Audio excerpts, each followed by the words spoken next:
Luke is there with you, but he's about to say goodbye. I just say I'm proud of you. And I give him a hug. He'll hug you back tight, both of you, Elias. And then he'll walk over to Edmund, extends a hand to handshake. I reach out and I give him a handshake, and then I pull him in, and I give him a big hug. Be good out there, Luke. If you need anything, Luke, you know where to find the Three Musketeers. We'll be Thank you, spread out all of all you. over the place because we're not coming back together. I'm going to give him a amulet of Lathander I have. It's a holy symbol. I give him my amulet of health. Wow, really? Oh, wow. Yeah, Wow, I say, really? Your hit points go down by like 50. Yeah, because your con was like, what, 10, right? 9. 9. Oh my god. He had a 9 con. Do you really give it to him? I give it to him. I don't know what to say. I'll cherish both of these forever.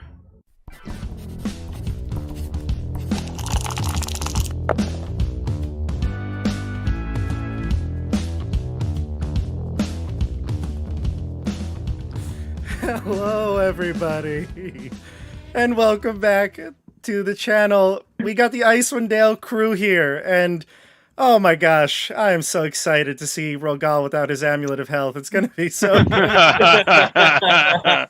Oh boy, I forgot about that. Yeah, I that's did definitely not. right. 50 points. Joey, I forgot. I mean, I know you all forgot, but I did not forget about this amulet of health. I was going through the finale, combing through it for some nuggets, and I found some good ones. So I had to put that in there at the beginning. But welcome back, everyone. I missed this group. Yeah. Yeah. Icewind Dale crew. Icewind Dale Said I crew. haven't seen Joey in so long. Ready, Yeah, to, guys. Yeah, it's been a while. ready to face down Luke in his final form, now that he's the big bad evil guy of this campaign. Of the Radiant Citadel. It wouldn't that be something, huh? Man, after that, I'm like, oh man, that was a big Luke-centric clip there. Oh, you think But it was you the very think end. you think I'm plotting against you with this? Maybe. I We'll mean, see. you are. It's a DM's job, right? We'll see. We'll see. Well, everyone, if you're joining us for the first time, I just spoiled a little bit of the Icewind Dale finale, but this is Tabletop Bob. My name is Bob, and I'll be your Dungeon Master for tonight. Today, we are playing a Journey Through the Radiant Citadel adventure. It is the level 10 adventure. I am not going to tell you all the name of it yet. Actually, I've been doing that. I've been not telling the names of these things till the end. But it's level 10 adventure, and when we were doing the signups, for this, and when I say signups, I don't mean anybody can sign up for things. It's just my players, but we have a little spreadsheet where we all sign up for things, and I think it was CJ, right? You posted something in there. You were like, please, let's get... Joey Yeah. Joey signed up. Andrew went next. I put my name in, and then I begged Stefano to join so that we could get the Icewind Dale crew back. Yep. So we can really all thank CJ for this reunion, huh? I think we can thank Andrew for getting in on right with Joey on the sheet, because if like someone else had joined, I don't think we would have gotten as many people. We wouldn't have gotten the whole crew back together. I saw Joey and I was like, oh, I want to do one with Joey again. And then everyone else joined also. And It's been a I minute. read the email and forgot there was a link there. We noticed a trend on the channel. A lot of people don't read their emails. Yeah. Uh-huh. But that's okay, because we made it. We're here. And Joey, welcome back. It's been a minute since you've been on the stream. It's good to have you back. Wow, yeah. Yeah. To be back. Yeah. So let's talk about why we're here. Why your characters from Icewind Dale, Rime of the Frostmaiden, are here. I think we talked about this thoroughly in leading up to this adventure. All of us discussed The, we had a the- little we had a little text chain going about how our characters meet up. Yeah. I mean, I don't know if you've changed it. I've changed it wildly. You've changed it a little bit. Okay. No, I haven't changed it much. The goal was to get that original third musketeer back, Flair, which was Stefano's first character in the campaign, who tragically and surprisingly died at like episode 13 or something like that. So Yep. So Flair was a bard who had made a name for himself, and then went to Icewind Dale in hiding. I think because he had made some enemies down south, but you couldn't hide who you truly were. It always came out, right? Yeah, you did everything with it was flair. tough. Yeah, It was tough, you know. He was just so wonderful that he couldn't stop himself. yeah, and it's very possible we could have discussed and said we're gonna try to bring back Julius Valerian, who is your other character who also died on the channel. But Julius's story, I think, was told, and the group we had discussed, we said Flair really was cut down in his prime, so we're gonna be bringing them back. And I want to, before we get into And the also, actual adventure, we discussed bringing back Everard, and we were like, nah, fuck that guy. The Sorry, forgotten Andrew. musketeer. Yeah, he died too soon. Hold Yeah, on. he was CJ, never fleshed out. CJ, what the hell are you drinking? We all loved Flair. It's soda. It's a little Coke. With cucumbers in it? No, it's crushed ice. It's ice. Flair was a hero. Cucumbers. And totally not a I coward. was like, that's disgusting. And both, yeah, look at this, CJ. We got We got our The shirt? matching shirts. Wait. We have to take off the Julius. the Fladrian cross off. Right, Flair's actual name was Fladron, but we don't have Flair back just yet. We'll see. We'll see. Yeah, we'll see.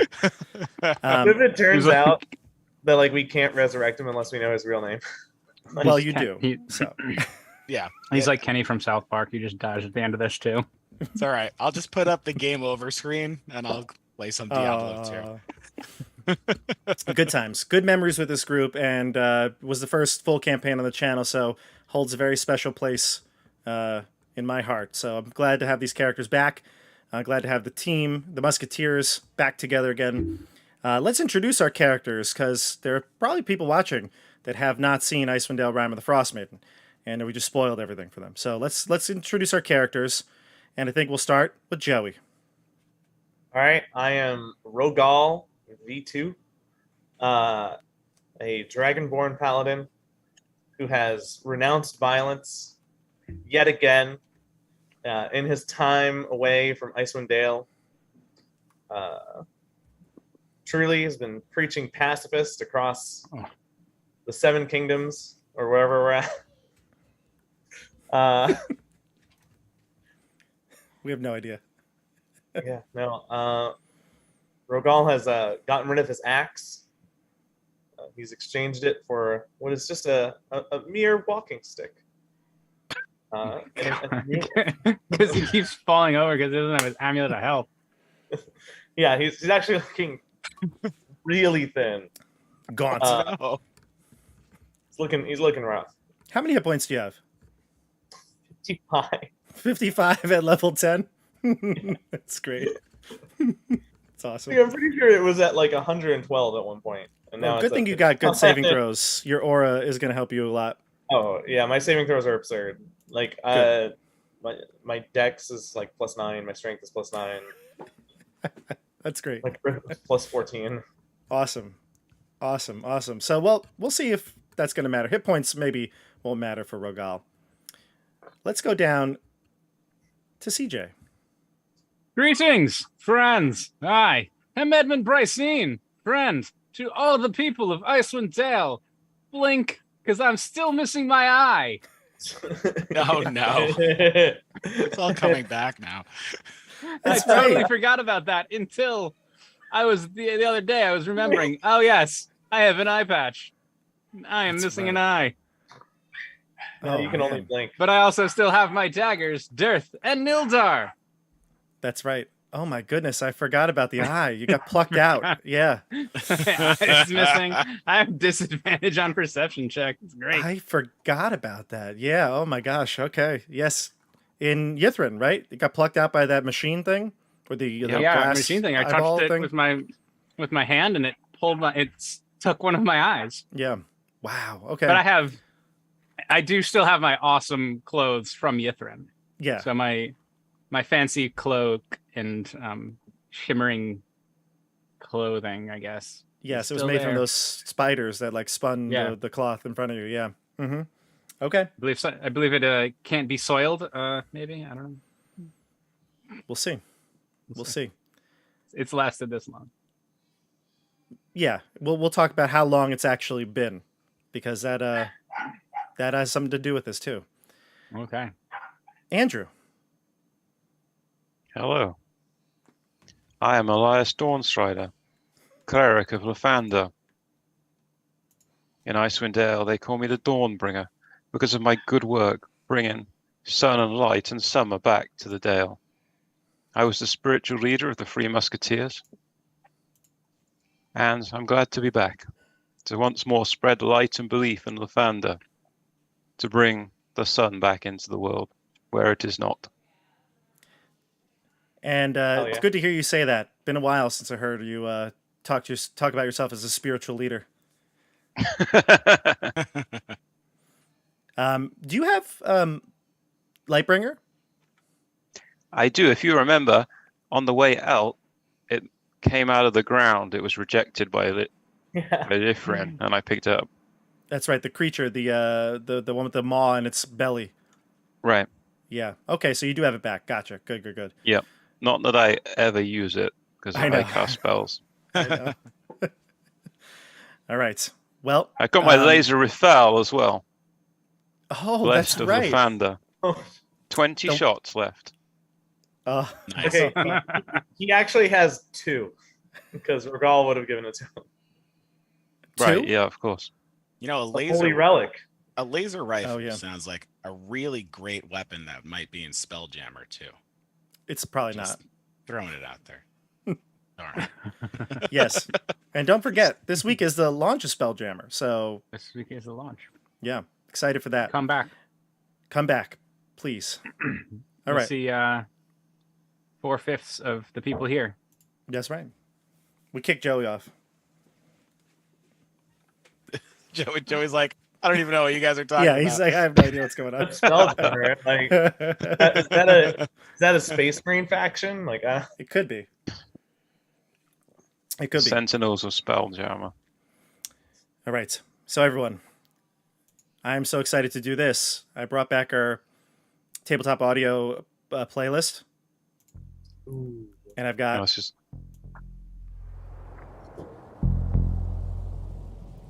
Outpost. That's the one I played all the time for intros during Icewind Dale. So I'm keeping this on, baby. Shout out to Outpost. Shout out to Tabletop Audio, which I link in every stream. Great music to use for D&D games. Okay, so everybody. The Icewind Dale crew. Elias, Rogal, and Edmund. Wherever you went after the finale of Icewind Dale, whether you stayed in Icewind Dale for a bit longer, whether you went back south, Edmund, it kept nagging you that your friend Blair, his untimely and tragic death couldn't have been avoided. You can't rest on this. And over the last few years, you spent your time trying to find someone in the Forgotten Realms who can possibly bring back your friend. But the priests and clerics who were powerful enough that could do it, they wouldn't. You've sought out individuals who have been known to bring back from the dead. Some prices were too steep, even for an esteemed member of the Musketeers. Nobody really knows what happened in Icewind Dale, especially in the south. Your fame kind of doesn't go much further than the 10 towns, and you just weren't able to to influence anyone enough to get that true resurrection spell that you need, because you don't have any part of your friend Flare back. He was digested by that black pudding. So, over the last few years, and we're going to say 5 years have passed since the events of Icewind Dale, you find yourself with your friends Elias, Rogal, in the headed to the city of, not headed to, you're in the city of Calipang. Calipang is an archipelago, a city on an archipelago of islands in the territory called De Longon. And if I'm pronouncing this wrong, I apologize. There are some hard words to pronounce here, but I believe that's how it's pronounced. De Yao Longon. De Yao Longon. And the way to get to this place is to go through the Radiant Citadel. The Radiant Citadel is a hub of interplanar travel. Civilizations, many years ago, came together and found a way to connect themselves through the Radiant Citadel, through these Concord jewels, these magical jewels that are the size of like homes, basically, like structures, massive structures. And they transport people to and from these planes of existence.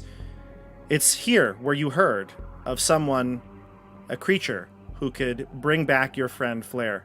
And you scoured the realms for this. This is the only option left. So, you find yourself in Calipang, seeking out a creature by the name of Long Ti An. Long Ti An is known by the people here in De Yao Longon. And I don't want to mispronounce this either, but I believe I will. A Buwan. No, sorry. I lied to you. They are a... Oh, gosh. I messed it all up. If anyone can find the Radiant Citadel pronunciation guide, please link it in the chat. It's here, but it's, of course, the one that I want is not on the... on the, Here we go. Wait, Okay. does anyone remember the Thought I had it. some Ting Wong We Too Low? Nope. Nope. Nope. Nope. Nope. I'll find it. Hold on. I have it here. I actually had notes that I wrote down and I didn't bring them up. Here it is. The creature's name is... the type of creature is a Binukot. I'm not sure exactly how it's pronounced. It's not in the pronunciation guide. It's Binukot. They are a spirit that has sort of a communion with nature. And when they were human, when they died, they were reborn into this plant-like body. And I'm going to switch us to our Roll20 screen so I could show you a cool picture of it. But yeah, so you find yourself here seeking out the help of this creature named Long Ti An. And they look kind of like a dryad. They have like bark-like body, leaves kind of at the end of some of the appendages, and you find yourself in a temple in Calipang, speaking with Long Ti An.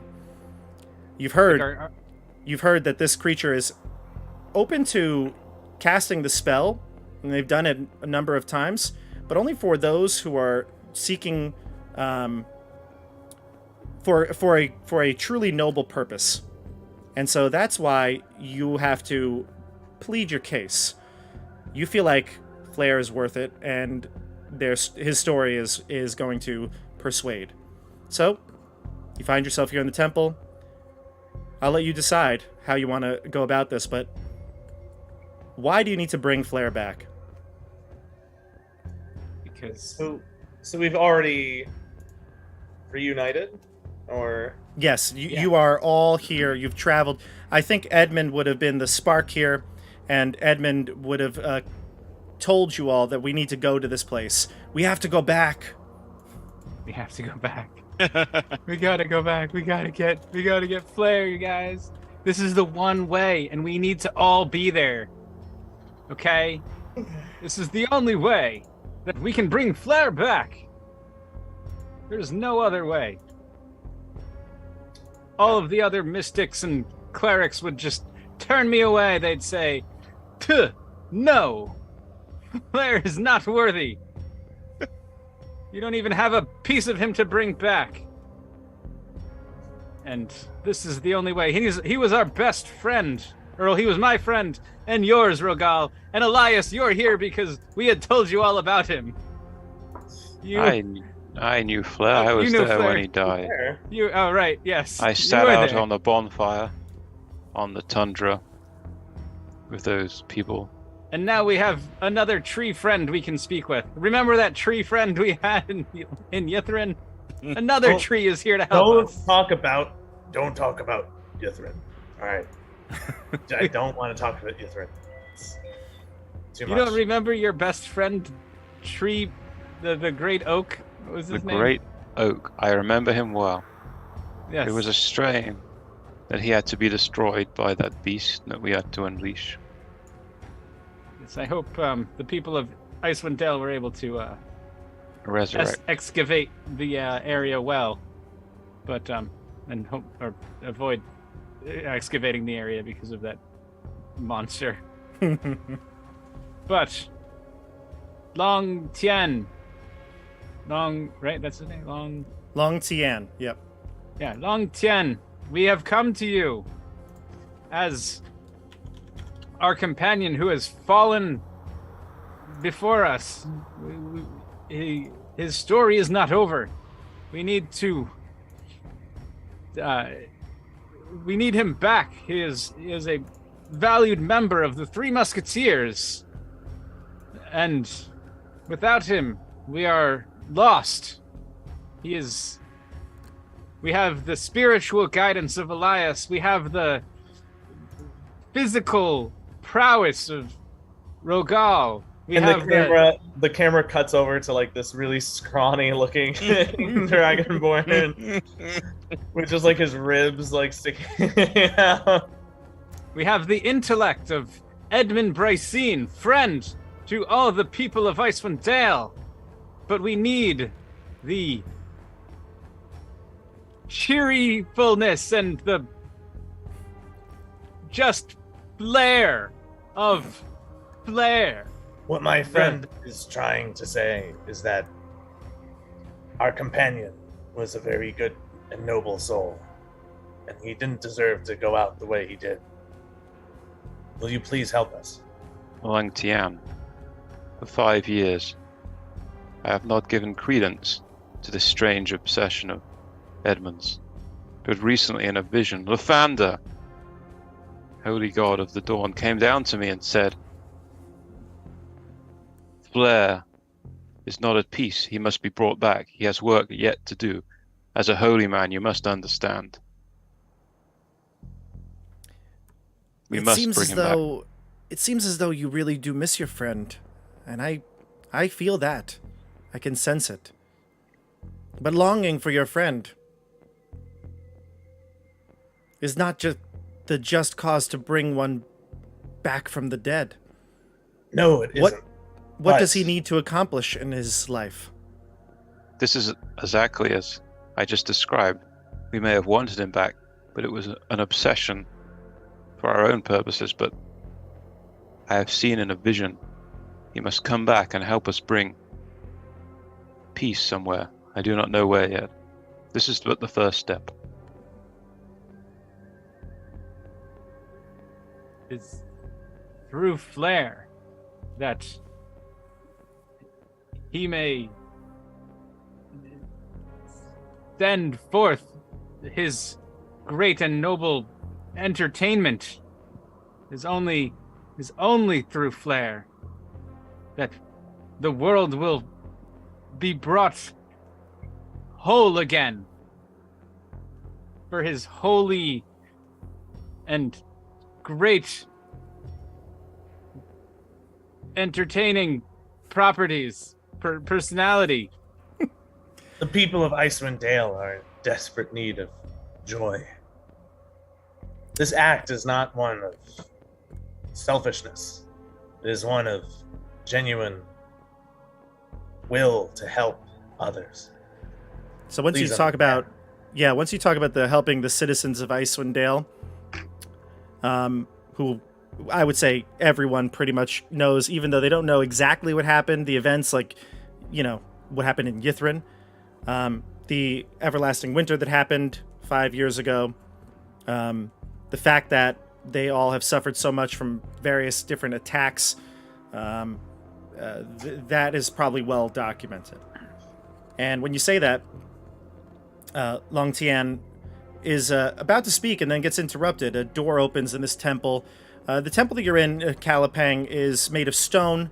It has I would say in a modern day, it's I think the equivalence here is like the Philippines. So like architecture and things like that of the Philippines.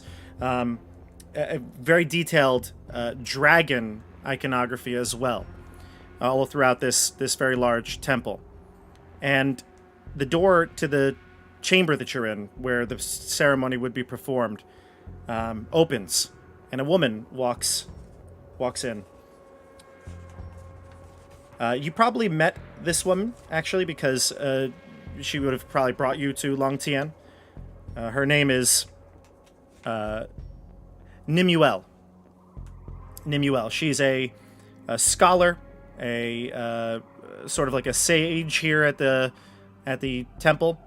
She is someone who kind of informed you of the laws and traditions, the culture of this place, while you were waiting for Long Tian.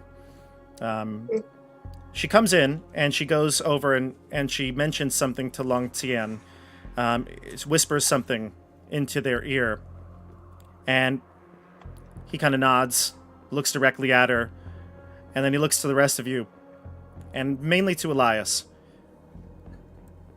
It seems perhaps you're right. Perhaps your god has sent you here for a purpose.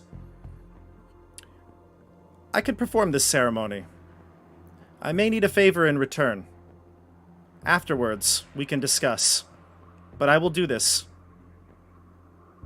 You do not owe me anything. But I may need to call on you soon. But again, I will leave that up to you. I will do this for you because it is the right thing to do. You have us at your disposal. Please be careful lead us what to you both. wish for. So You just might get it. You just might get it. Long Tian will prepare the ceremony. I do need his full name. Fladrian. Yes, his full name. Fladrian. Eris. No, go on now. Eris. Go on now. Fladrian Blair Eris. Fladrian. We do need his middle name as well. He doesn't have a middle name. Jonathan. Idiots. Fladrian. John. Jay. It's Blair. Blair. His middle name is Blair. Okay. I So go over to His Edmund, middle name like, is Leslie. Fladrian Leslie. Leslie. Eris. I go up to Edmund. I'm like, wait, like actually though, like, do we know his name? Yes, I know Fladrian's name is Fladrian Eris. We talked about it many a time. He was always in my ear saying, "Oh, me, Fladrian Eris, here, not anything like that guy Flair down south. Totally not." That's what he would say all the time. He ever really mentioned his last name? Like, Yeah, he said it all the time. He would always walk into the room. It's like, "It's me, Fladrian Eris. I'm feel here. Ha ha. I feel like we're just. Let's Yes. do it with Flair." No, it's Eris. He did said say that it all a few. the time. He said it a bunch of times. So yeah. Yeah, he said it all the time. I certainly said it It's- one-on-one with Bob when I learned what my secret was. I feel like I can hear him in my head right now saying it. Adrian Eris. Yes, that's it right there. Where did that come from? See, you know it. Yes. The creature prepares the altar, takes out the material components, which I know the material components do cost like a ton of money in diamonds, but this creature has powers beyond beyond this mortal realm. So we're gonna excuse the diamond requirement for this one, but the creature has some power of its own to kind of supplement. It's going to take a lot out of Long Tien. Long Tien will not be able to cast spells for quite some time after this, but your stories of Flair and the help that he will provide a suffering people are enough to convince him to bring this hero back to life. So, he goes through sprinkling holy water, performing the rituals, saying the prayers, and the lights, the light, goes out of the room, as seems like he's drawing on the energy around him, whether it's through nature, through the fires that light the candles, and it kind of gives out a burst of light at the altar, and you can see reforming before your very eyes a body, starting with like a torso, and the light continuing to fade out and reveal more of that body before you, arms and then legs, and finally the face that you've come to know as Flair. Flair, you lie there sleeping peacefully on the altar. You are buck naked, and you kind of gently open your eyes as if you awoke from a long, deep sleep. And then straps burst out of the thing, and he's wearing a Lilu Dallas outfit And I from Fifth Element. so as if awaking from a dream, Blair's like, "Oh, no, Lathander, please don't make me sing. Oh, holy Lathander, you are the light of the world again. Everard, let's go get another drink at Seventh Heaven." And then I open my eyes, and I'm like, "Oh, I know you." That is not the place, the name of the place in heaven. Seventh Heaven. That is not the place. And I know you. And you were Edmund? there. And you were Edmund, there. is that you? And then he NTN. and then he bursts out into song. "What's this? What's this? Is what I'm breathing air? What's this?" And he looks down. "My God, it's little Flair. What's this? I can't believe my eyes, my ears, my gorgeous face. I can't. I must be dreaming. Pinch me, Edmund. What is this?" And then he passes out.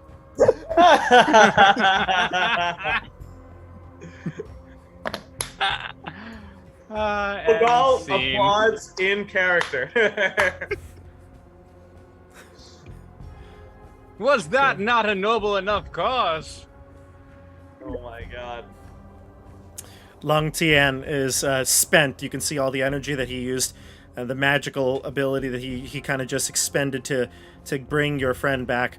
Kind of stumbles a bit, steps back, and like leans on the floor. Yeah, leans up. He leans on Rogal then as he falls to the floor. And I cast lay on hands. It's not hit point All- damage. All of them. I cast You give him one all of of lay I on. give it- Well, it's good to have Rogal Rogal really back. wants- Yeah. Gal, I think he will be okay. He is just tired from the casting. It's important. he's it's energize him. Like, do you really? What's wrong? Everyone. With You're about to What's- heal him. I think Andrew convinces you not to. The ground begins to shake. The point. The ground begins to shake. The temple begins to tremble. Outside, you hear screams. Numiel goes outside to see what's the matter, and she runs to the door and she says, "I'll be right back. Stay here." And she leaves, and it's almost within a few seconds of her leaving the room. A bolt of lightning energy arcs through the room, and the entire roof collapses. As you can see up the sky above, is some sort of winged creature flying through the air, just kind of flying above you, and the lightning clearly emanated from that creature. The building was struck directly, and the ceiling is collapsing. Everyone give me a dexterity saving throw. Is everyone within 15 feet of me? I would say so. All right. Cool. +5, baby. You were probably all gathered together, so yeah. 21. 15. I'm passed out. Do I automatically fail dexterity saving throws? Are you unconscious? Do you really want to be unconscious? No. Then All right. The rumbling woke me up again, and I'll make a dexterity saving throw. I'll make a dexterity We'll saving say you're throw. prone, though. Prone doesn't affect your dexterity saves. Okay. What's he wearing? I'm interested. he's got the Lilu Dallas outfit from Fifth Element on. Straps came up, Ah. closed over his body. What's do we get +5 for your charisma? Or Yes. +4. Yeah. Okay, +5. so it's a 21.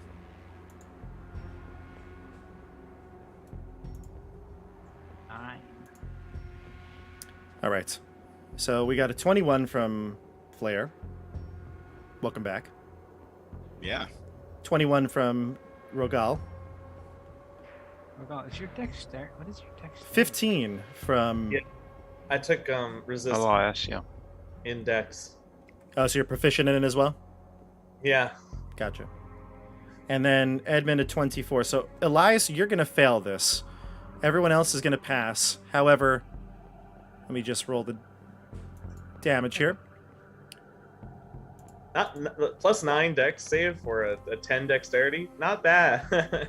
So it's going to be I don't know. 40 bludgeoning damage as the large blocks of stone fall on the group.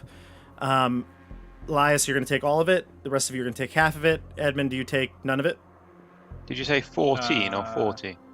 40, 40. I believe so. That's No, I'm glad I've something lost I can more do. than half of my hit points at the start. So 20 for Flair and Rogal, 40 for Elias, and I believe, CJ, if I'm not mistaken, you do avoid all of it, right? Don't you have like it's evasion or whenever something? Subject to an effect, saving throw. Take half damage. You instead take no damage if you succeed. Yeah. That's what it is. So you take no damage. You're able to dodge out of the way of all the stones. But it looks as though Elias is buried under rubble, and so is Long Tian. What do you do? I have flashbacks to being buried under rubble. Oh my god. This And is I totally... pass out again. Blair, we just brought you back. You need to be alive. This just smack me. in the I'm gonna go look to. It was Long Tian and who else? And Elias. Oh, and Elias. Okay, Wait, yeah. I'm gonna wasn't go I check. holding Long 10? Yeah, but the rubble coming down buried him, and you were able to get out of the way. I'm going to cast light to Uncharacteristic. help them find me. gonna help Rogal him. would push Long Tien. You tried, but Yeah. he is buried under the rubble. I'm going to I go mean- over to I where immediately Rogal started. is. I started Help. digging him out. I will Okay, help so you- Rogal. Edmund and Rogal start digging out Long Tian. Athletics Elias is under the rubble as well, but nobody helps him. He's fine. Okay, He's a Got player character. It's fine. got it. Athletics Yeah, you can give me an athletics check. with advantage. Sure. Boom. And boom. So 21. Nice. Within a few minutes, within a minute, you can bury this dryad-like creature from the rubble. You pull off the last stone, revealing like its face and chest, and you can see it looks like all the twig bones that it has are snapped, and he's just like lying there, a pile I of cast sticks. lay on hands. You cast lay on hands on him, but this creature is far too gone. The energy that he spent bringing back Flair, this was deadly force. He couldn't. He- Did he fail all of his death saves? He's an NPC, Joey. He's I immediately start digging out Elias. okay. Edmund, you're still there at Long Tian, right? Mm-hmm. I He wanna coughs take a little. up leaves like blood. Come closer. I get a little closer. I lean in and say, "Yes. What is it, Long Tien? You have done very well. You have saved our friend. Whatever it is." Closer. Yes. Look me in the eyes with your eye. Yeah, with my eye. He says, "Save Pang Il Nang Won. Save the creature. You must. This is not him. Save the creature. Yes. Pang Il Pang Il. Nang Won." Nong Won. Yes. We will do what you ask. They will be saved. He gets some comfort from your assurance, and then he kind of just fades off. His eyes close. And he reverts to basically like a pile of leaves and sticks. I want to take one of the little leaves, or the sticks. I want to find a little potted plant, and I want to put it in the potted plant. Like a group. Okay. Let's I see carry it. it with us. I see it. I see it. Gonna make a little group. You get Elias out. You unbury your friend. Elias, you get up and you can see this temple was just like destroyed by this strafing run from this creature in the air that shot lightning. You hear sounds of calls for help outside, and the rest of you, so you can all hear this sounds of devastation as while you were unburying the friends, a couple of other buildings must have been struck. The similar sounds, similar trembling of the earth. The streets, when you head out of the rubble, are filled with people rushing, some trying to douse smoldering rooftops, others tending to the wounded or crying youngsters. And you can see nearby a row of homes lie in rubble, clearly destroyed by the same force that broke down the temple. Death and destruction is all around you. What do you do? I feel that this has happened to us before. Does history repeating? And I cast Death Ward on myself. Elias, are you okay? No, I am injured. But I can carry on. I cast Cure Wound. How many? Okay, how How many lay how on many hands do I do you get have? I have 49 points. 49 lay on hands because you used one. Yeah. Okay, Well, actually, I have 48. you've used two. So I used one initially, and then I used another one. Okay. 'Cause And are you so- healing? I feel like if you don't heal anything with lay on hands, you shouldn't spend it. But go for it, Joey. Go for it. Gotta play by the You rules. do. You do you. Be yourself. Being yours. All right, so Um, I'm gonna cast a first level Cure Wounds. So was that D8? Yep. Yeah. Plus your charisma. I don't But if you s- click on it in D&D Beyond, it should tell you. Oh, I didn't prepare my spell. Okay, well, that's fine. You can do that while we work on the next I'm one. just Just roll a gonna roll D8. the D8 in. Oh, I got it. So you get 8 hit points back. Hooray. Okay, so when you see all the destruction here, how do you all react? And Flare, you're barely covering yourself, loincloth. You have no materials. You have no weapons. You have no armor. What do you do? I scream and find the nearest place to hide behind. There's plenty of rubble to hide behind. The stone structure you just came out of has probably got a good cover. I hide behind Elias, and I'm like, Okay. go get him, holy man! And I give him bardic inspiration. Yeah, great. Nice. Is that a D? you look- What is it? Is that It's a D8? It's a D10 now. D10 now. Ooh. And if you Spicy. hit, you could actually add 1d10 to your damage because I'm a College of Valor. Oh, sweet. Gotcha. Although that might only be with a weapon attack. I'll check. So you look around into the air, and you don't see a creature flying anymore. It looks as though its strafing runs are over, and wherever it came from, it left. I run over to everybody. I tell everyone to gather around. It's like, friends, 3 musketeers, come, quick. We must all get together. And I say, Rogal, you're out. we got Flair back. Alright, well, I guess I'll see you all later then. No, you have to stick around. We have to be the 3 musketeers in Rogal.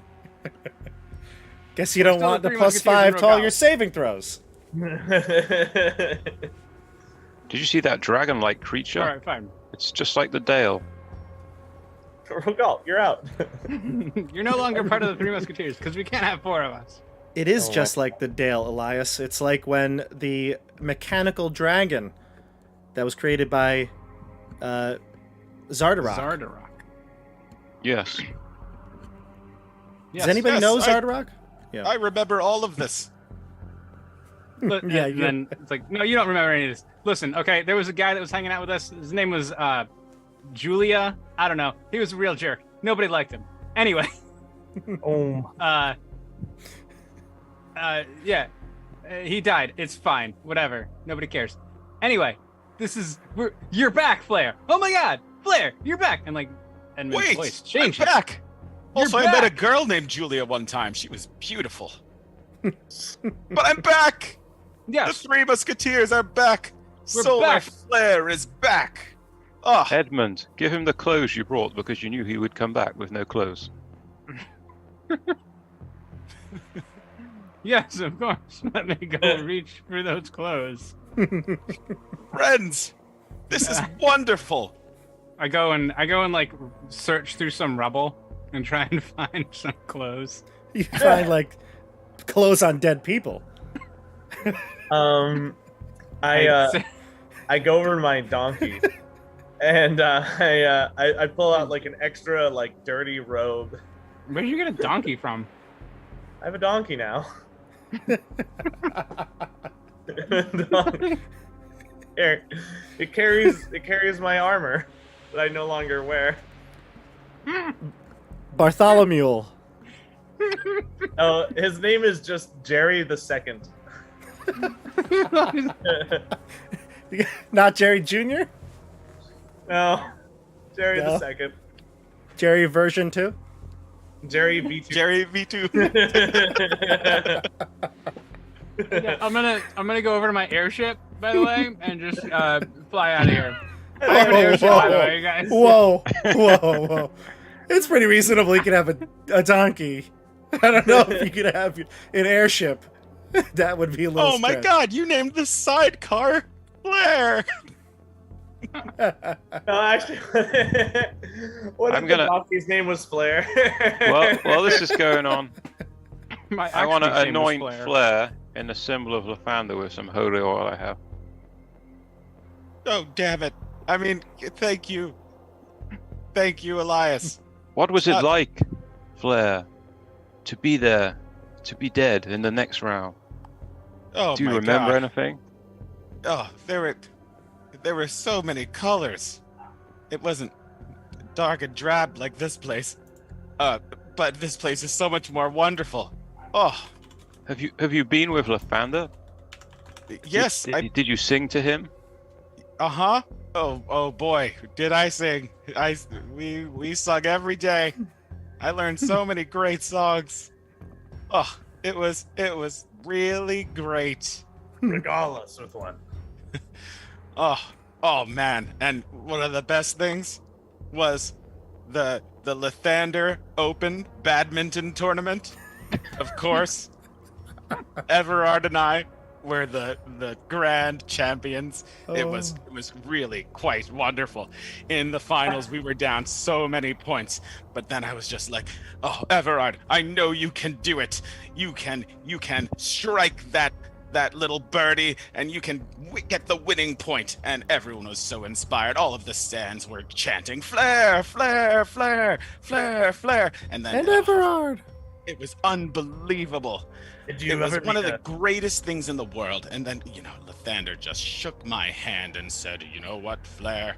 You deserve to be back on the mortal realm because you are just one of the greatest human, half-elf bards that I've ever met in my entire life." Oh, my goodness. What a great man Lathander is. And I thank him, and I thank you so profusely for bringing me back. Oh, it is good to be back. And if you were inspired by that speech, everyone gets 14 temporary hit points. Wow. Wow. I was Well, inspired. I was inspired to embrace you.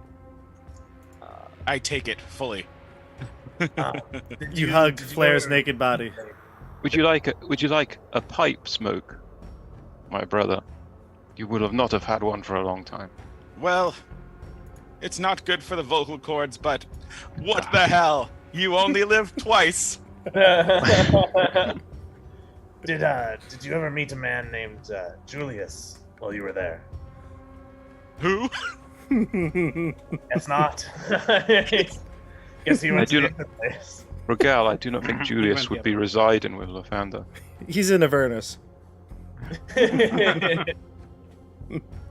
Well, it's as you two are all, or three of you, getting He's tortured by the face of avarice when he wakes up every day, Ooh. taunting him. Well, unless this is after the events of Descent into Avernus, I don't know. We'll see. Nobody knows. Somebody's got to do the timeline. We got to figure it out. You guys gotta introduce Julius into In Avernus, yeah. Nimuel comes up to you, and she looks like she is just shaking. She's young, right? She's probably a younger acolyte here at the temple, and she comes to you and she says, "The Bakunawa. Did you see it? In the air?"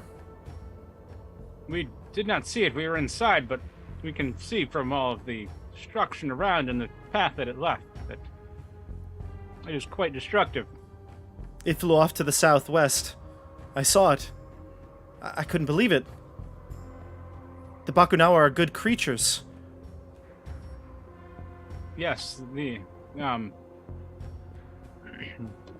Long Tian said that it was not in this creature's nature to do this, but we must go and try and save it. Is it the only of its kind? Are there others? Here in Deyao Longon, the Bakunawa are a majestic creature, revered, honored for the most part. In our long history, we've had many, but it is rare to actually see one in your lifetime. They are reclusive creatures. They try to find places that are close to civilization, but just can watch it from a distance. We kind of live in a peaceful proximity. In fact, most of the time, any Bakunawa sighting is seen as a good omen. Yes, But not today. Long Tian seemed to have a name for this one that came by. Pang. Pang Il Nang Buon. Yes. That's correct. Pang Il Nang Buon migrated to this region just a few years ago. I actually just heard, before the creature came destroyed this row of our street here, that the creature actually was being hunted. There were people who came from Laguna, which is an area further to the north, to seek it out. You see, the creature lives on an island called Lambak Luha. It's just a few days' journey from here. Then let us Lambak go. Luha used to be, one of the major centers of our civilization, but a few years ago, some invaders burned the island and all of its inhabitants. We haven't been able to really rebuild, as it seems like the area's been infested with some sort of vile creatures after the attack. The Bakunawa migrated here shortly afterwards, and we took this as a sign that it's our time to reclaim the territory. If the Bakunawa could survive there, and no creature would dare oppose the Bakunawa, then perhaps it's time to build up a settlement. But now it's attacking? I'm not quite sure. This is very unfamiliar. Go on. Surely there must be some reason for this madness. Never in my life have I heard of a Bakunawa attacking the people of Deyao Longan. Well, then perhaps it is time for some draconic diplomacy. Huh? And Regal gives a very awkward, fangy smile, thinking he made it funny, and no one laughs. Perhaps you can reach it. Blair says, Indeed, it is time for some draconic diplomacy. Edmund, where's the bar? Let's go! I think it may have been destroyed in the attack. Oh, damn it! We must defeat this creature and restore the bar! Yes. Man, will you guide us to this area? Nimuel, you're asking? Yeah. Is it far? Can we just make it there ourselves, or? I mean, She says, I can tell you exactly how to get there, but I think through this devastation, my people need me. I'm seen as a leader of the people.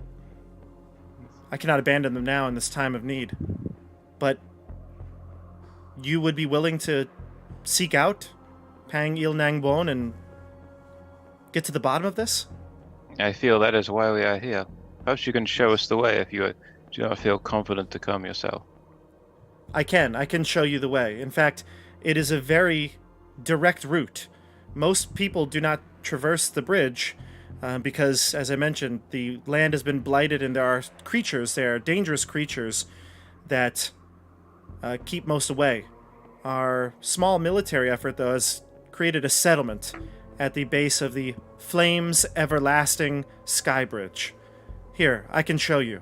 And she'll kind of navigate you through the town a bit and get you to the edge of the island and show you. You'll see it. This is maybe, I think I've said this now once before, but maybe the best art in the entire book. Maybe. You tell me.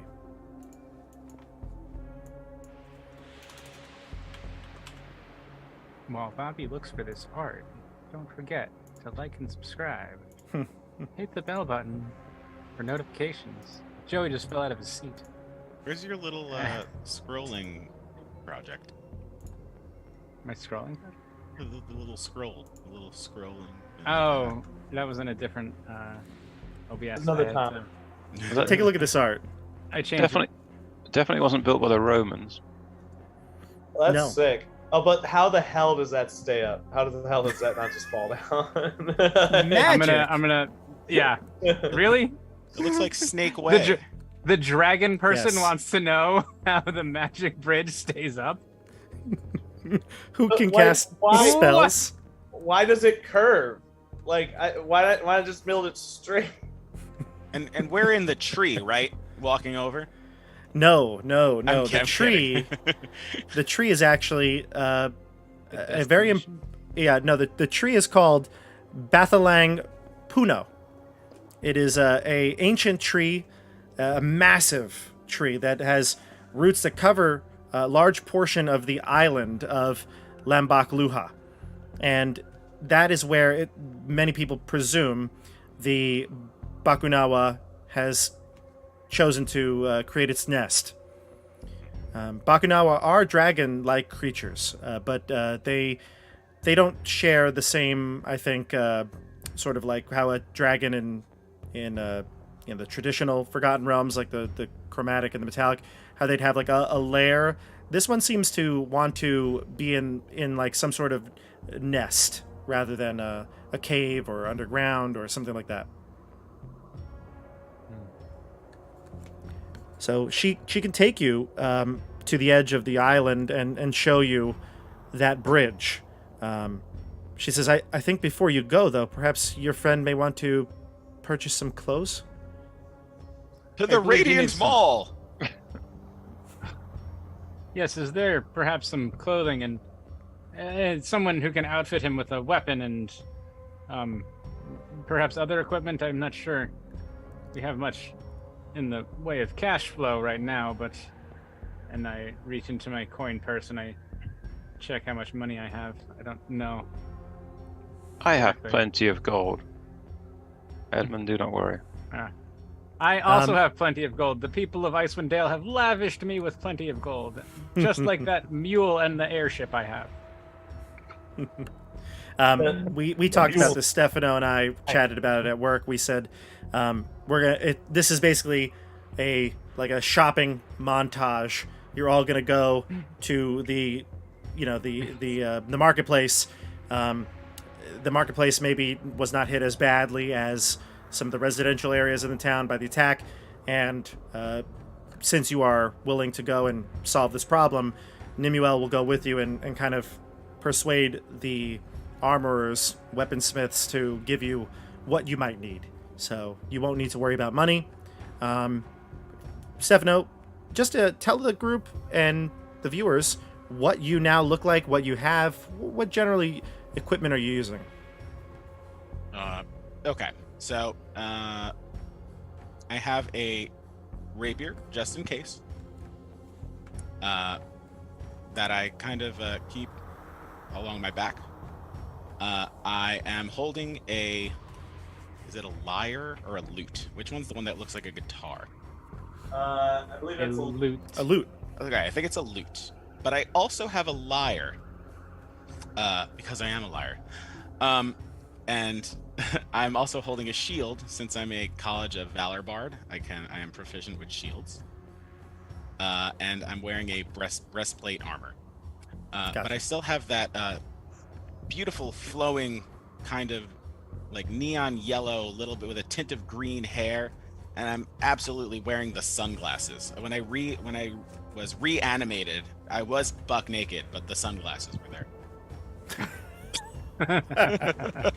They are a part of you. They are. Nice. And if I have just clothes underneath, they're probably like kind of purple robes. I know I made actually, if I just you type can the bring in chat your really- avatars. Yeah, you could bring your If tokens. I just type in the chat really quick, you could see what Flair's face looks like. Oh, there's the little avatar. Yeah, I know it's very small, but that's what I'll bring looks it. like. I'll make it bigger. Maybe I can't. I can do it on my GM view. Sorry. Yes, I can. So you're equipped, well ready to go. I think we had said that you're gonna do that beforehand, so we're all set. There's Flair. There he is, Yeah, Beautiful. with his loot. Or cool liar. guy. It's a loot. So Flair is back. The group is back. Nimuel will tell you everything she knows that you could possibly need on your journey to be as informed as you can. She says that the Bakunawa that attacked, the one that's named Pang Il Nang Bon, it's one of the oldest Bakunawa around. And in fact, in the past, it's fought against foreign invaders. But it's been many years since an invading force has come to Kalapang and Daewongon. But Pang Ilbuan was a friend to Long Tian. They had sort of a connection, being nature spirits, in tune with nature. And she says that even a few weeks ago, Long Tian had been having visions that something bad was going to come to Pang Il Nang Buon, and she had thought that was today when she had heard rumors that a group of hunters were here to take out the mighty beast. And if you have any questions for her, she's happy to answer them.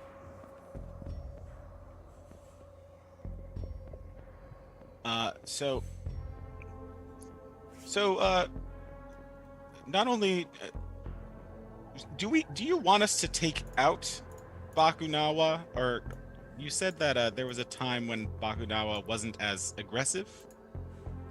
Never in the history has this ever happened before. Bakunawa are peaceful creatures. They will fight to protect those who cannot defend themselves, as they have in the past against foreign invaders, but they rarely interact with people.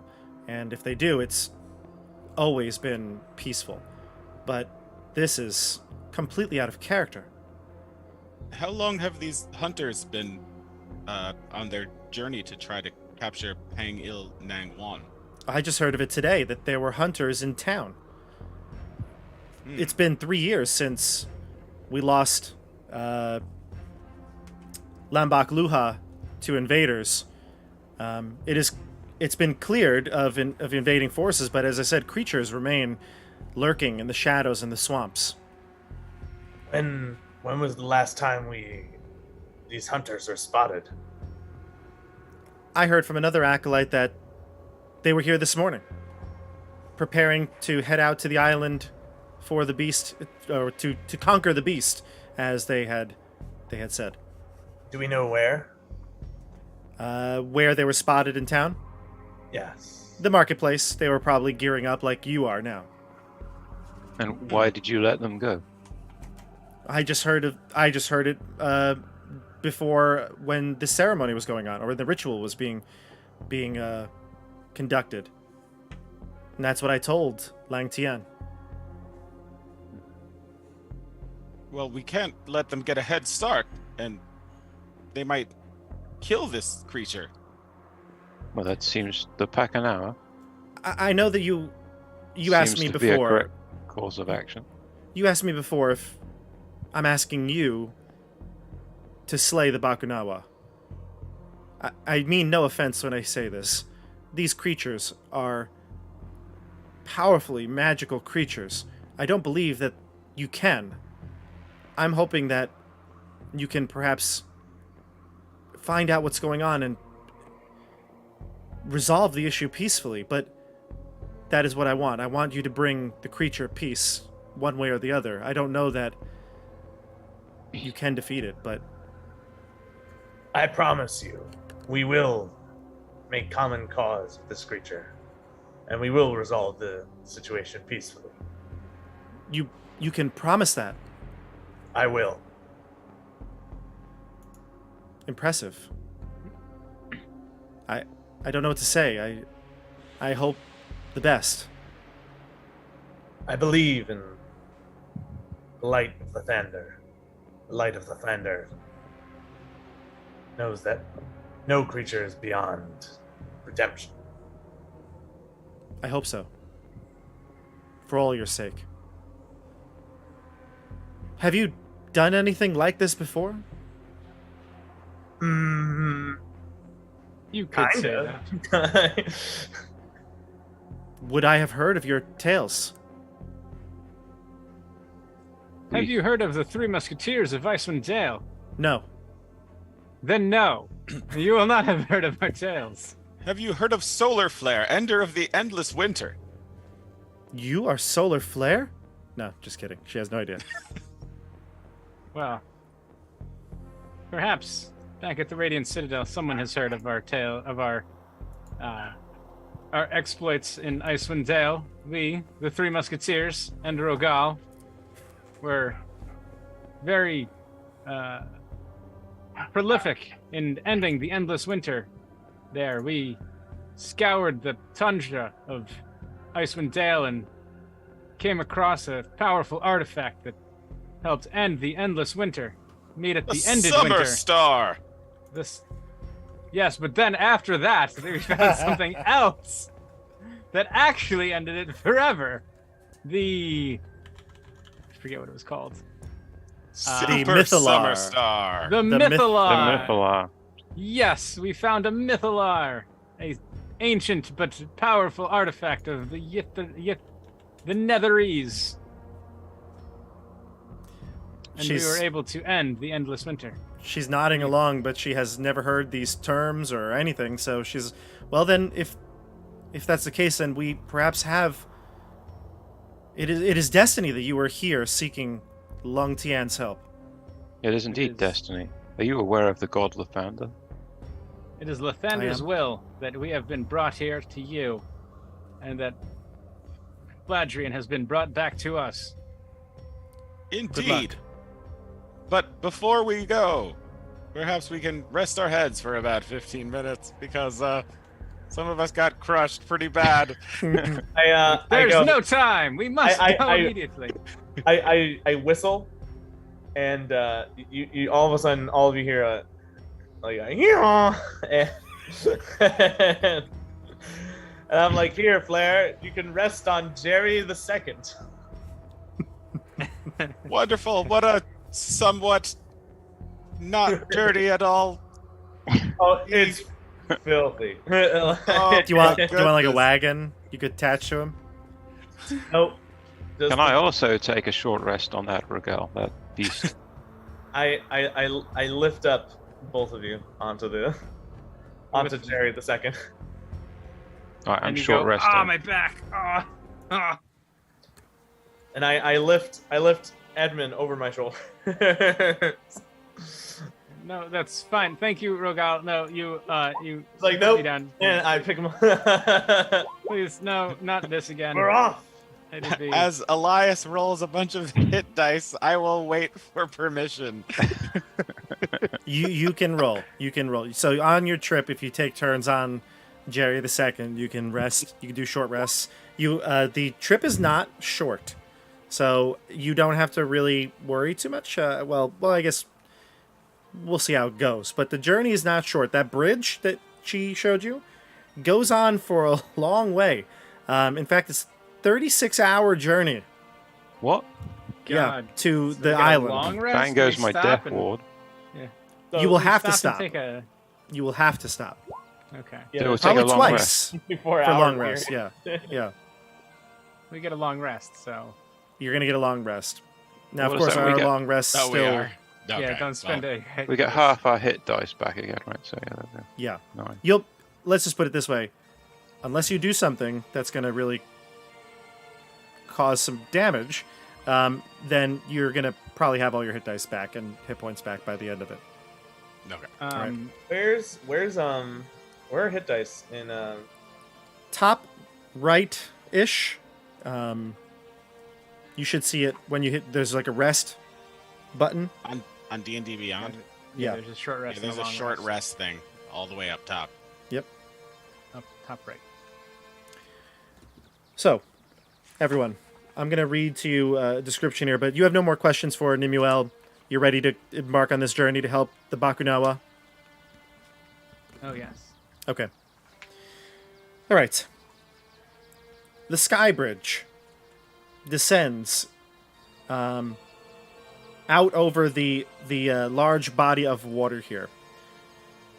Wait. You can see... Sorry, what were you saying? I don't think I rolled. Oh, don't worry about it, Joe. We'll fix it afterwards. Or you could just give your hit points back, unless something goes really crazy here. 3d10 minus 1 each. With -1 for each one. Yes. So 4, 9, and 6. You don't have to worry about rolling them right now because we don't even roll 20 up. But you get to the Sky Bridge and you head along this magnificent bridge that arcs into the air, stretching high above the trees and over the sea beyond. The span soars without supports, much to Rogal's amazement. Its path bending in serpentine curves that stretch out into the distance. The bridge is over 100 feet wide, and statues of stern, draconic creatures adorn it all throughout the entire journey you have here. You travel for, I would assume, the rest of the day, right? So let's say you were at the temple at midday. The attack happened sometime in the afternoon. You'd probably have maybe 6 or 7 hours of travel before you need to stop and make camp. And as you're headed along this journey here, you come upon when it's getting dark, you come upon a campsite on the bridge. You can see that there's 5 human individuals gathering around this bonfire, laughing. They seem to be eating and swapping stories and drinking from tankards. When you get close enough to them and you realize you probably could camp nearby or get past them, one of the travelers stands up and looks to you coming in from the darkness. "Hail, travelers! I am Paolo my couple, Ale. friend Hail! to all." And he winks at you with one of his 2 eyes. You son of a bitch. Didn't we meet these guys already? Hail! Friends, I am Edmund Brycine, friend to all. Blink with my one good eye. Welcome I to didn't know you were friend to all, Edmund. Yes, after my adventures in Icewind Dale, I've thrown away my prejudices and helped not just elves and men, but dwarves and dragonborn and even gnomes from a time to time. What about kobolds? Not them. It's good, he says, to avoid prejudices. I, as well, have been a friend to all, not just man and elf. And Paolo, what are you doing on this infernal bridge that seems to go on for so long? it's a good question there, friend. This is my adventuring party, and he motions to all of them. Are any of them holding an instrument? Yes, I look immediately at that one and I say, "Oh, what's your name?"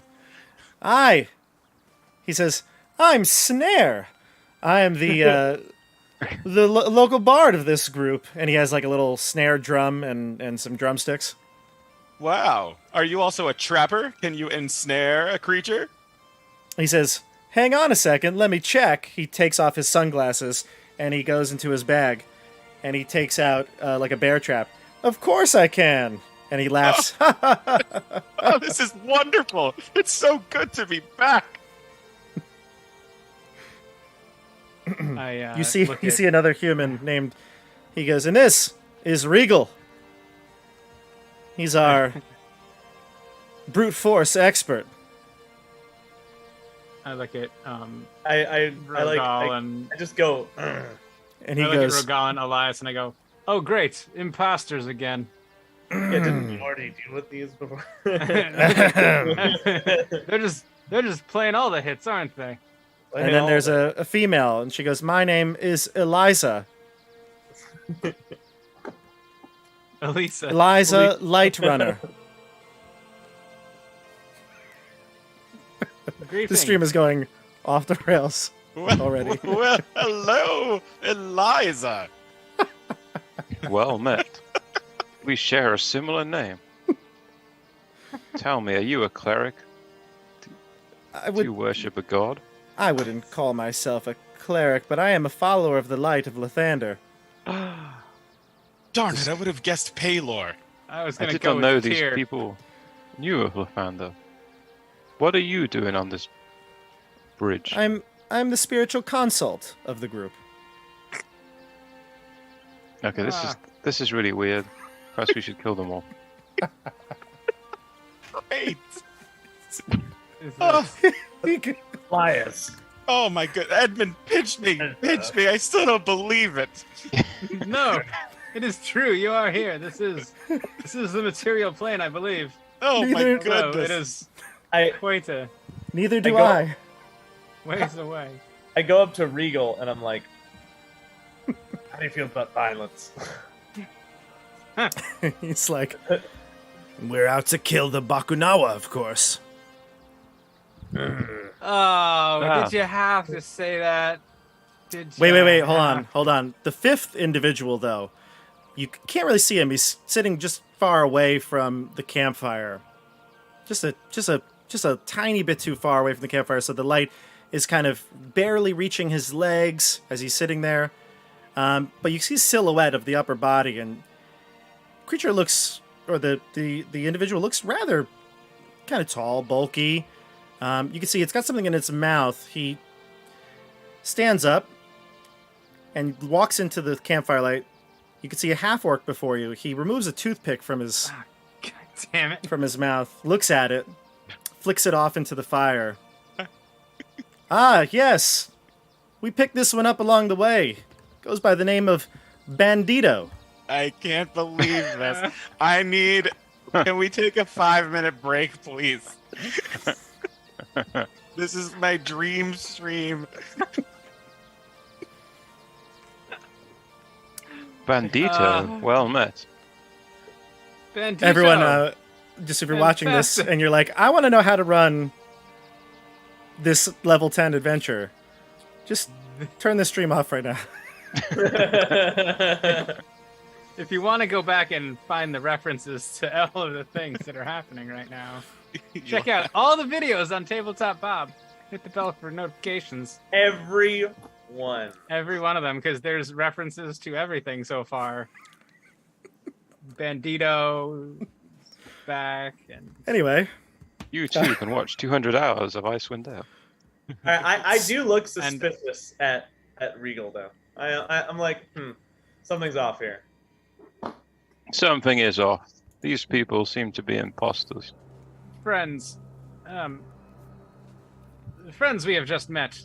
Why are you searching for Peng Il Nang Buon and They to don't even- kill him? That's Why not are what they. That's not what they said. They wanted to kill They him. said they were going to take out the Bakunawa. That's the That name is of the, the name. Bakunawa. of the Bakunawa. Oh well, color me confused. But we are also trying to take out this Bacchanal. We too are searching for Peng Il Nang Buon, but We believe he may be able to be redeemed. why are you hunting him? Paolo seems to be the leader of the group. Says that creature that you speak of, who I will not call by name. He turned his back on my people of Laguna. Many years ago, my people needed the Bakunawa's assistance. And right before a major battle, that creature abandoned my grandfather. Needless to say, we lost that battle, and the people of Laguna have been set back ever since. I'm doing what should have been done a long time ago. But now that this creature has decided to turn to evil ways, no one will question me for it. And I can't speak for the half-orc, he just came along for the journey, but the rest of us are all from Laguna, and feel the same passion about destroying this creature as I do. I hope you understand. If you're looking for a reward, I'm happy to split it with you, but I will be doing the killing blow. He takes out his longbow, and he shows it to you. He says, "This longbow was my grandfather's." Well, this sounds excellent. Perhaps we can journey together. What do you think, Edmund? I think perhaps What's his name? Powell? we should. Powell? Paolo. Paolo. How long? I Paolo. wonder if we should perhaps journey onward through the night and try and travel as far from this as possible. Edmund. I actually believe we should stay with these companions. He tries to break up your conversation. He says, "Friends, please, stay with us. We have much to drink and stories to swap." Oh hell yeah, let's go. Oh, fine. I guess I've been outvoted. Oh If no. If only Julius were here to tell us the right thing to do, and then we could do the other thing.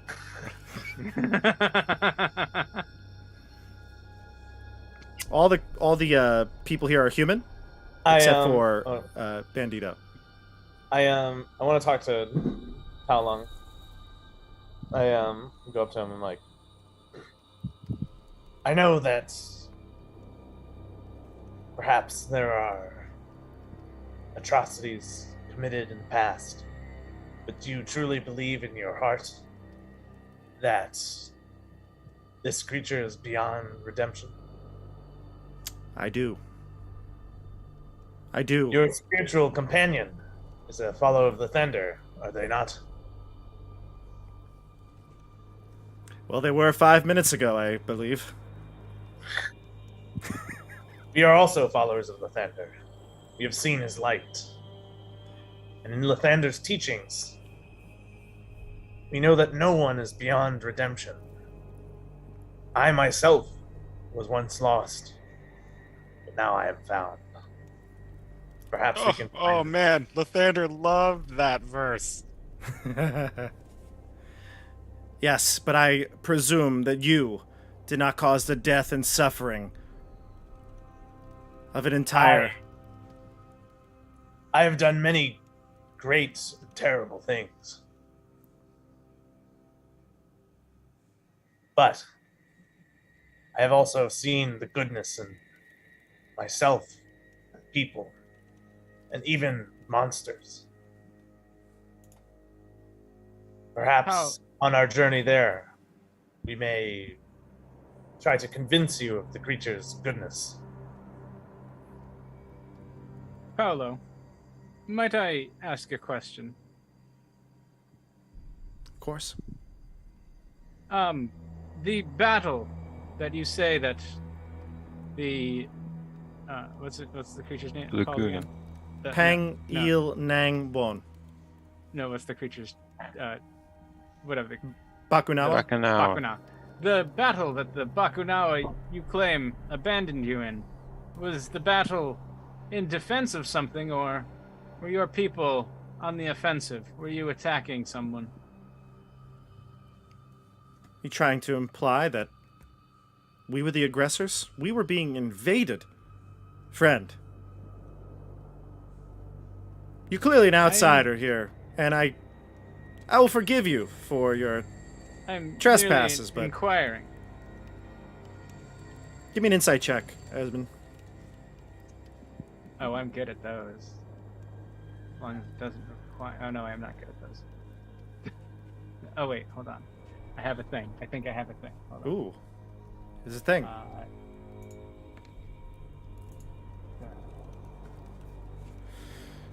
He's gonna ask you a question. Friends, may I ask you a question as we sit here and eat, drink? Okay. Is it alright if I ask you where you came from and why you are in search of a creature when you are clearly outsiders and have really no stake in what goes on in Day Yao Long Gone? We have come here from the land of Icewind Dale. We came to bring our friend back from the dead. We heard there was great power here. But we believe that we have given a mission by Lathander to come here. And this appears to be the mission that was given, so we must fulfill it to give thanks for our friend coming back. Were you successful? Did you get your friend back? He is here. I'm Yeah, he's right down. here. I came directly from the heavens, and Lathander himself spoke out and said, "Flare, solar flare, great, incredible bard, solar flare, you must return to the radiant citadel and stop anyone who would try to destroy the holy, incredible creature, the Bakunawa. We can never live if we are without the Bakunawa." And so I heeded his call, and I returned to the material plane, and here I am, sharing a drink with you all fellow wonderful people. And Snare, oh, let's sing together. This land is Edmund's, this land is Paolo's, but also the Bakana was, so let's not kill him. Everybody! Hey! Yeah, slam. Rogal's like nails on a chalkboard. Rogal, you've been working on it. Keep it up. Thank you. I'm showing you Paolo's artwork. This is Paolo. Are we like resting with them? Are we like revel? Yeah. Okay. Yeah. At some point during the revelry, I want to take out my book and start preaching proverbs of peace to Paolo. These may fall on deaf ears, but you can do that. I found three online. If that's okay. Should I read them? Sure. You have 3. I like Googled some like proverbs on peace. Hold on. let me see. Like a harvest of peace grows from the seeds of contentment. He's like, peace is the well from which the stream of joy runs. spare me your proverbs. You of draconic blood, you probably only want to go on this journey because you want to revel in this destruction. No, I have renounced violence. I do not believe in hurting people. Well, I do not believe in killing. I do believe in redemption. yes, as you said, redemption, and it seems you've got your redemption. Your friend here, back from the dead. You must have sought out the power of Long Tian. How did you convince him? He could see that we were on a holy mission. He did not need convincing. He knew our friend was noble and true. Yeah, didn't you hear the song? Didn't you? He looks over at Snare, who's like ready to go for round 2 with his snare drum, and he's like gives him a death stare. And then Snare kind of like puts down his drumsticks. He puts drumsticks down. He's like, okay, all right. And Paolo looks to you, Edmund, and he says, "Friend, tell me something. What did Long Tian tell you about this Bakunawa? Probably some propaganda, I'm sure." He told me nothing of the creature. He told me that... Well, okay, fine. He told me a bit. He told me that this was not the creature's way. That the destruction that it caused was not its own doing. That it is a peaceful creature. Of course he did. Of course he did. Yes, it is No a one creature of understands. peace.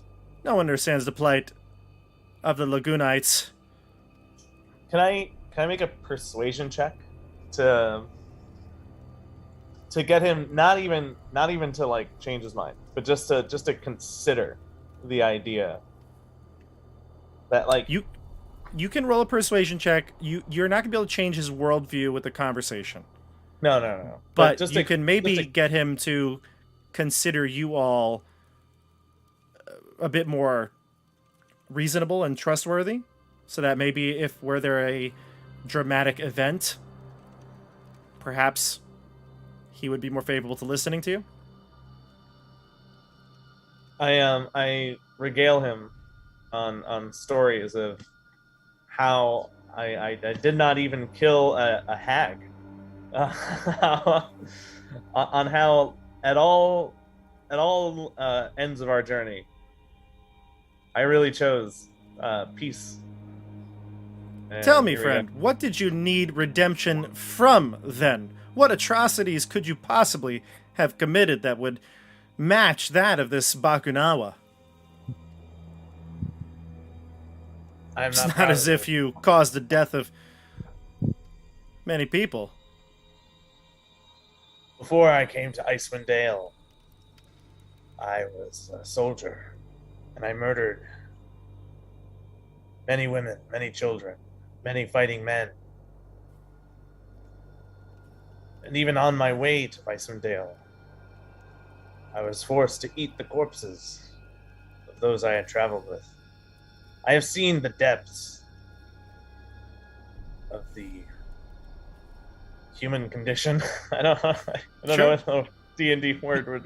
Humanoid. This I did not know. Rokal, how could you? Yeah. When you say you ate... Flair never... Yeah, Flair Right, never it's- knew that. Yes. It's okay, Flair. He did not kill them to eat them. They were already dead. I'm sorry. I just threw up. I'm not sure if it was from the story or all of the drink that I've had in this Yeah. short period of time. He did By say the the way- taste was not unpleasant.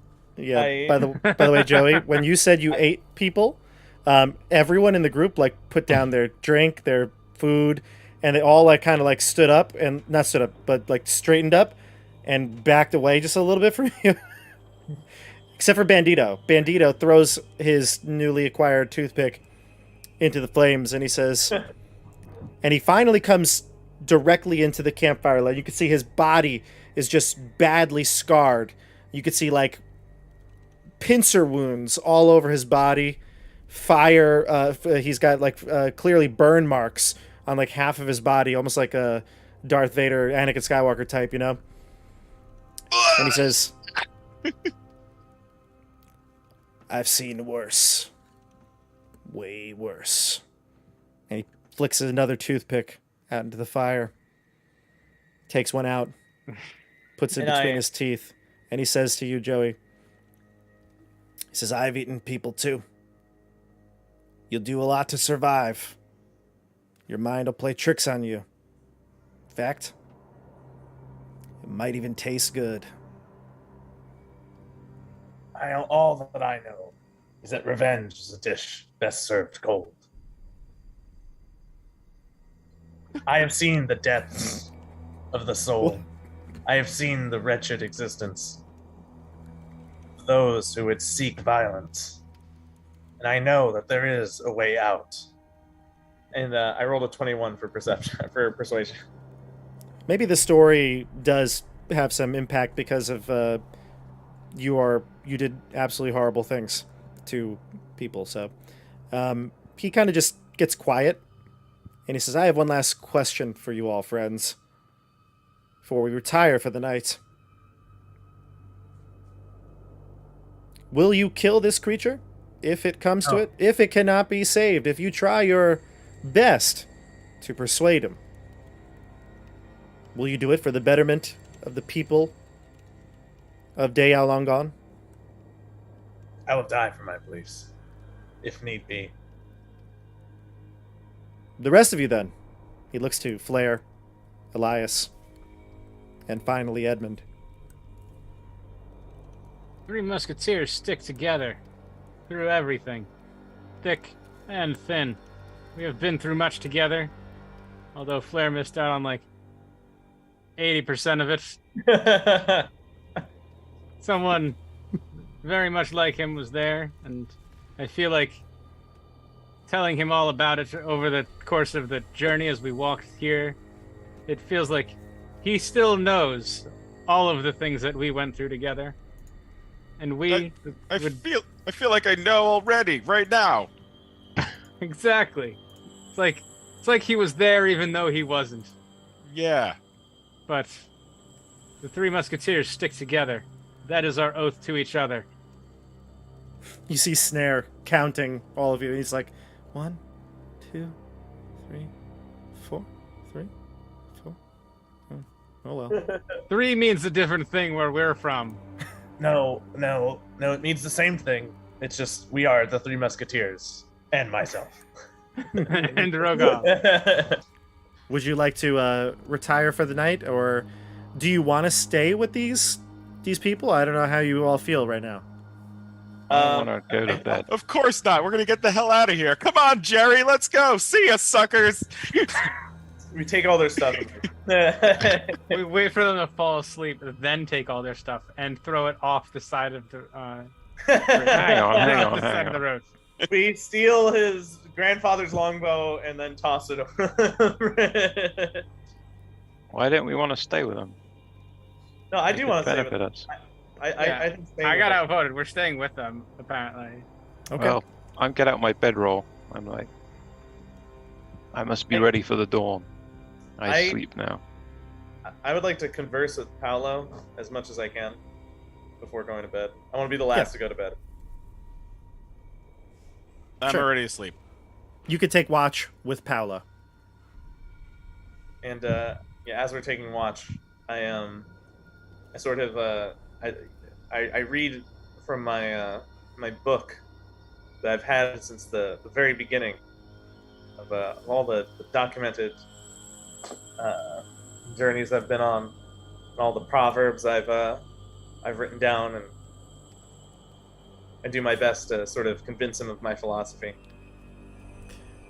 Yeah, I think that your role, your persuasion check, kind of calmed down, make him maybe see you as an ally a bit more. That you have done terrible things, and I mean, he still wants to kill the Bakunawa. There's no, like I said, I don't think you change his worldview in this conversation, but he sees you as more favorable for sure, an ally. Okay, so we'll take a long rest here. So you'll take shifts. Each of you will pair up with your Bizarro World alternative, and in the morning, we'll say Eliza and Elias wake everyone up with some sort of a spiritual. Does that Yep. sound right? Yeah, very loud spiritual prayer. Mm-hmm. And Lord, we're back to thank us to for this dawn, the bringing of a new day, and giving us your light in the world. And the light comes up.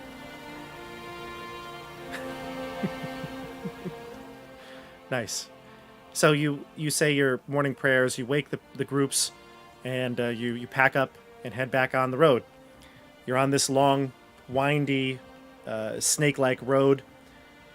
Amazing views because you're elevated up above the water. You could see some ships passing below.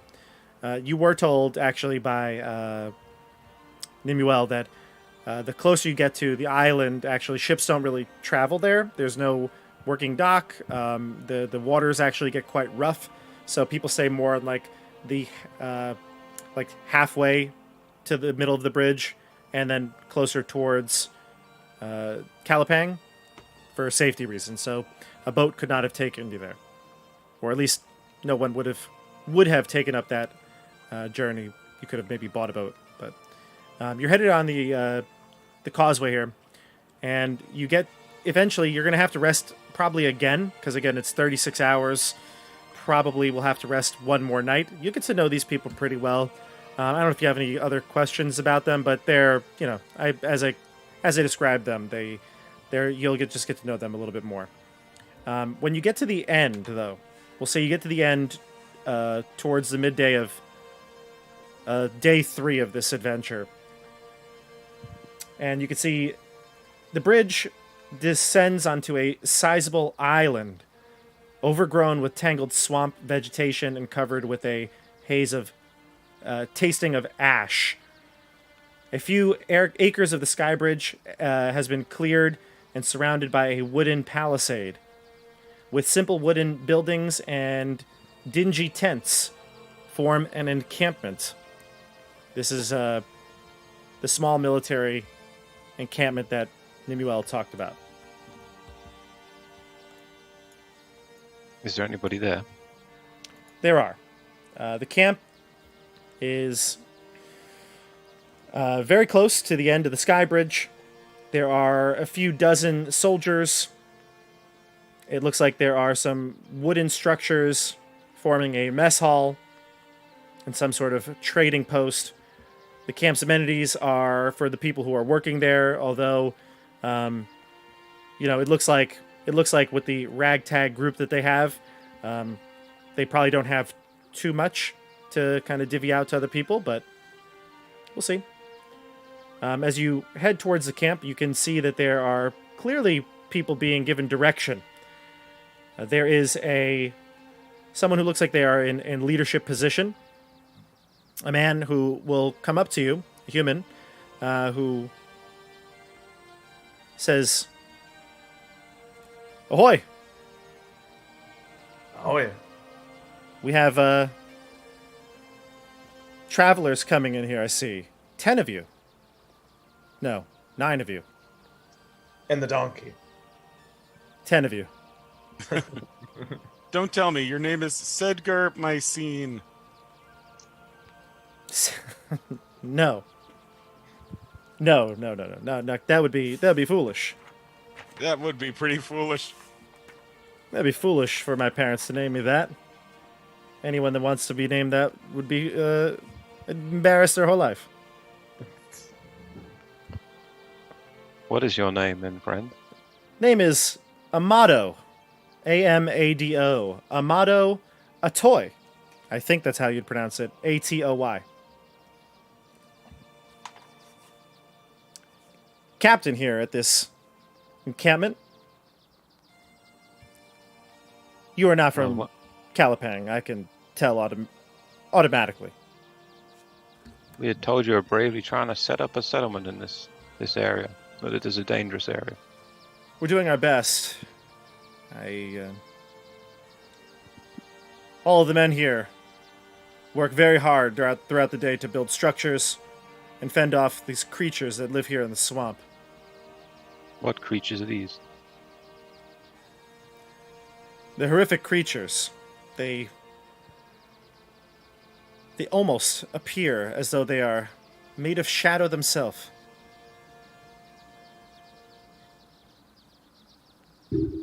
And what is your goal in setting up this encampment here on?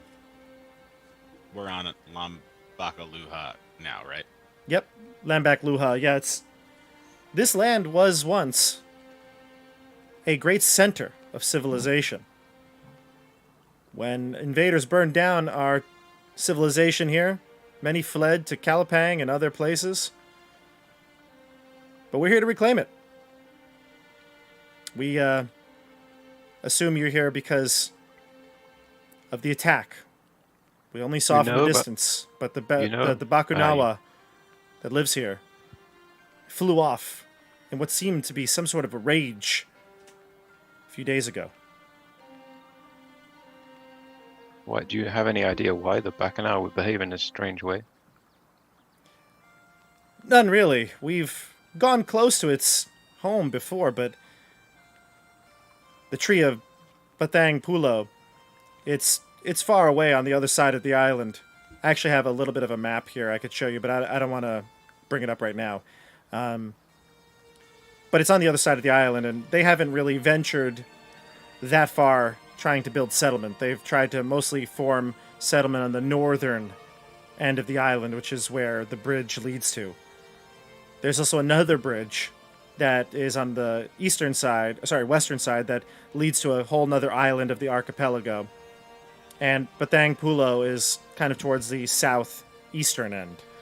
So it's relatively far away.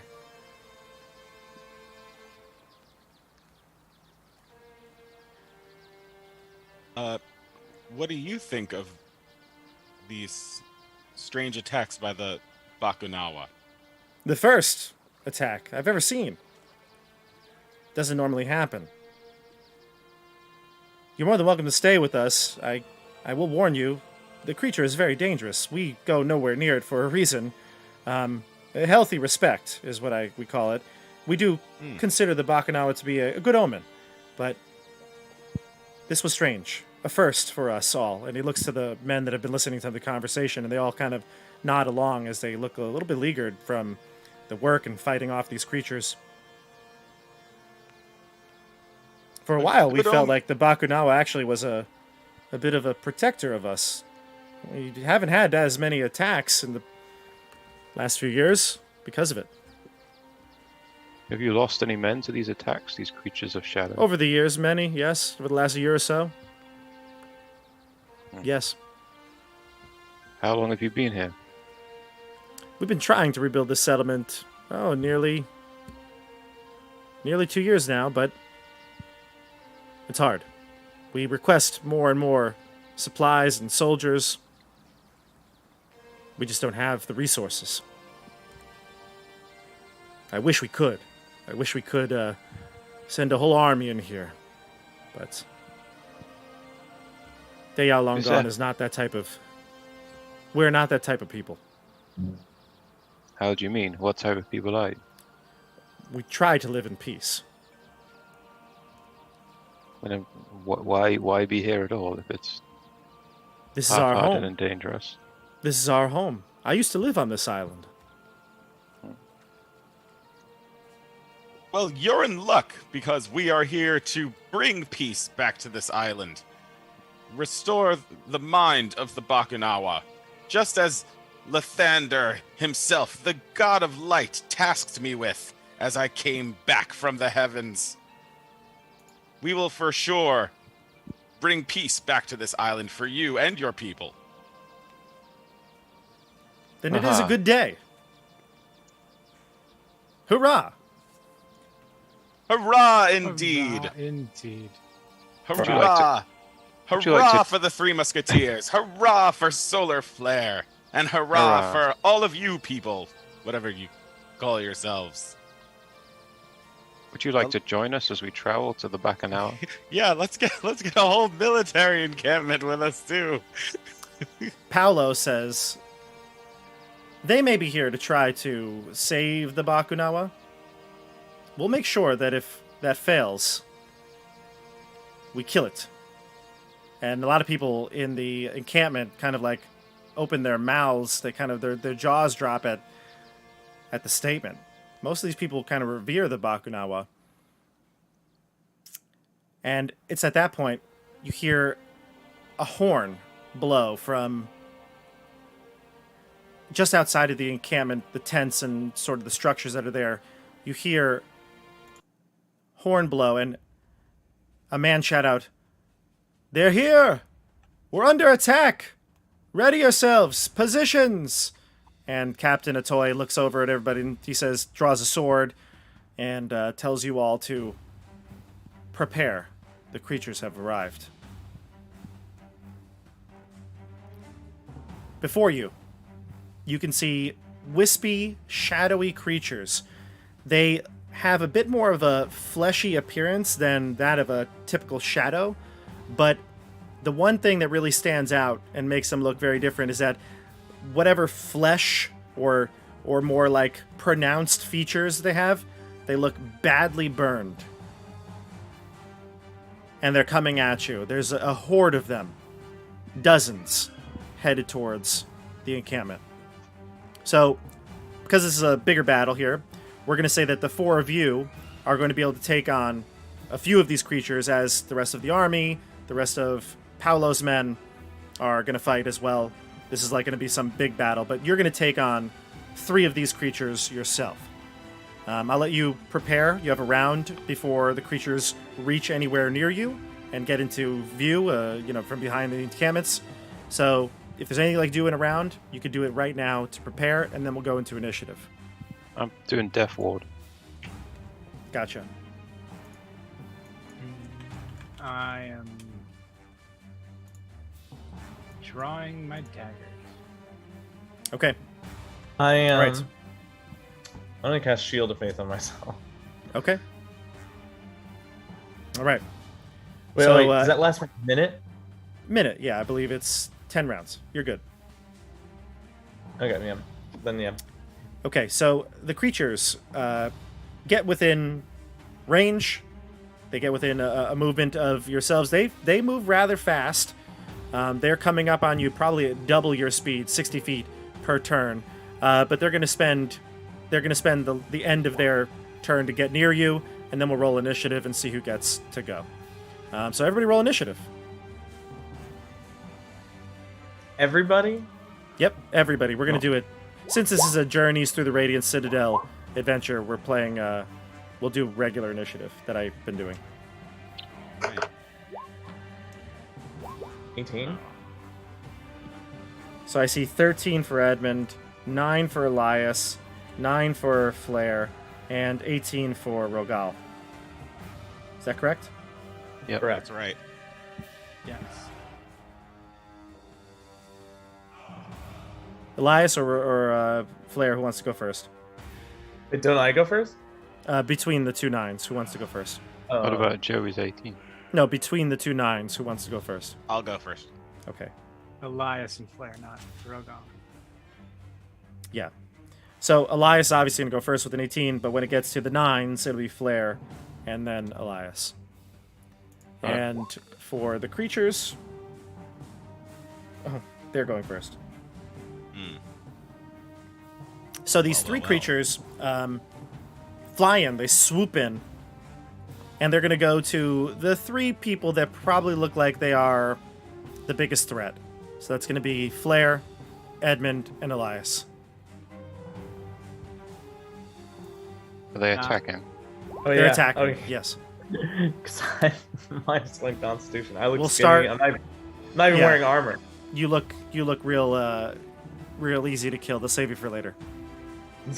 We'll go to we'll do Flare first, in the order I said. So Flare, 24. I am going to use my reaction to cast Silvery Barbs, Okay. and the creature must reroll the d20 and use the lower roll. Yep. 25. 24 it is. 24. The 24 had an automatic roll for advantage on, so it ended up getting a crit, which the damage is off. So I'm just going to use the 25's damage because it's not a crit. Okay. So the damage will be 23 necrotic damage, Yikes. and you need to give me a con saving throw. +5, right? 14. Yes, I would say that you're all within range of Rogal here. Okay. So, what? Sorry, what kind? Con? Con. Alright.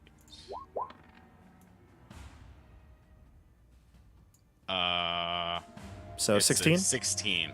Gotcha. Yep, you pass.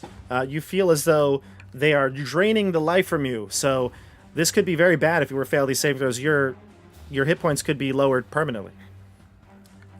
We go to, let's see here. Elias, do I have to roll a wisdom save against you? Ward in flame to impose disadvantage. Ah, gotcha. Okay.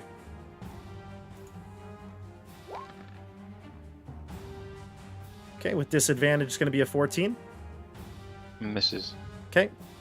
And then for Edmund, a 15. Misses. Okay. All right, so that's the end of the creature's turn. What they're doing basically is they're reaching out their, like I said, their burned, fleshy, shadowy like appendage, and when it touched Flare, it like sapped life from you. Everyone else, they tried to get it, but you were able to evade. We go to top of our order here, Rogal. I would say that there are 3 creatures, and you might be standing in the center of your group. They're benefiting from your aura, so you can kind of step up and go to any of the 3 creatures. I go after the one attacking Flare. Okay. And I want to bonk him. Is this with your quarterstaff? This is my quarterstaff. I'm gonna say I take out my shield. Yeah, I take out my shield, and yeah. Where is? Oh, actions. Sorry. All right, one-handed. Yeah. Okay, whoops. Ooh. That's how much damage I would theoretically do. 20. 20 to hit? Yes, it does. All right, so Oh, those were damage rolls first. yeah. That's weird. Why is Gotcha. it 2 dice? There's a Because it's two-handed giving damage you. and no one-handed. Yeah, it's giving. Is it because it's a? It could be a versatile weapon, right? So Oh, I we'll see. take the 9, correct? Yeah. So 20 9 to hit. damage. Yep. And everyone, just so you're not confused, Joey's over the course of the last 5 years, Joey has crafted had someone craft a magical quarterstaff. I felt like since he lost his amulet, I had to give him something. So he's got this. It seems to all go through, Joey. The damage from this quarterstaff goes through. Heck yeah. Bunk. And Okay. another one. Alright, that's a hit. And then D6. So the lesser one? 7? 7 damage. Yep, correct. Okay. So it looks like it all goes through. Looks like 16 damage has gone through to these creatures. Okay. Anything else from you? Are you done? No smites, right? No smites. Okay. That's it. All right. So the go next is Edmund. Rogal gave up on that his pacifism pretty quick. Non-lethal damage. Non-lethal damage. To the shadowy creature. I'm bonking them. I'm just like, get bonk. away. He specifically said bonk. Okay, Get out of here. that makes a difference. I will attack the one that is near me with my dagger, with Dearth, my dagger. Dearth. Ah, nat 1. Curse you, then- Zardarok. Curse you, Zardarok's child. And then I will attack with Nildar in the offhand. You were always my favorite brother. 15. That'll hit. All right. This is off-handed, so I think it'll roll correctly. Oh wow, 20 damage. Very nice. No. So, yep. So 20 damage, and these are magical weapons as well, so that all goes No, through. That's not right. This is a new creature you're attacking, right? You're not attacking the one next to Flare, I assume. No, it's the one that was attacking me, but I don't think that is right. I think I had something wrong in my customs. Oh boy. Uh, You tell me. While you look this up, we'll go on to Flare. If there's something else you need to roll, CJ, you let me know. I'll let you know. Okay, I don't think that's right. Flare? Oh no, that's right. will- Yeah. Wow. 4 piercing and 16 sneak. Nice. Oh no, I'm there's 16. There's no sneak attack because I'm not next to anybody else. So it's really only 4. I think I had said that you probably would all be like next to each other. You're trying to get within Joey's radius, the 10-foot radius, so you're gonna be clumped together, I assumed. Now, if you don't want to, if you rather be spread out, that's one thing. I just don't know. Like I would. Sure. Yeah, we're doing theater of the mind here for this. This encounter, it's designed for that. They don't give you a map, but I think what would happen is as they come up, you prepare, you kind of hunker down together because you know that you're safest next to Rogal, and then they charge in at you. So if you, I would say that you're within 5 feet of a friend. Okay. Then great. So I got 20. And anything else from you? Oh. That was your bonus? Sorry, that was my bonus action, but the daggers also do an extra d6 of psychic damage. The psychic, right, exactly. Which is another 5 damage on the first attack that hits. Gotcha. With 2. All right, we go to Flare and then Elias. Right. I'm going to cast Dissonant Whispers at 2nd level on the one that is on me.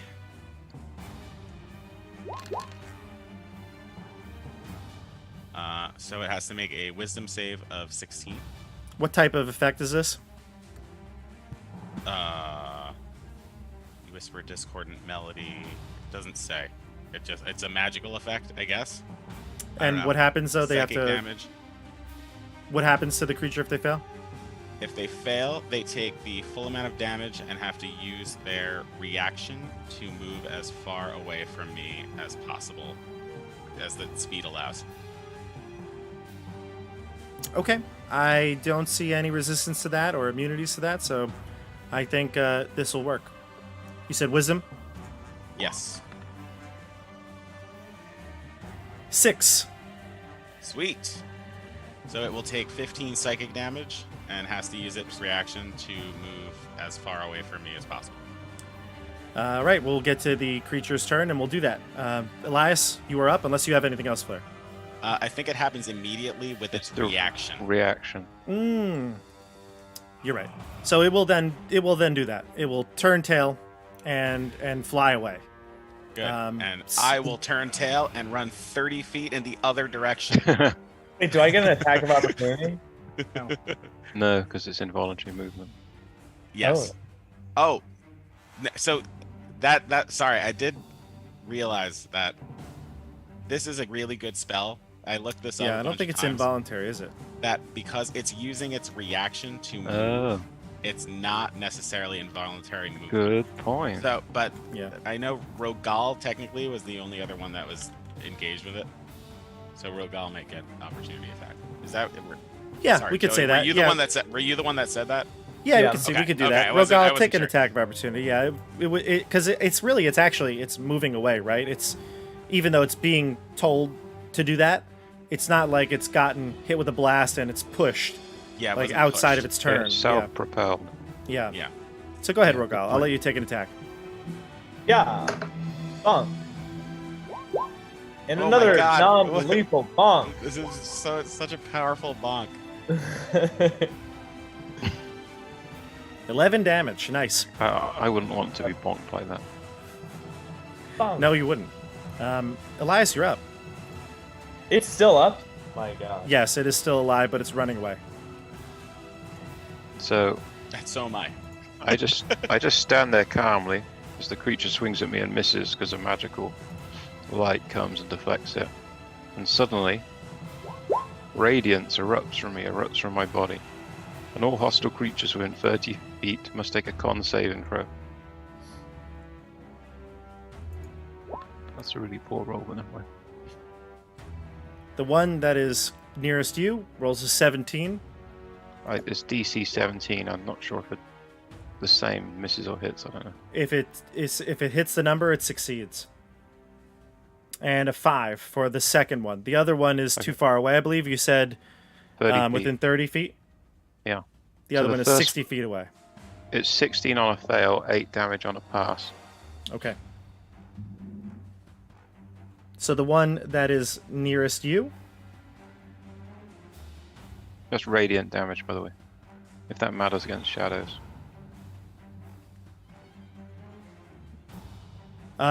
yes, it does. Yeah, it'll overcome the. I don't think there's any vulnerability, but it'll overcome the resistance. Okay, gotcha.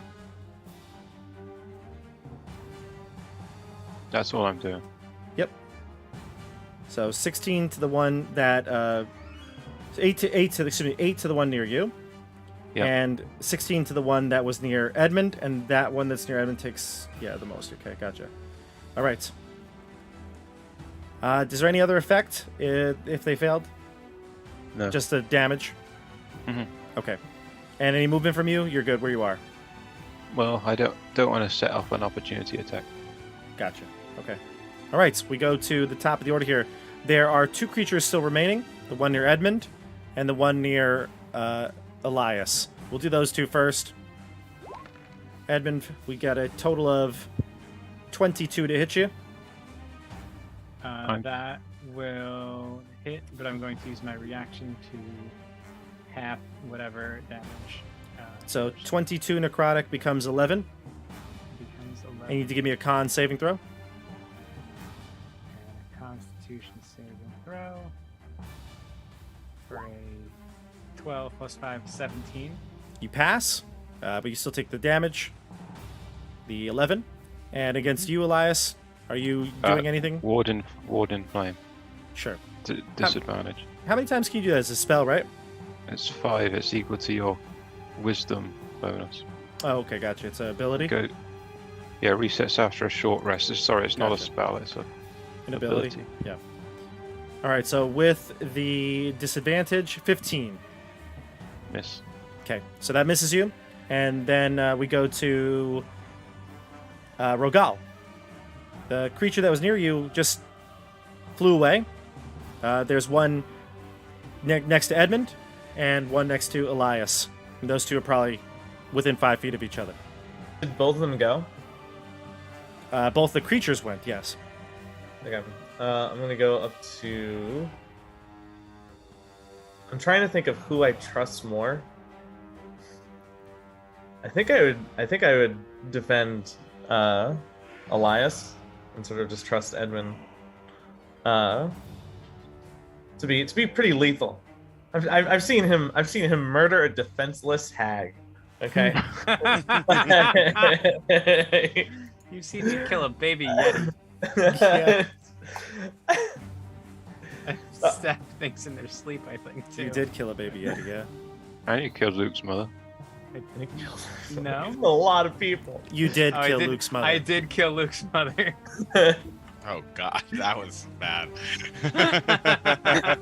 He was about to have his like moment, like I talk know. to her and get like some sort of closure, and then you threw a dagger through her head. Yep. So I walk up to Elias.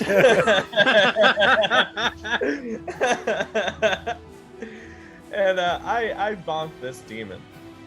I don't know if they're a demon. A shadow. 19 and does a 12 hit? A 12 does not hit, but a 28 does. Huzzah. I've gotten 10 damage. Okay, the creature dissipates after this hit, and kind of just basically becomes like sort of like a mist that just kind of dissipates into the swamp here. My God, Rogal, you killed it. Hold on. Is it possible to do non-lethal damage to a shadow? I'm gonna say that this creature is not really it's not the same like anatomy as a humanoid, so it just dissipates. You don't even know if you killed it, to be honest. It dissolved into the ether. You actually released its soul. I just brought it back to Lathander. That's all. Yeah, right. 100%. You should feel happy. I Anything else sent from it you? to a farm, Edmund. Anything else from In you, a Rogal? farm upstate. No, I mean, do I have more movement? Like, You do have more. You only moved like 5 feet here. okay, then I move over to Edmund because I Okay. can use my reaction to disadvantage any attack. Okay, so you stand next to Edmund. Gotcha. We will go to Edmund next. I was gonna disadvantage my attacks. And I defend the monster. Don't kill this poor defenseless creature. Ah, 12 misses. I rolled everything. Damn. That would have been so good. That would have been 30. So good. Oh, if you click the dice roll next where it says like the attack versus Yeah. where you roll just to hit, Yeah, it'll roll both. that's the difference. Alright, and offhand attack. Holy crap! Another nat 1. Wow, so a nat 1 for Edmund is an 11. It's an 11. That's And he misses. It's pretty good. Yeah, I rolled a 1 and a 2. I rolled an 11 and a 12. The 11 Yikes. automatically misses. Okay. All right. So Edmund, you swing twice. You miss twice. This shadow creature's so nimble. Evading my daggers. We go to Flare. Once again, Zardarok's children taunt me in their death. The camera pans to Flare. He's already halfway across the bridge. I'm just kidding.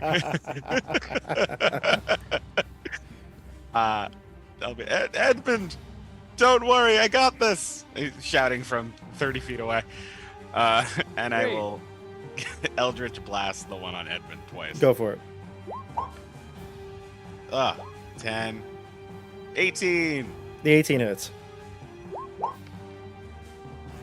8 force damage. Gotcha. All right. We go to Elias. Okay, so it's just still the one in front of me, right? Correct. Wait, didn't I kill that one? There's one in front of Edmund. Excuse me. Wait, did the one that ran away come back? No. Oh, it's just peace. Well, out. it's a battlefield, right? So like it ran away from you, and now it's like Uh-huh. in another area of fighting. You know, there's other Okay, there are yes, other yes. creatures here. Gotcha. So I'm just going to go with Sacred Flame. DC 17 dex save. Dex, you say? Yeah, dexterity. You think this creature will succumb to dexterity saves? 4. And that one. Takes 13 radiant damage. It's dead. The Ah. creature dissipates similar to how when Rogal viciously murdered the other one. What? I did not viciously murder anything. I did non-lethal damage. I'm gonna run over to. I'm gonna move over to Flare and protect Flare. They're all dead, Elias. You look around you, and the Oh, wait, soldiers. maybe not. The soldiers are doing their best to fend off the creatures, but it looks as though some soldiers get knocked to the ground, the life being sucked out of them, and then arrows fly in. A hail of arrows fly in from Paolo and his crew, and they look up and see you all and kind of nod. You know, you're experienced adventurers as well. And more arrows flying around the battlefield, swords swinging, and the creatures eventually are defeated. Some cast off, others dissipate into the swamp. All in all, a small death toll because you all work so quickly and efficiently. And Captain Atoy will tell you that we don't know what would have happened here. That was the biggest all-out assault we have seen. Without you, I fear we may have lost everyone. And the cause of bringing back Lambak Luha. Thank you. What do you say? You got it. You got it. We would No, we must help when we can. That was easy. what were those things? Some say that they are the spirits of those who were killed when the invaders came. Oh, thank God. I thought I killed somebody. They're already dead. Well, that one was my uncle. I don't say that in character.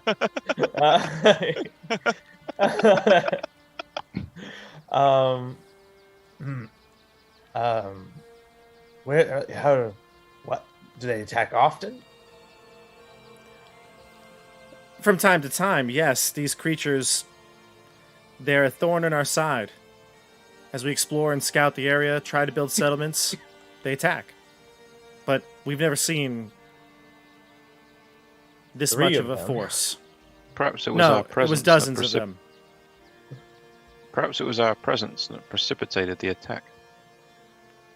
Then get the hell out of here. Yes, we must proceed towards the back an hour. You can travel there as quickly as possible if you take the Weeping Paths. And he'll kind of take out a map and fold it out. And here's where I'll show you the map here. I'm going to switch us over on Roll20 to this. Let's see, how do I get... There it is.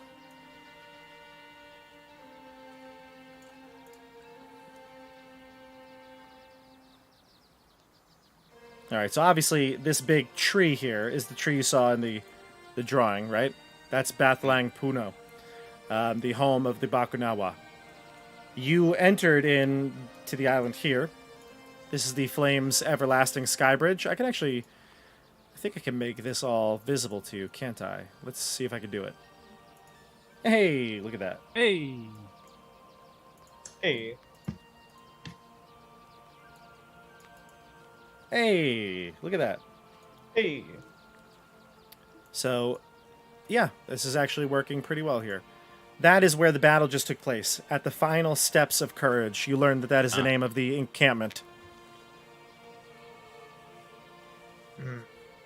So, if you'd like, he can show you the most direct route. You know, it's going along the coast, headed towards this kind of hilly area before you get to Bethlang Puno. Down this road over here. Basically, yeah, it's like that's like a little river that kind of settles in the inland here. But if you follow along this river, head through these hills, over the grandma's house, you will go. Piece of cake. That is I what we think will Grandma serve. makes cookies. That is what we will serve when you get back. Actually, Wonderful. you have cake here? No. We'll have to, hey, cake. Let's go. Wait. No, we're not. No, we're not going to serve. Wait. Is Is that it not Is that time? a donkey named Cake? Is it- Don't serve him. Is it No, not that- time for lunch? Are we not? It is lunchtime. A short rest I and mean, lunch. We should get lunch. What lunch you have here, man? They have probably coastal, so knucklehead trout, of course. Oh, God. Perfect. Fantastic. You know haven't had knucklehead that trout in isn't a saltwater time. fish. True. You know, knucklehead trout is just it's everywhere. It's a cousin of the knucklehead trout. It's Right. called knucklehead bass. It's Capan knucklehead trout or something. Yeah. Otherwise known as sea bream. That's it. So they got some fish, which I'm sure you all love. Paolo, Right. though, is pretty adamant that we're at the precipice. Stop now? No. My party heads on ahead. So we can't take a short rest if we. You can do what you would like, but I, Paolo, my couple, I'm- will be I don't going think- to save. I guess I tell wanna- aside. I don't think we should let this guy go on his own. He's gonna get himself killed. I wanna make a persuasion check to get him to eat lunch with us. No What are need to you gonna roll. say? He will not eat lunch. Like, even if I roll like a 30, No. Even if you roll a 30. even if I roll a 30, I bet You I can't could roll a you 30. can't just make somebody do something. It's not mind control. Ah, 20. I'm persuading. I'm appealing to his conscience. Yeah, but you know there's some people that they're not going to listen to something like, if it's their life's goal to do something and they're there. And you're like, lunch? But it's tasty. But Paolo, if you don't eat lunch with you, you'll be doomed. Deception. All right. What if I make a convincing argument?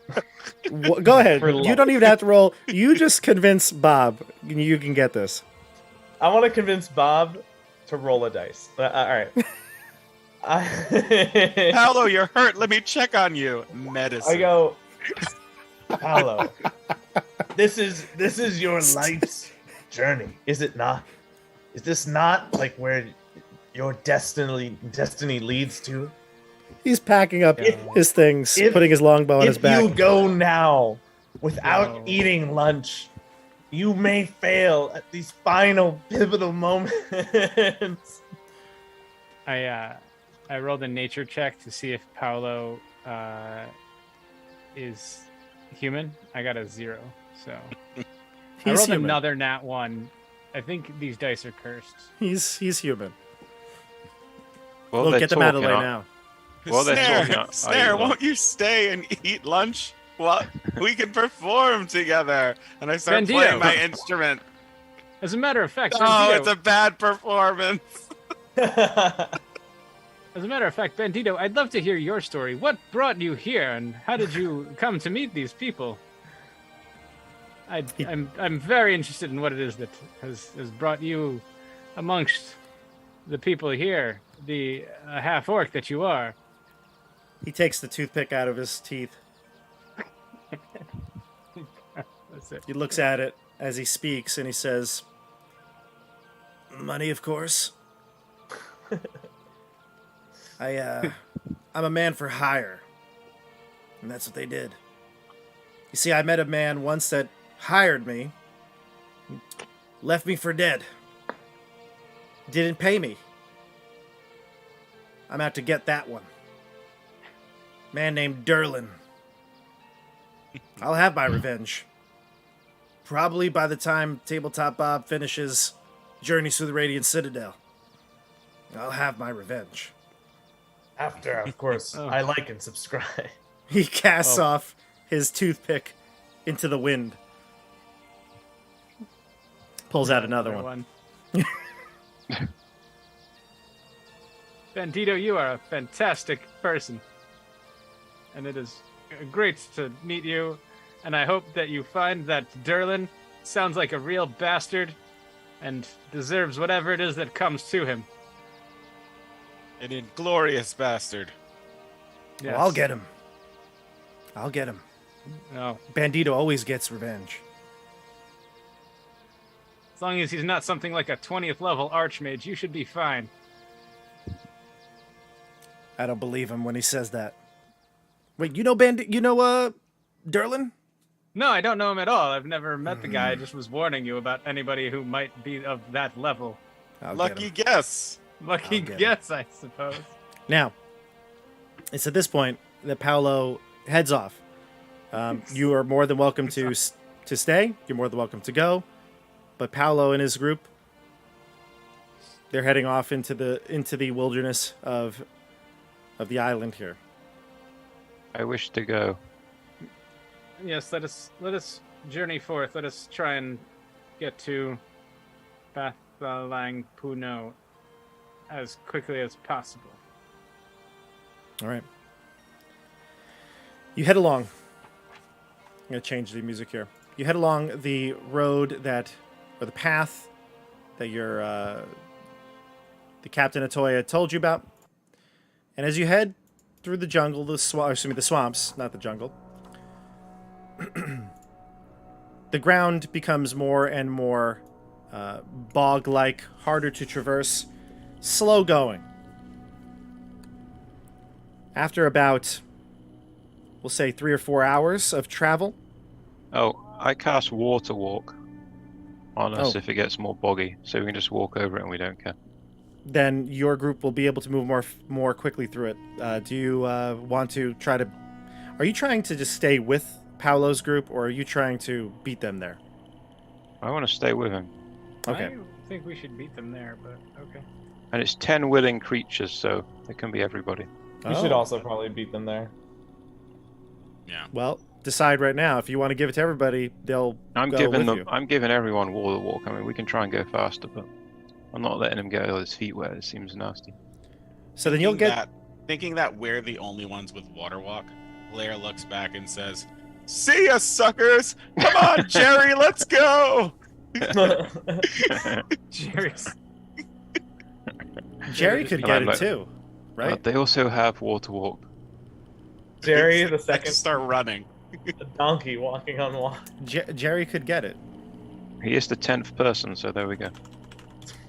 Creature. So yeah, it does Nice. work. Yeah.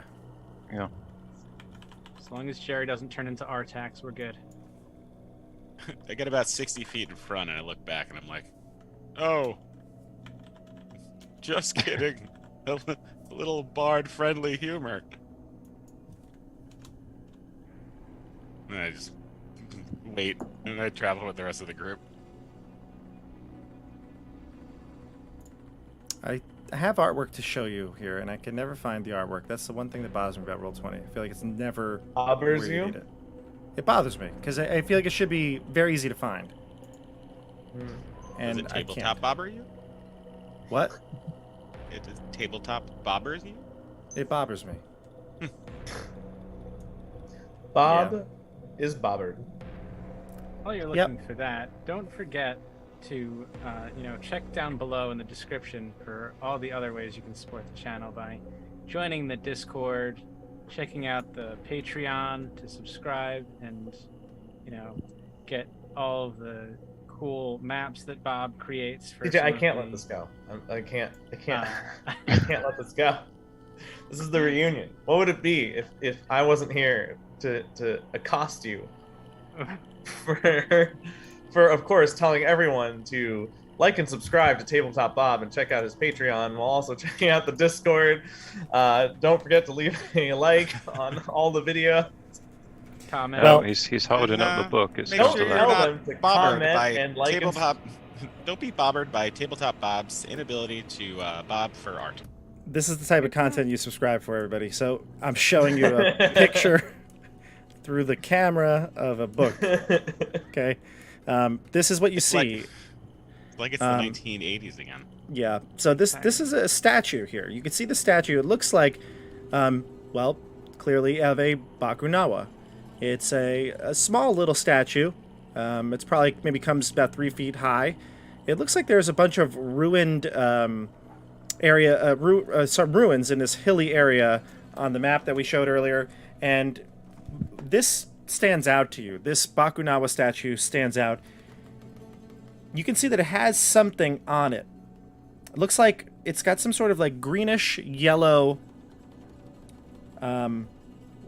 either blisters or bubbles attached to it. And I'll show you the picture again, just so you can see it a little more clearly. What do you make of that, Paolo? As you get to the ruin and you see the statue, Paolo inspects the bubbles on the statue. This is not natural, for sure. Friends, take a look. Be careful that it doesn't burst and something grabs onto your face. No, I would never touch with my bare hands. That would be a fool's errand. Only a fool would do Yes. something like that. Yes, you got to keep Clearly both your that's- eyes peeled. Clearly, that's not what Edmund wants to happen to you. Got to keep both of your eyes peeled, for fear that you might lose one. Oh, no. Mm-hmm. Edmund, why do you look so bobbered? You know, Regal, come here. Inspect this. And Regal looks at him. He's just like, and he like kind of gets close to it. All of a sudden, you hear Rogal be like, Regal looks at it, and he kind of like sniffs it, and he kind of gets his eye real close to it, and he looks and he says, what is this? I see something inside this bubble. He says, I don't know what it is. I can't know what to make of it. Look. Paolo gets close. Regal. You want to look too? I want to look too. I'm like, You stick your head in there. can get face You can see that these blisters or bubbles, whatever is formed on, it's like kind of attached itself to this creature or to the statue. It almost looks like small little wispy figures are like floating inside it. I look away. Yeah, this blister-like growth, it kind of heaves a bit as well when you realize what's in there. It heaves a bit and gives a sickly green glow. Give me a perception check, Rogal, so you got close to it.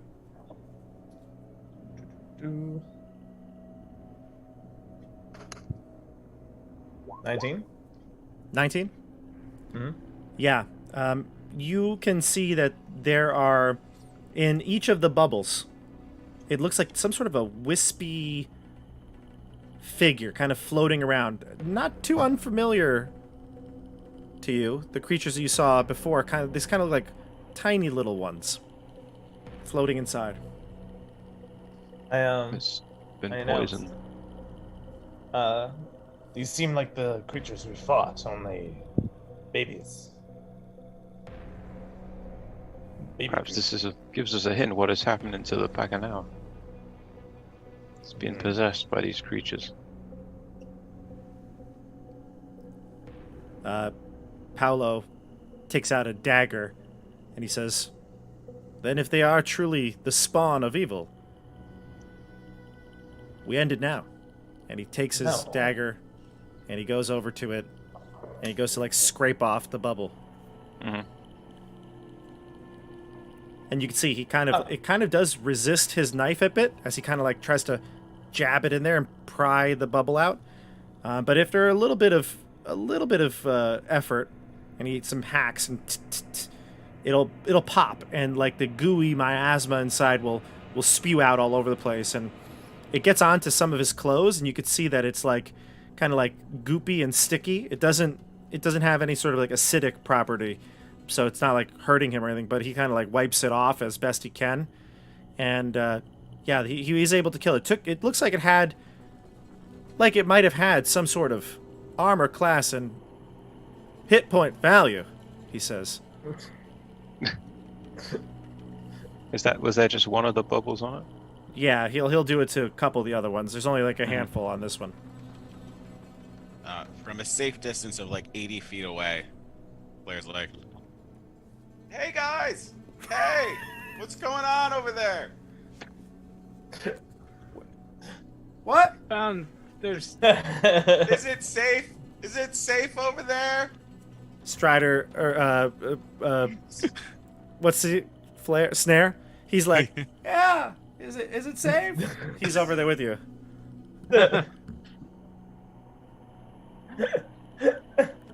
Guys, what is it? What's going on? You guys look like you're having a good time. I don't think they can hear us. it's What? safe. You can come back over here.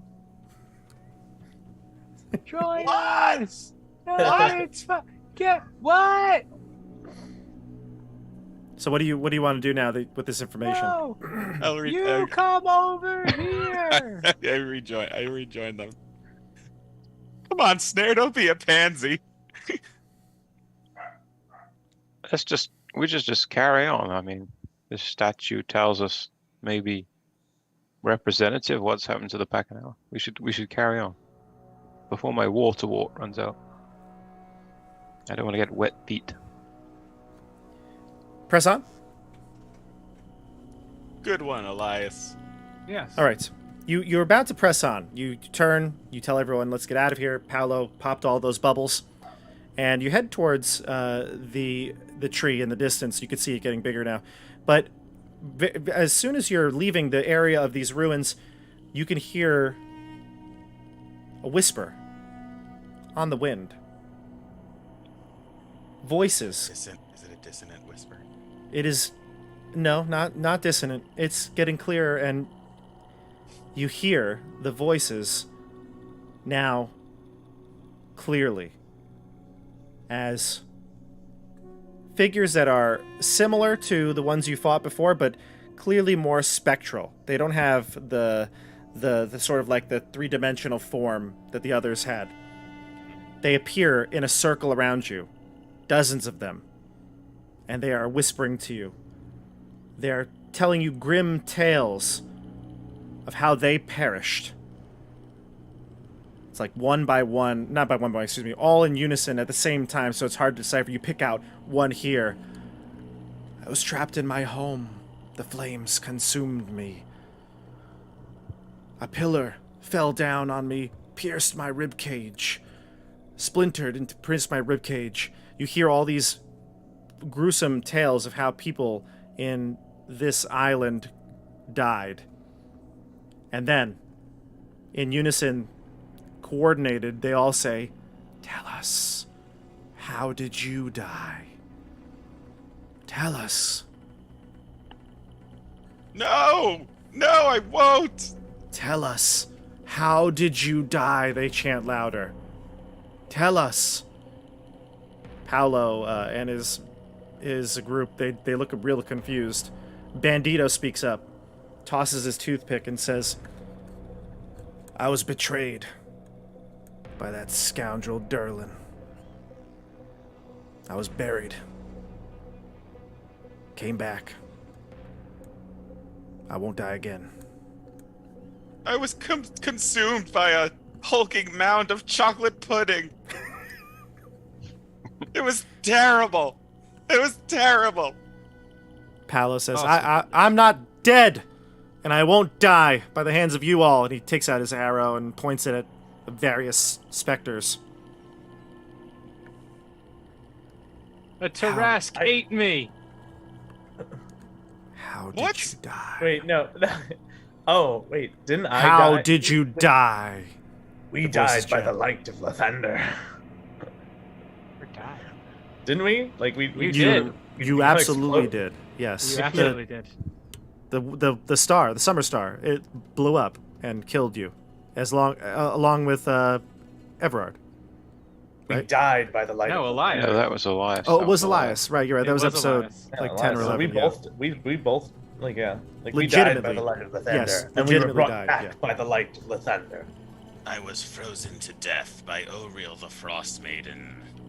What? Who said that? One of the shadows is like. How Enough did of you this die? nonsense. I'm blowing a channel divinity to get rid of them all. Three musketeers. What do you say? Wait, What do you Edmund do, didn't Elias? die though. Edmund's never died.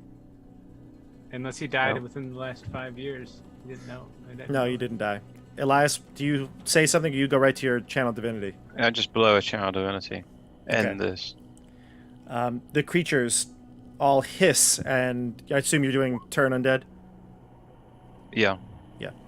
The creatures hiss as the power of your holy symbol repels them and they kind of dissipate into the air. But as they do, anyone.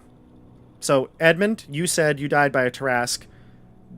Rogal, Yeah. you said you died by the light of the summer star. Flair, you said you died by chocolate pudding. Okay. And then nobody else had a chance to retort other than Bandito. So, all of Palo's group, except for Bandito and Elias, you need to give me a wisdom saving throw. Wait, didn't Palo say I'm not dead? Yeah, Palo said, I didn't die, and I'm not going to die. But you all said a way that you had died. So, we have to make wisdom saving Nope, throws? just Oh. Andrew. Just Andrew and Palo's group. I got 17. Oh, 17, you say, huh? Is that... So when I do the Lathander Bless, do I know if I fail or not? I can't remember. Wait, what if I said me and Elias died? Which I do believe I said we died. I didn't tell them how I He died. did not tell, yes. So, Elias, you are going to get the bonus of Joey, correct? Yes. Oh, So, alright, 22. 23. Are you satisfied with that? Yeah. Okay, gotcha. 22, actually. Yeah, 22. All right. So Paolo's group. All right. Every single one of you. Doesn't matter if you made the save or not. You are engulfed by flame. Red hot fire surrounds you all. And then for those of you who claimed you died or said that how you have died, you feel like the flames have no effect on you. You feel the heat. It does feel rather hot, but they dissipate quickly. And you come out unscathed. Andrew, you made your saving throw the same as you, so you come out unscathed. However, oh, dang, poor Snare. Snare bursts into flame, and you can see he's just crying out as his skin is being charred, and you can try to put him out. Everyone tries to help him and maybe douse some water skin on him, but he just will not get put out. The flame continues. He falls to the ground, drumsticks in his hand. He reaches out. Take these, please. And he drops them at your feet, Flair. The drumsticks. I pick them up, kind of shaking. I really hope this isn't a portent of things to come. And the flame eventually goes out, and he's blackened. The smell is horrendous. You can smell that the flesh that has just been roasted. He's steaming as he slumps down into the swamp, and eventually that kind of puts out most of the smoke. Medicine check to see if he's dead. He's dead. He's dead, everyone. He died. Rogal, you don't want to give him a lay on hands point I cast 5 lay on hand. to cure his dead? He's not dead, Elias. I don't believe it.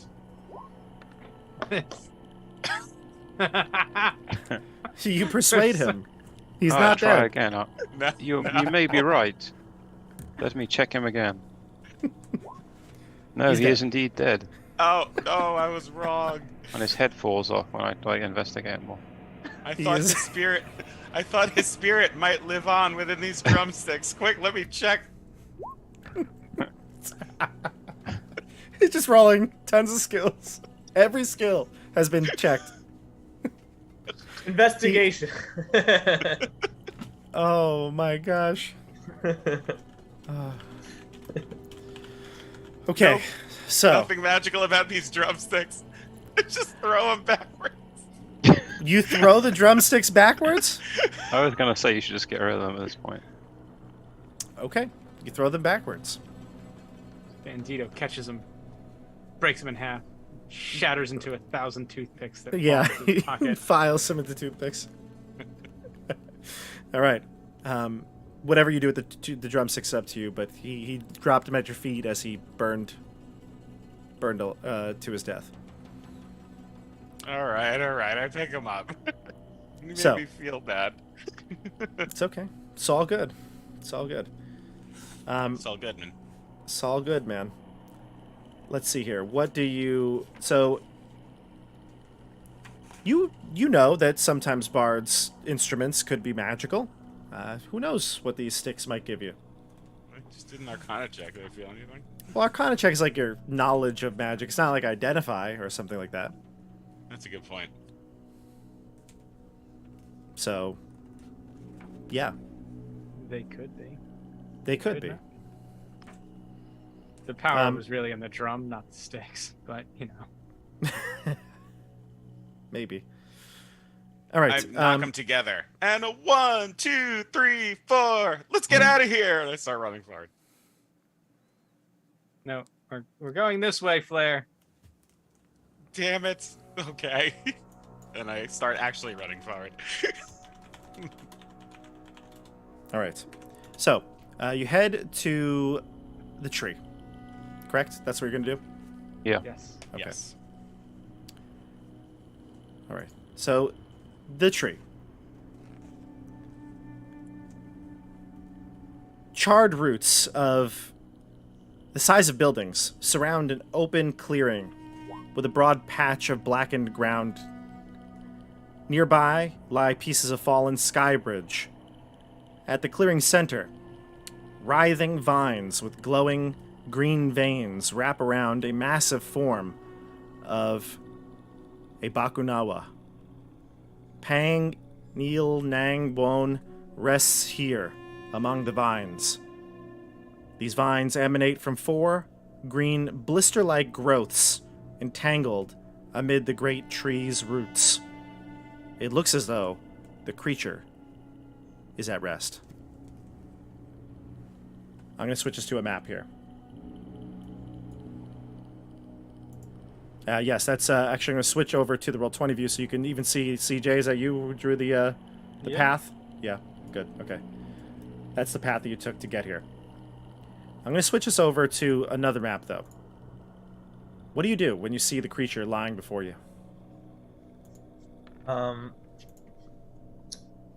Is Paula with us, or Yeah, Paolo's with you, yeah. He survived the burnings. He survived, yes, but the bard did not. does Paula, do I see that Paula sees the creature? Yeah, you're all there. You see it. Can you all, I'll tell you what his reaction is like, too. Can you all put your tokens on the map? Just put it anywhere. It's all good. Where is my token? Wow, too close. Too close. Yeah, but that's fine. I'll move you. Yeah. Who put the meeple there? Oh, that was me. Not sure what to do with this little guy. Where are we supposed to be at in the bottom? I immediately grab Paolo and I say, "You promised me that there was like a way to solve this diplomatically." I'm gonna move Paolo back. We're gonna say that you're probably more closer to the edge of the map here. If you want to resort to violence, do it after we've made our attempt. He's just staring at the creature, the Bakunawa, just like I like grab lying him there. and I'm like, Paolo. I like shake him. Do not want this blood on your hands. You have your chance. And then I will have mine. He knocks an arrow, and he motions to his group to be quiet and to take up positions behind the roots. You know, I'm going to take off the lighting here. I feel like the lighting is not really necessary on this map, so I'm going to take it off. I let Paulo know, and I say, if it comes down to it, like, I will defend this creature with my life if I have to. Understood. He just eyes the Bakunawa. We'll have Bandito. I'm gonna give him numbers here. Bandito will be green. Or colors. Oh, I said numbers. Jeez. It's been a long day, everybody. By the way, Stefano and I had our first week of school, so I am like exhausted. Yeah. We're okay. I did too. Ever. Awesome, CJ. Yeah, sure you did. Hey, Luke! Luke shows up. Do we still have those temporary hit points? Unless you lost them. Yeah, Okay, you should, great. right? Yeah. Yeah. We're I gonna lost say them. this one right here Oh, is. then I actually have more hit points. Yeah, I thought we lost them after like a day or after a long rest. I guess you could cast it every day, right? Morning. I was like, remember when I fought that gigantic octopus with those dwarves? And then the next day I was like, oh my god, remember when I fought that 3-horned lizard with those elves? Did you make a new roll? No, No, it's based always on his- 14. Yeah, it's always based on his 14. level plus something, right? Okay. I think I have the same thing. Inspiring leader? Yeah. Oh. A lot of good coordination you guys did for this one Your- shot. Yours is better than mine, though. So. All right, so pay attention, everybody. You've got Paolo, who's the actual NPC token. You can see it's the artwork. Next to him is Regal, the red symbol. On the right, we've got Bandito, who's green, and Eliza, who is blue, like Elias. All right. Nice. Oh. Very easy to tell the colors here. I look over to Edmund. And I'm like, so you're gonna slit its throat while it's asleep? No, I promised. Long I say- Tien. I made a promise to Long Tien that I would work to keep this creature alive, and he explained to me that it's in its nature to attack the village as it did. I put a hand on Edmund's This- shoulder and I go, I know, friend and comrade. I'm This is just a problem making that funny. this is a problem that needs solving, much like the hag problem that plagued the Icewind Dale. East Haven was safer East Haven. for the hag's death. Yes. The Bakunawa, I'm just moving it a little closer so it, while you're discussing what you're doing, that we can see it in the view. But we can see the artwork. So it's got like pussy vines are attached to it. Yeah, I'll just remind you of the description. But this little area here, that's like its resting spot. It's like its little nest. That's where it's sleeping. So it's not next to you within 5 feet. But yeah, the area has these writhing vines with glowing green veins wrapping around the massive form of Pangil Nangbon. These vines emanate from 4 green blister-like growths entangled within the tree's roots. And I believe you can see them on the map. They're located here, here, here, and yes, I think the last one you just highlighted. Just gonna ping them all again. Do you want me to put like a green circle on it? No, I think we got it. I'm doing it anyway. I've got it. Okay. What do you want to do? I will say to Paolo that those vines may be the source of the corruption to the creature. That may be where the true evil lies. You should concentrate on that, not the creature. Eliza, let us take out the far vine. in the northeast together. That thought just came to my mind as well. Seems we are in communion. Praise Regal. Lathander. I look over to Regal and I just go, Which vine will you take? He's like,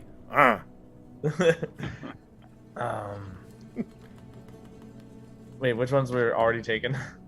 Top right. I've taken a top right. top right has been taken. This is the one that Eliza and Elias are going to go to. I'll go to the bottom left. The close one? Yeah. Okay. Move your token.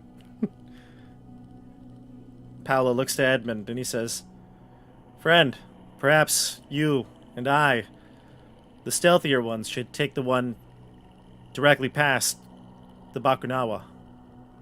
That seems like a good idea. We will be better at sneaking past than the others. Come, let us go. Yes. Let me try and be stealthy first. No, please, let me be stealthy first. I guess that means have bottom not. right for me. Come on, Jerry, let's go get him. No. No. You get Bandito. Bandito flicks his toothpick off, and he says, "I guess you're coming with me, big boy." The donkey? Yes. The donkey is going to stay far away, all right? We don't want Jerry getting hurt here. Hey, That's Bandito, very- keep me safe, all right? And I give Bandito a bardic inspiration. He says, "Thanks, kid." He puts another toothpick in his mouth, and he says, "But I only protect myself." And he's an unwilling creature. No, he'll accept it. He'll accept it. He'll accept it. All right. I'll take it. Everyone give me Good stealth to know. checks if you're... Go get him, Tiger. Everyone give me I don't stealth need checks if it, you're but, moving like, I'll- towards I'll- the areas here. I got a 3. Okay. What route would you have been taking to get to this area? I also rolled a 3, but it turned into a 12. Oh my god. Oh wait, Which- do we have? I got. Do we have to sneak? Can I climb like this? Oops. Ooh, an 18. Describe to me what you... let's go in order here. Let's go with Elias first. You're going to the far one. How are you getting to that? Can you see that? Yep, so you want to climb over the roots and kind Yeah. of sneak around? Yep. Okay, so you climb over the roots, sneak around, and you got a 3 on your check, correct? Yeah. Okay. Yeah. Let's go to Edmund. Initiative. Edmund, how did you get to your blister? Me and Paolo. Paolo, we snuck, kind of like we went around and we tried to sneak as like that. Okay, this. so you're going to go along the closer to the root side and try to get away from him. It looks like there's some sort of stone structure that's been collapsed here. This was like the part of the bridge. Yeah, can we maybe? I mean, if it's low enough, we'll go like over it that way. We'll Yeah. avoid the creature as best we can. Gotcha. And you rolled a 12. I did. Okay. All right. And then Flair and Rogal, I assume you're just hopping over the route? Yeah, I'm You just mean gonna. me and Bandito? You and Bandito, Rogal on the other side, but yes. No, I'm like, I have my back against the root, and I'm like sidling across it. And I'm like, come on, Bandito, follow my lead. And he's well over the root there, way before. He's already there. You're trying to go this way. You're like looking behind you, like, where is he? Yeah, fair enough. All right, and give me stealth checks, and Joey as well.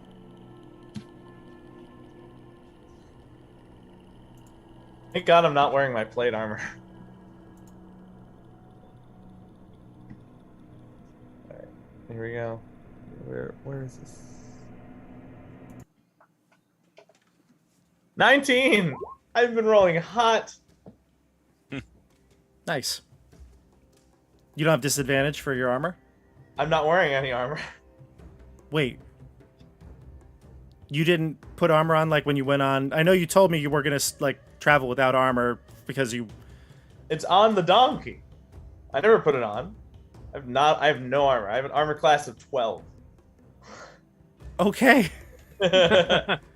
Okay. And your con of 8. Okay. All right. He has faith in Lathander. That will protect him. All right. Okay. All right. Here we go, everybody. Edmund, since you went closest to the Bakunawa, here's what happens.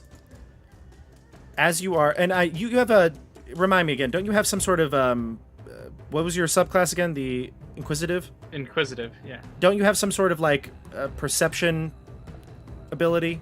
I have an ability where I can use perception as a bonus action. I can make perception checks as a bonus action In like, combat. in combat, Gotcha. but also I am missing an eye, so I have disadvantage on perception checks that require sight. Give me a perception check right now. Does it require sight, or is it like a smell or taste? I'm going to say it's sight. Cool. Yay, 4. A 4. As you walk around the beast, you can see it's kind of like a nervous twitching to it, as the vines writhe and whatever they are doing as they're pumping into the creature. It's twitching, and the vines. You get the you failed your perception check, but the vines almost sense you, and they start to move.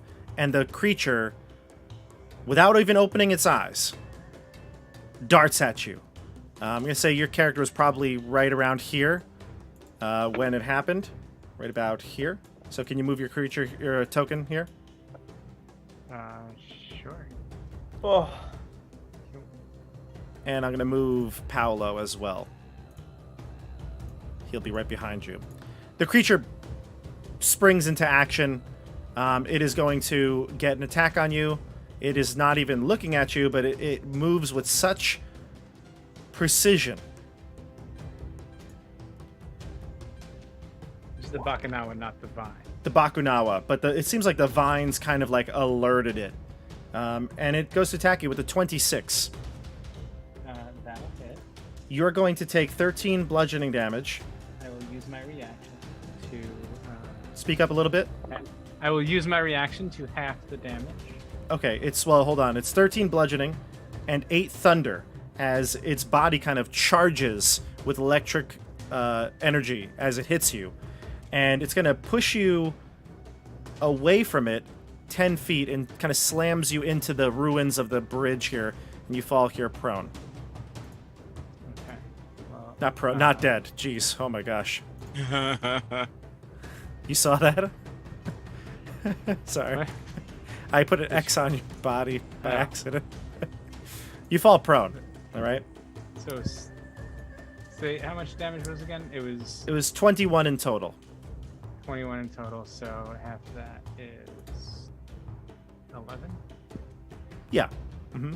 Actually, no, you don't fall prone. I'm sorry, I lied to you. It just pushes you 10 feet back. That's it. Okay. All right, we're going to go into initiative here. Let's roll and see where you all land. God damn it.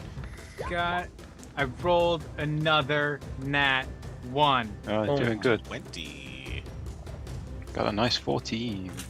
I rolled a nat 1. You are 7, it says.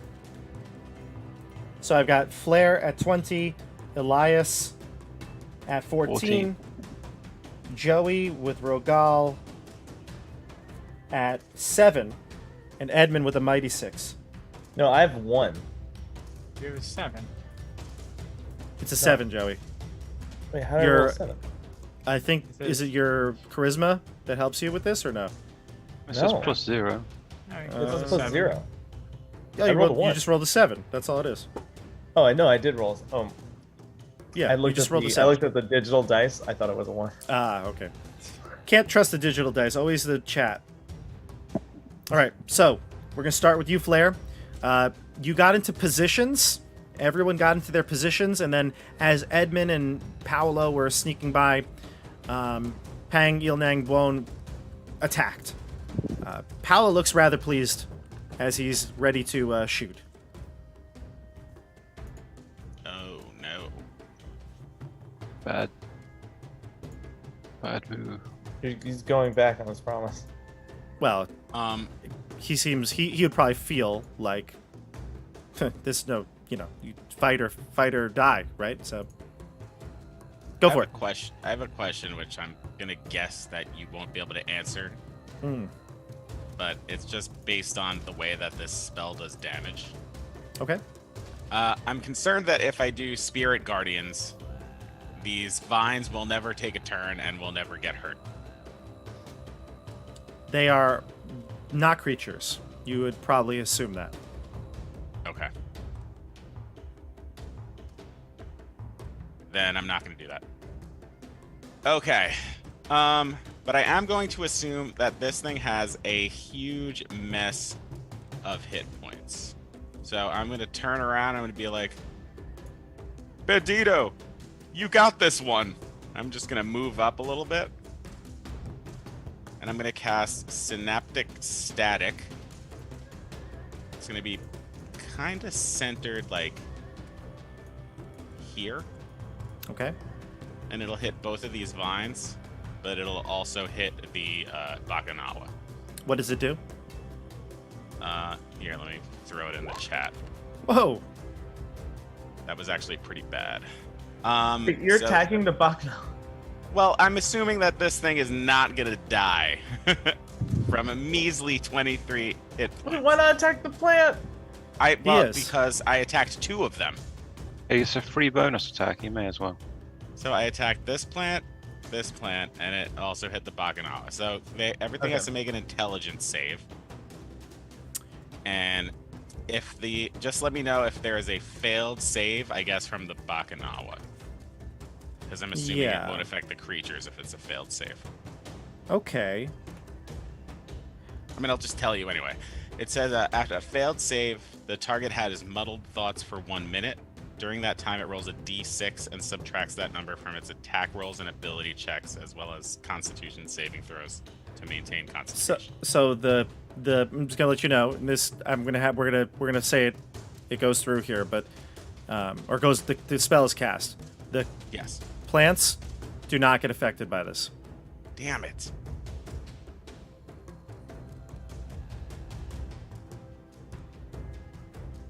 But the plants take the damage No, the plants do not get affected by this spell. at all. But the creature will.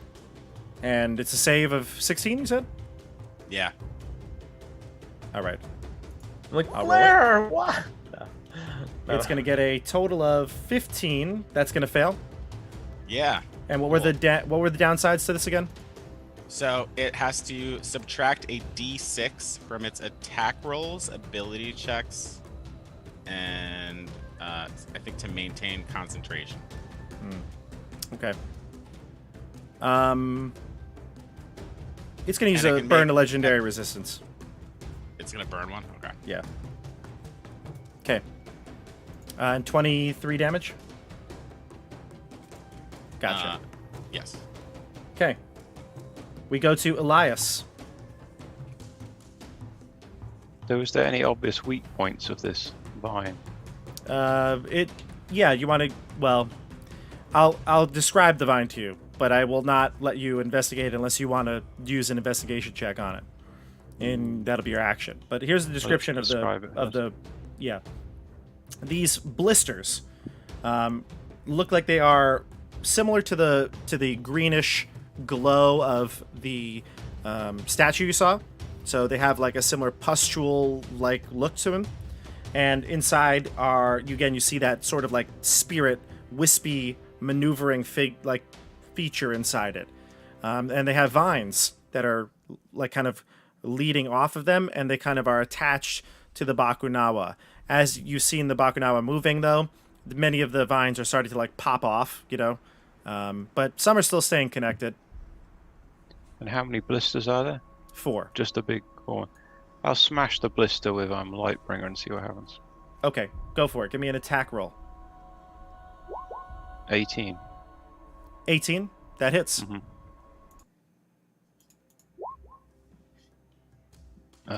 10 bludgeoning damage. Okay, 10 bludgeoning damage. So, yep, 10 bludgeoning. You pound into the blister, and it's got a dense mass to it. So you did damage, but it looks like it could take some more before it pops. I'm gonna use a bonus action for spiritual weapon. Which gets a 13. Does not hit.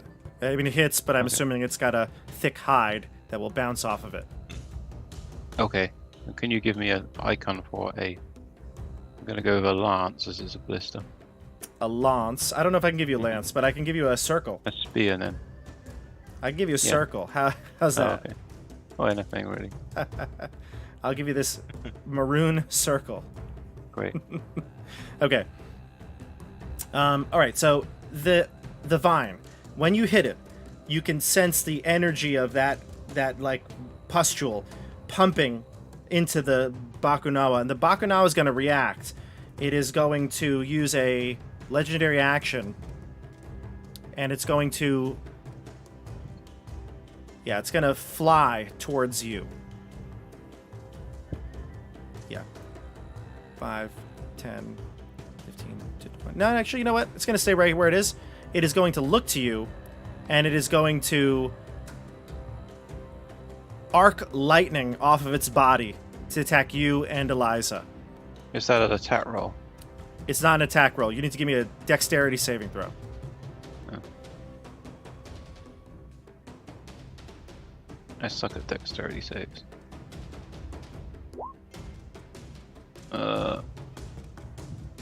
13? Yeah. Okay. Eliza passes. Does Eliza have Hang an on. aura? No. I'm blowing my bless as well. Goes up to 14. Okay, you're still going to fail. You're going to take a total of 22 Be right back. lightning damage. 22. Mhm. Got it. And Eliza's going to take only 11. I'm actually going to have Bandito and Eliza, your alternate Berzaro pair is going to go with you. So we'll have Bandito go, and he's going to run up and flick out his toothpick as he takes out a dagger, and he's going to stab at this blister, and let's see if he hits it. He's not going to hit it. He starts to like pound on it with the dagger, but it's thick, and the hide is preventing the dagger from really being thrusted in. Eliza will do the same. She's going to take out a longbow, and she's going to attack. She's got a total of 12. That's not going to hit either. Sorry. Okay. You know what she'll do, though? She'll try to use a special ability of hers. Let's see if we could do this. Yeah, she's going to actually hit with an attack, and it's going to do a total of 12 piercing damage to the creature. To the, excuse me, not creature, to the blister. All right, so Bandito fails. Eliza does hit. We go Bandito to... has bardic inspiration. Oh, you know what, though? It's a D8. It was so bad. Okay. It was No, bad. It's a He D10. rolled... It's a D10. It's a D10. Yeah, actually, Yeah, that's pretty good. He but- rolled a 6, so Okay, he's not yeah, going it's to pretty waste bad. it. Yeah. Let's go to Edmund. No, sorry, Rogal. Rogal. Then Edmund on deck. Okay. I look at Powell and I'm like, damn it. And I bonk the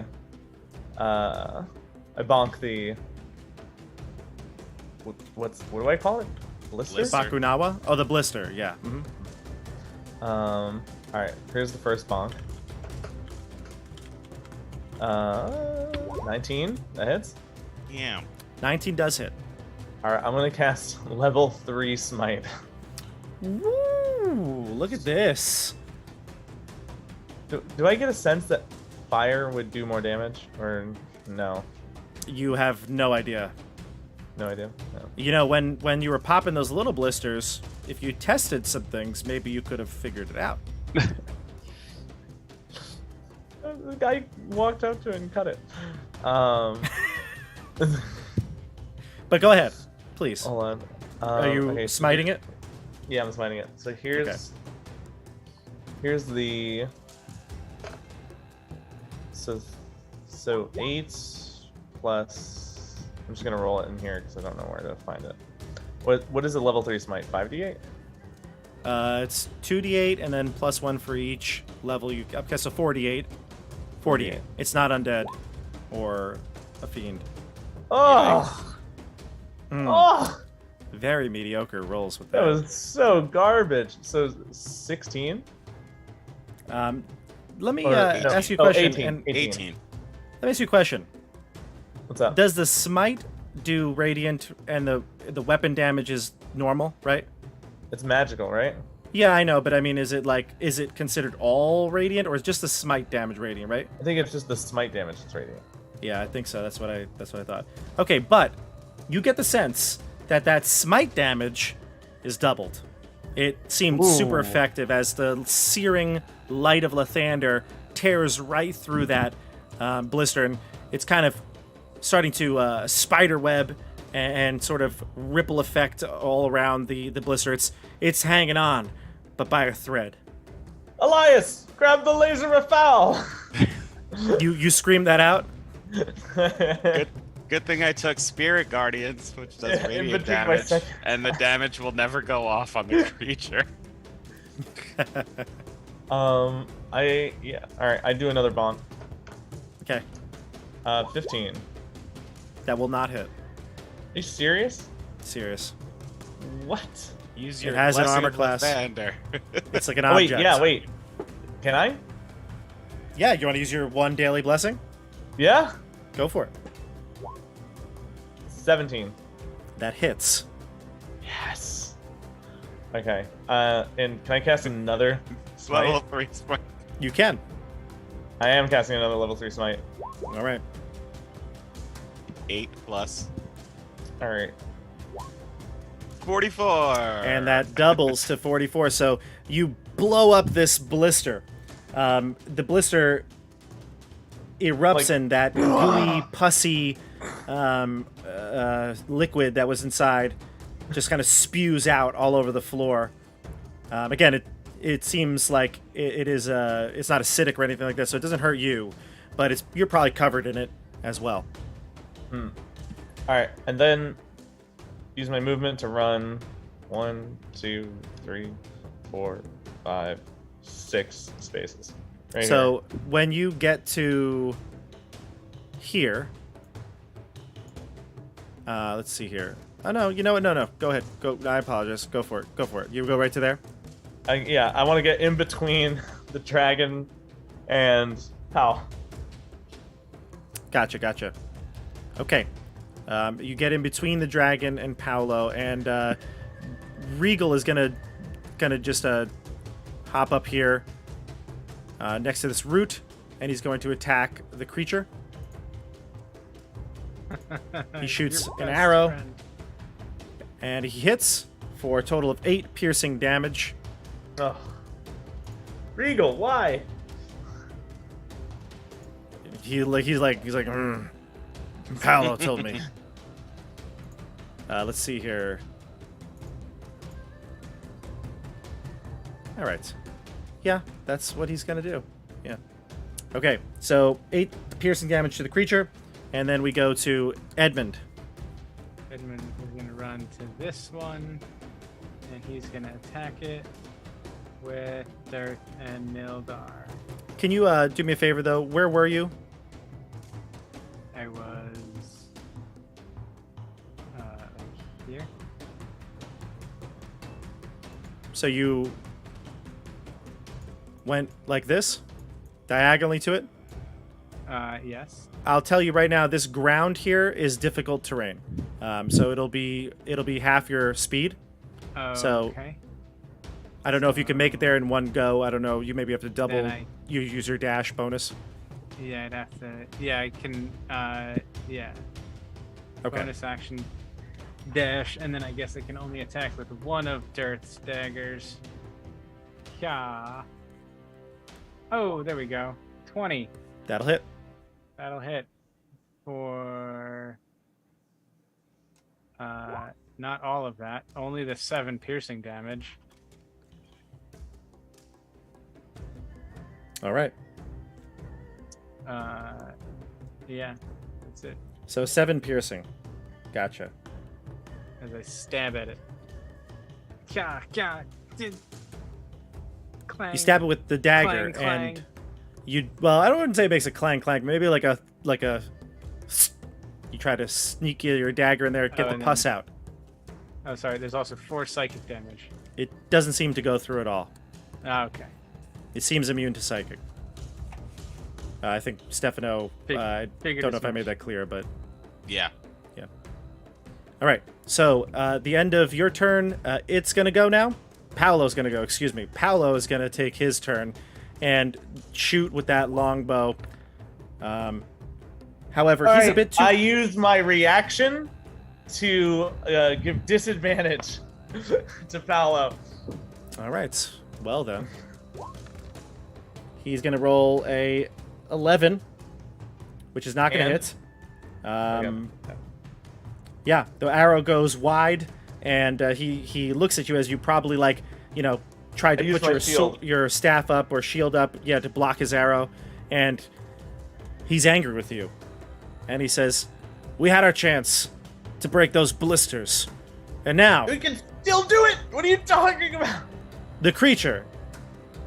The creature! He looks, and the creature is moving towards you, Rogal. Let's see here. Rogal, you popped a blister, right? Yep. Yeah, it's gonna try to kill you. Great. Of all people, you. It is going to, Right next to it as well. yeah. It is going to slam into you, and it's not going to hit you. But it is going Wait, to- Really? Yeah, it actually missed. It rolled a nat 1. Oh, okay. Let's My see armor here. class is 12. But then it is going to bite you, and it is going to hit you. Ooh. It rolled a nat 1, literally, so it would miss no matter what. But it rolled a hit on you, and it's going to bite you. It does 12 piercing damage, so that's regular damage. Oh, wait. Oh, no. You're not wearing armor, so you don't get your Not heavy... wearing armor. You have heavy weapon or heavy armor master, didn't you? Not this time. Wow. Okay, so 12 piercing, 10 lightning damage, and it is going to try to swallow you. So give me a strength saving throw. You're probably really good at this stuff. Oh my god. Are you serious? You get +5. You'll be fine. I have +9. I Yeah. think that includes the +5. But Yeah. what if I roll really low? You'll be fine. What'd you get? Did oh you my roll? god. There you go. You see? Oh, a Hey! 20. Yeah, 20. Yeah, you're fine. You're fine. I'm like, no. I like Um, as it like tries to open its mouth and swallow me, I put my quarterstaff in between its jaw. Rancor style, right? Yeah. Yeah. The creature is going to spend a lot of its movement, though, and fly up. It's going to fly up 60 feet, I think. Yeah, it's going to fly up... No, it won't fly up that high. It's going to fly up 30 feet. So wait, So Bob, it's- I took how much lightning damage? 10? You took 12 piercing and 10 lightning. Okay. It is going to fly over to here and go in the air 30 feet. Next to... Let's see, which blister is down? This one's more damage. It's going to fly over to here. No. So you know what? It won't fly up 30 feet. It'll fly up 10 feet and just kind of hover over here next to you. All right. Now we go to the top of the order here, Flare. Alright, I'm gonna put the wording of this spell in Roll20, and I want you to tell me if there's any way that I can do damage with it. Does it say a creature or object?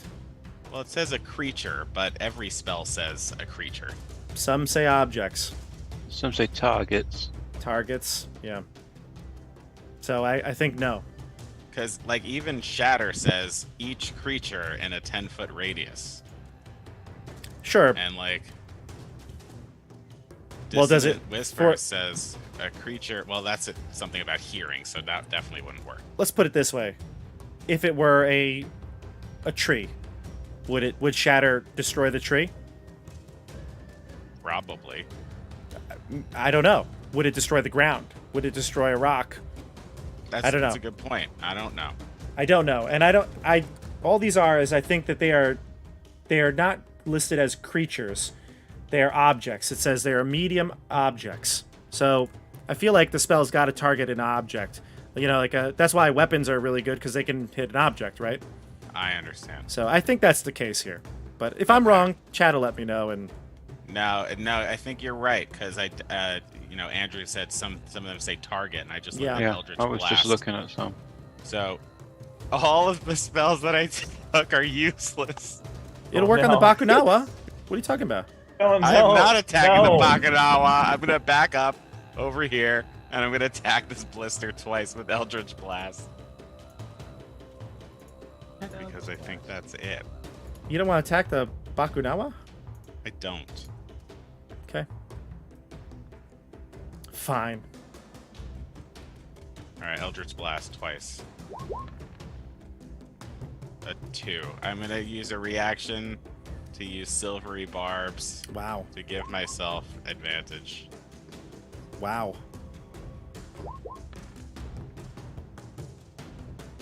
Okay, Total? that's gotta hit. That's a 19 with the first blast. That blast will do 8 damage. Wow. What if I'm I told rolling you good. it did not hit? A 19? What It if I did, told you it because a did not hit? 17 hit?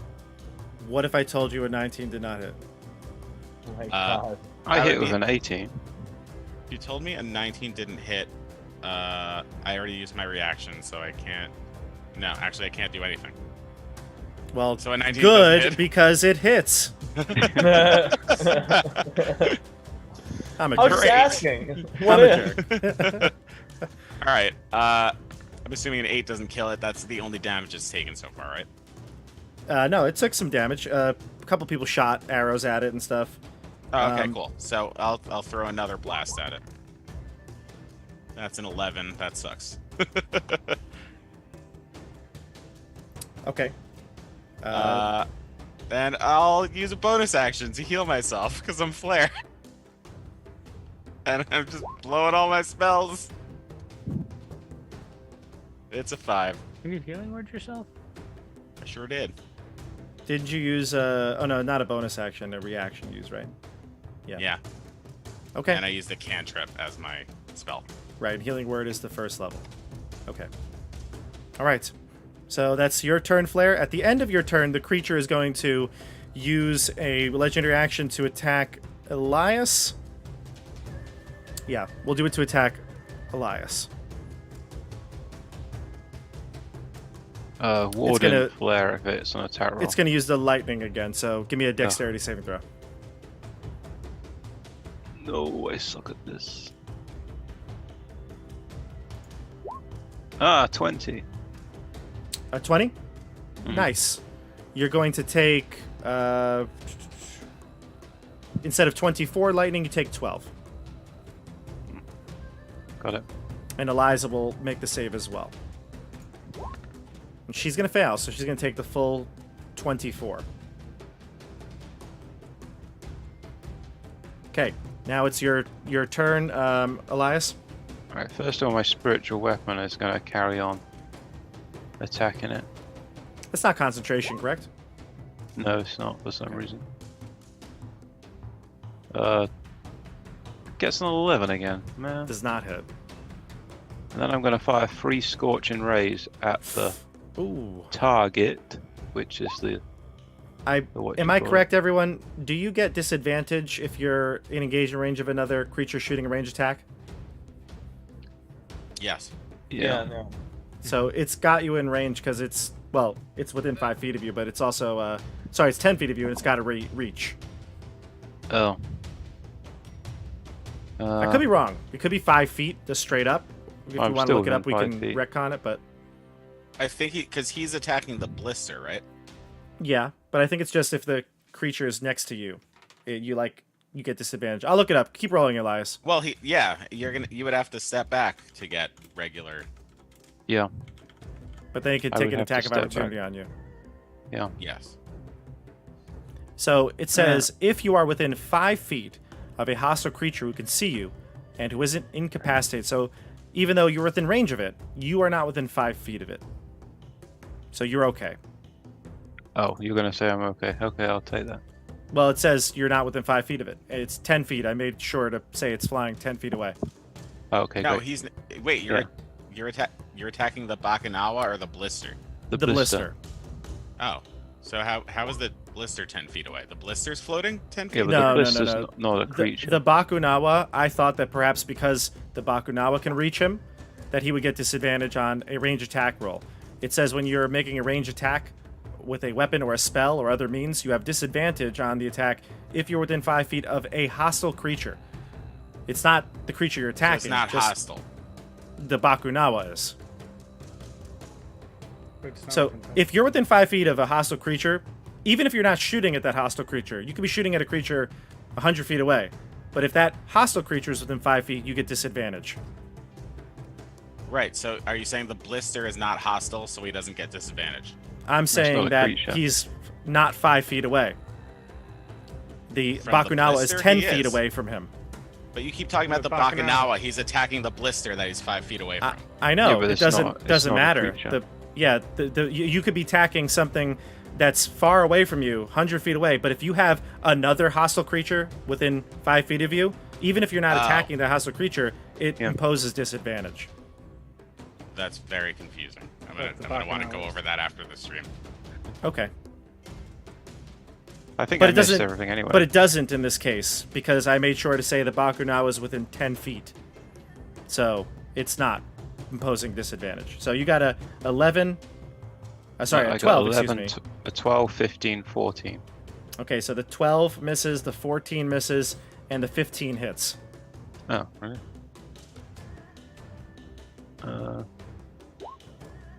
Oh, So no, it's- it does not. I apologize. It does not hit.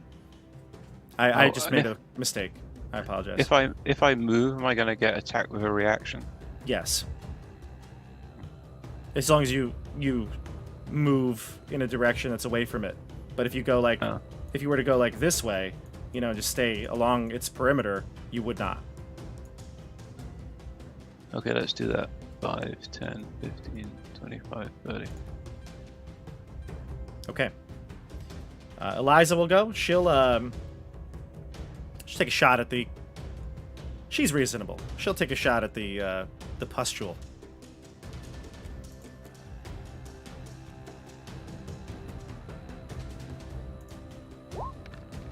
And she gets a 15. Oh, not gonna hit. Oh, no. Oh, not gonna hit. Okay. All right. Let's go to the spiritual defier of the group, Rogal. Wait, did Bandito attack the pustule after my turn? He draws another toothpick. And he'll do that as well. Misses with a total of 12. Okay. Not worth it yet Nope. to it's use not. the D10. I feel like agree. it's got to I be a little agree. higher. I don't actually know what this thing's AC is, but I still agree that a 12 is not good enough. 15 didn't hit, so I know a 15 didn't hit, and I guess a 19 hit, or maybe a 17 hit. definitely 19 hit. Yeah. Okay, let's go to Rogal. Perfect timing. Sorry, a roommate just needed me for a second. Oh, it's okay. Go ahead. Okay. I do the classic Rogal move. I walk up to a thing, and I attack.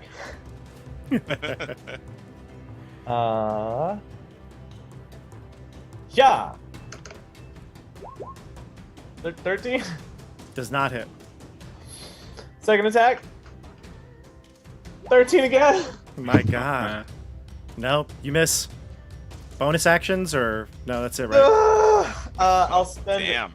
I'll spend a bonus action to cast Shield of Faith on the Bokanal. No. Do you really? Is that possible? Can I do that? What's the range of Shield of Faith? 30 surely feet, I think. Yeah, Is maybe it? 30 feet. Then you probably could. A bonus action, 60 feet. And it's a concentration spell. Yeah. I'm going to say the creature will be not willing. So Oh. it would have to take... Because... Alright, I don't think it's like in the right state of mind to be like accepting help from you. It's gonna wants to kill you.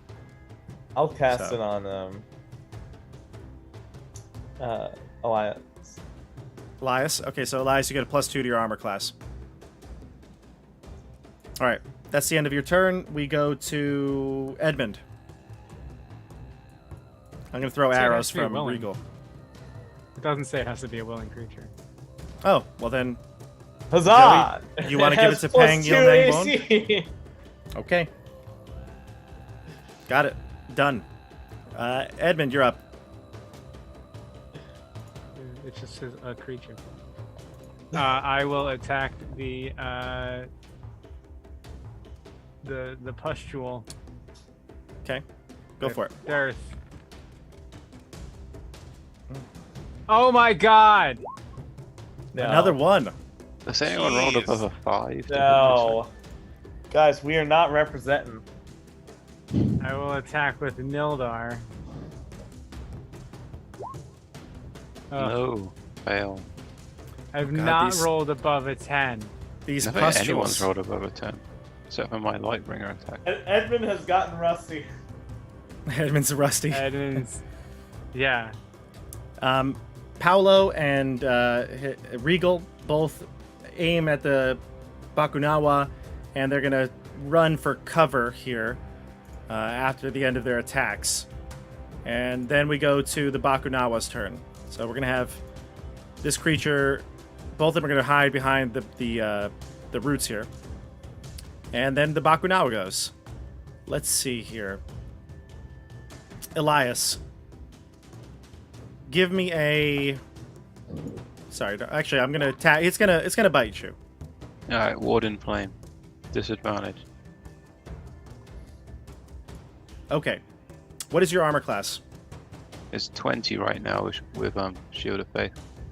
Oh, I apologize. Rogal cast it on the Bakunawa, remember? Oh yeah, thanks Regal. It's 18. He hits I you. didn't know they were gonna run away like cowards. Because the Bacchanal that's trying to kill you is worth more to you than your friends. He hits you, Rogal. Give me a strength saving throw, or Elias, give me a strength saving throw. You did disadvantage, right? Yes, with disadvantage, it hits you. What? You want a strength saving throw? Yeah, it's gonna try to swallow you. 6. Oh boy.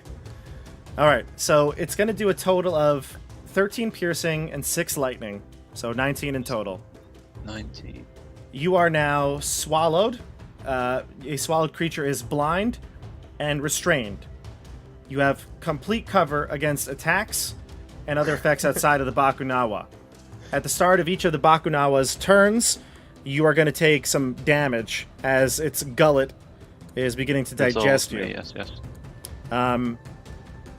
Yeah. So then it's going to move.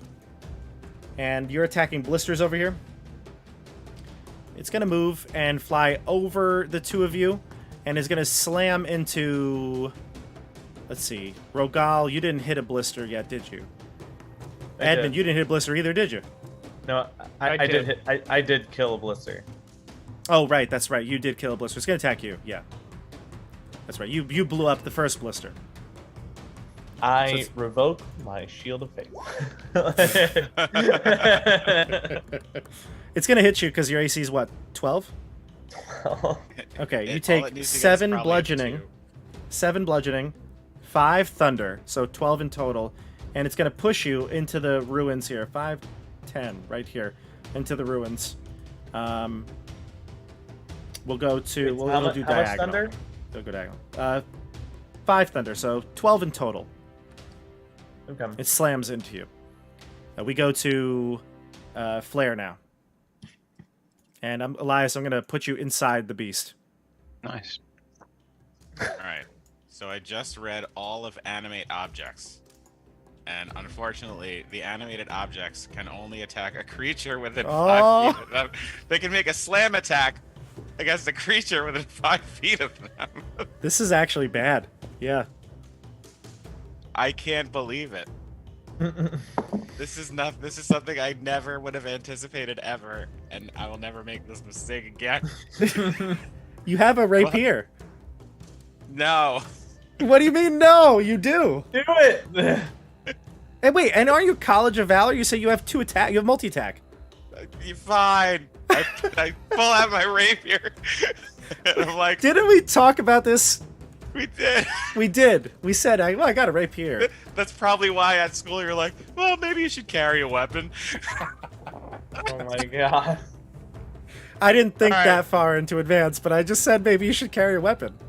On guard, you blister. I attack it twice with my rapier. Yes. 15. Does not hit. Doesn't hit.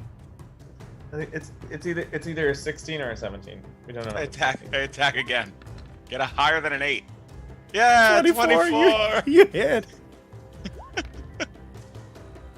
A 5 piercing damage. It goes through. It's very fitting. And Okay. who's attacking a blister still? Just me and Bandito. This one up No, here has Edmund. taken, I think, 28 damage in total. Okay. This one down here. Over here. Edmund, did you hit this one? I believe I hit it for like 4 15? damage or something like that. 7 No. damage? Edmund, I don't think you hit it. Oh, no. No, I don't think you hit I it. did 7. Oh, you did 7? Oh, okay. Yeah, Okay. I believe All I right, did 7 7. damage. Yep, so 7 to the one on the left, 28 to the one up top, and now 5 to the one near you. Alright, I'll just yell to Edmund. Edmund, I hit this thing! You can do it too! And I'll give him Bardic Inspiration. Okay. Bandito will go. And Bandito's going to get a total of 15. He'll use your D10 Cool. He gets a with 1. a 1 and it misses for a 16. No way! Really? Yeah.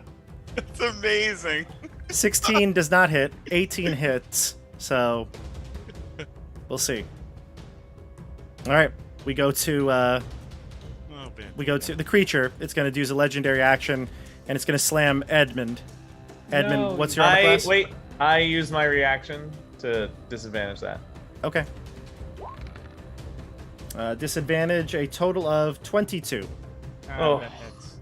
10 bludgeoning, 3 thunder, and your push into the terrain as well.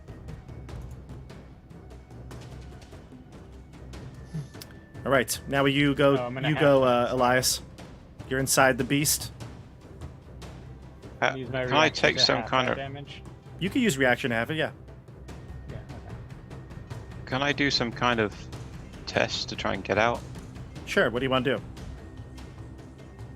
Get out? Oh, you want? Somewhere. Oh. I see what you mean.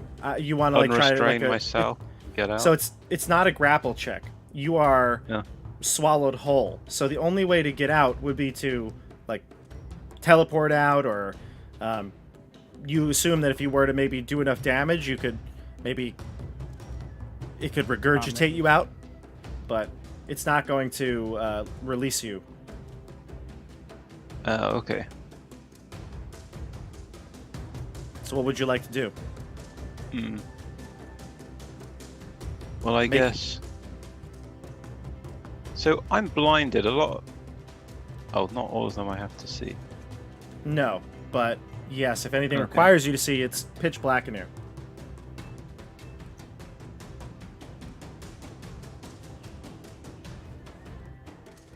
What do you think, Elias? I think I'm gonna try and do. I feel like burning hands might be unpleasant for him. Go for And it. that doesn't require sight. True. Dexterity dex. saving throw. I mean, how would it not get hit when I'm inside it? That's true. But, That's true. Well, it's going to do damage no matter what, right? That's the whole point. It does damage He no has matter what. full cover because its body is. it's 12 fire damage. Okay. It'll pass, so it'll take 6. But you do damage to it. Giving Does it- heartburn. Does it give me heartburn and it throws me out? No, it doesn't regurgitate you. It's just like agita, some acid indigestion. That's all it is. Let's see Okay, here. Does he have and to then take a I'm save? gonna do the bonus action for my sacred spiritual weapon on that blister. Go for it. Oh, got a 28. How much damage? 9 force You damage. split the blister with the spiritual weapon. No, at least And the the hand is pus still on my side. Pours out. Yep. Okay. That's it then. The Does he have to creature, take a you save? feel it tweaking and like twisting as the veins stop pumping from that blister. All right, let's do Eliza. She'll now that the blister's gone, she'll kind of do a strafing run of her own and go over to Bandito.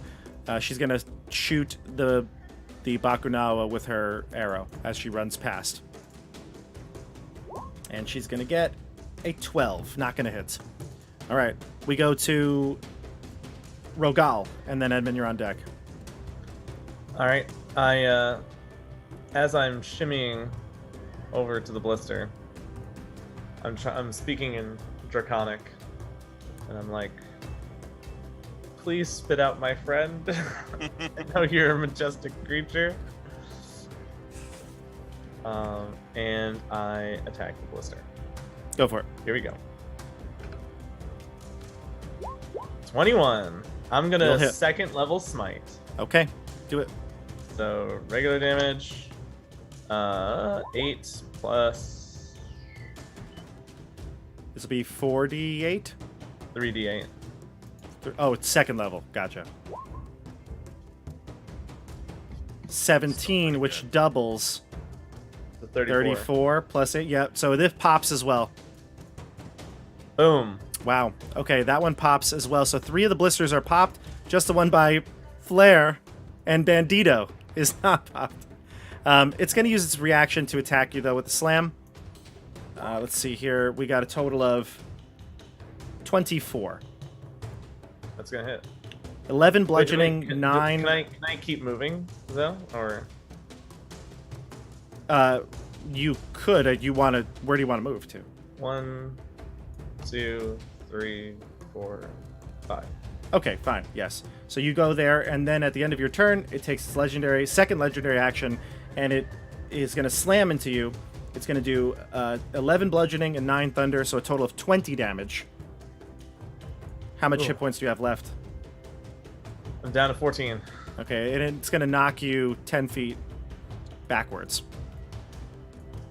All right.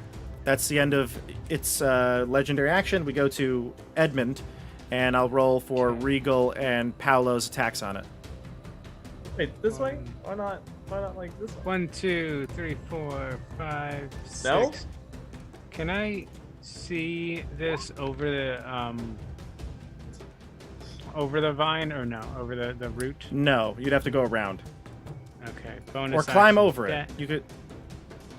Okay. I don't know that I can reach there in another Yeah. 30 feet. Paolo does hit, and he does 10 damage to it.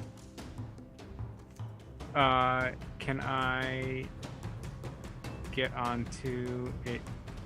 Like, if I go here, like that 30 feet, can I get on top of that vine? I don't think you can Yeah. reach with just 30 feet. Let me see how high the vines go.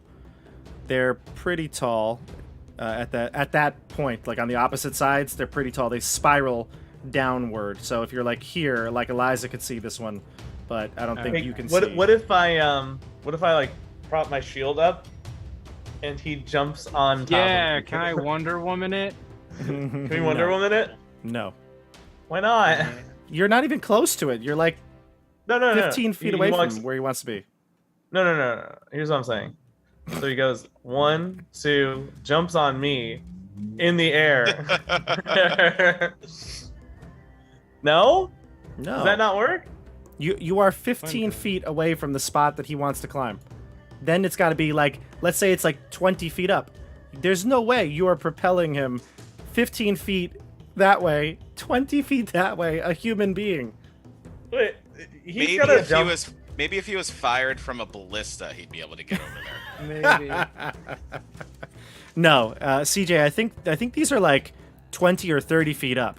So I'm gonna Okay. say no. At that position, they're even longer, like here.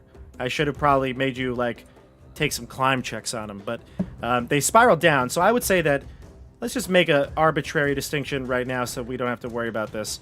We'll say that right here. We'll say the last 10 feet of the vine or the root, you could see over. And that's the Okay. case for all of them. The last 10 feet of the vine, you can see over. Well, then I go the next 30 feet from my bonus action dash, and then I'll go and use my action dash and go there, and then that's Hey, I have a question. Did you disengage? no, but He walked around it. Oh, you did? It knocked Okay. me back because it Okay. knocked me back 10 feet, so I was back here already away from it. Right, no, your path, no, though, oh. avoided because it has reach. Oh, I don't believe I. You could maneuver it again. Move disengaged. back. Just move back to here, right? You were here? Yeah, I don't think there's no way I can not But you're within 10 disengage. feet, so Yeah, there's so- no way you can do it. Yeah. There's no way I can't avoid that. So yeah, you can opportunity attack me. Well, You wanna- now you okay. you could take a tighter path to it now. With That's true. 60 feet and then disengage. It still doesn't matter. Well, you still won't be able to get there, but I'm just saying. You could probably get to that same spot with 60 feet of movement and use Should your I- bonus action to disengage. Yeah, you can get to that same spot with 60 feet of movement. 5, 10, 15, 20, 25, 30, 35, 40.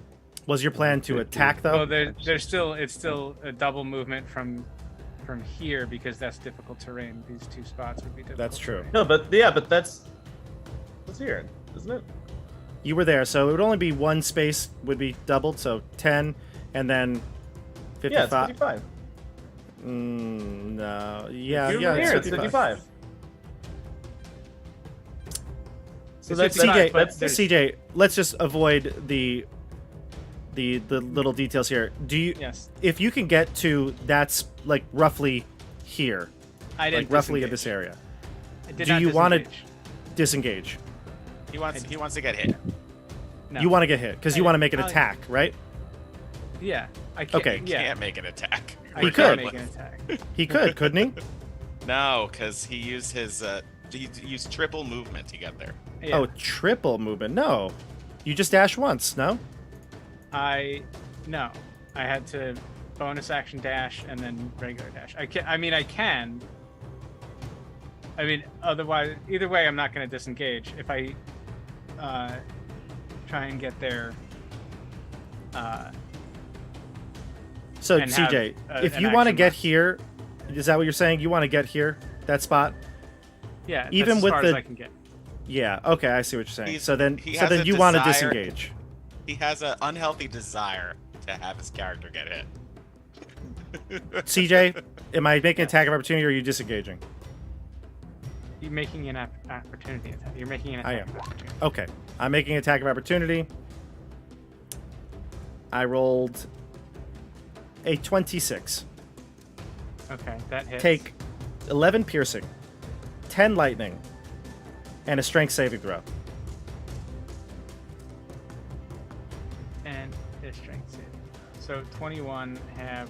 That's going to be 11. You know what, though? You probably get Rogal's bonus, don't you? Because you would leave its Yeah. space roughly here. Yep. And a strength saving throw. This is the last spot. 12. Okay, you fail. You're swallowed by the creature. You Can it have swallow more than? Can it swallow 2 creatures? Who's this in here with me? you have a bardic inspiration. Yes, Oh. it can. It can swallow both of you. Yep. You Then probably I need will at use least a 5. my bardic inspiration for another 3. He's still in there. So So 15. Yeah, you fail. DJ, this whole thing could have been avoided if you just disengaged. this. Yeah. Paolo screams out, okay. "See, I told you, this creature is evil." It's Kill it. very evil. Now I'm gonna start attacking it. The I'm not blister gonna is so close. It's okay. Joey's gonna get in here on his next turn and he'll take care of it. You have the rapier. I'm gonna use the rapier. How many Go. hit points are you on, Edmund? 46. Oh, you got a bunch. The creature's gonna go. So, Edmund and Elias, since you're inside of the creature, you are going to take 14 lightning damage. 14. Yeah, 14 lightning damage at the start of the turn. Okay. So I got Um, 22 left. You have 2 HP left? 22. 22. Okay. The Bakunawa is going to fly close to the ground, and it is going to attack you, Rogal. It is going to fly. Yeah, it's going to attack you with the bite. Rogal, you're going to get hit, I assume, because you have no armor. 21 hits you. That hits me. It does 13 piercing and 11 lightning. I'm down. Cool. Okay. The rapiers are only The rapier. We've got the NPCs. It's going to continue moving after it kills him, and it's going to hit Eliza with a slam attack. Oh. Please, We had the NPCs. team. She gets hit Team. for 11 Is this how and we 3. die? This Team. is the end.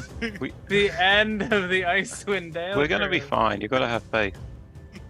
Ah! Commander. You should start shooting that laser rifle inside. You can't miss. Okay, so the creature finishes its turn. We go to Flare. I attacked twice with a rapier. It's great.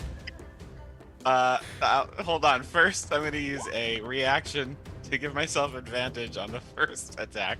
Okay.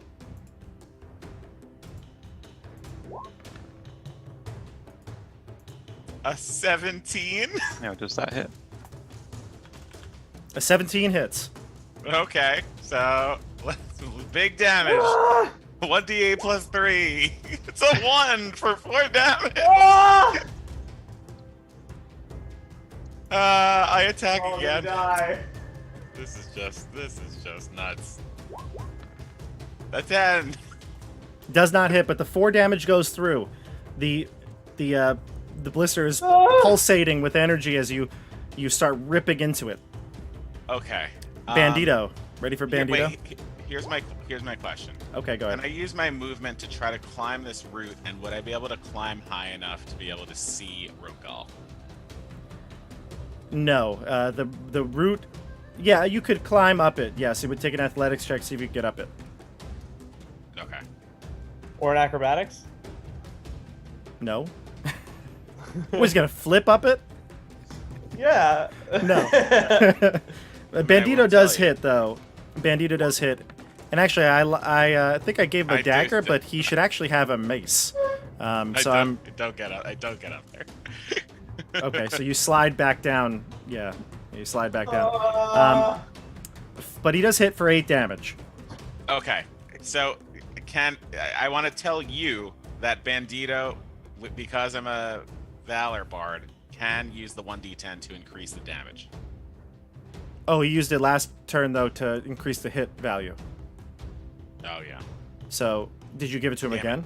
No, I did not. I was Tell gonna- Bandito to hit the blister. I was trying to climb the root so I could use my bonus action to heal Healing Rokal. We go to Elias. Actually, it's going to use its legendary reaction though, and it's going to do a lightning attack to you and Bandito. So give me dexterity saving throws.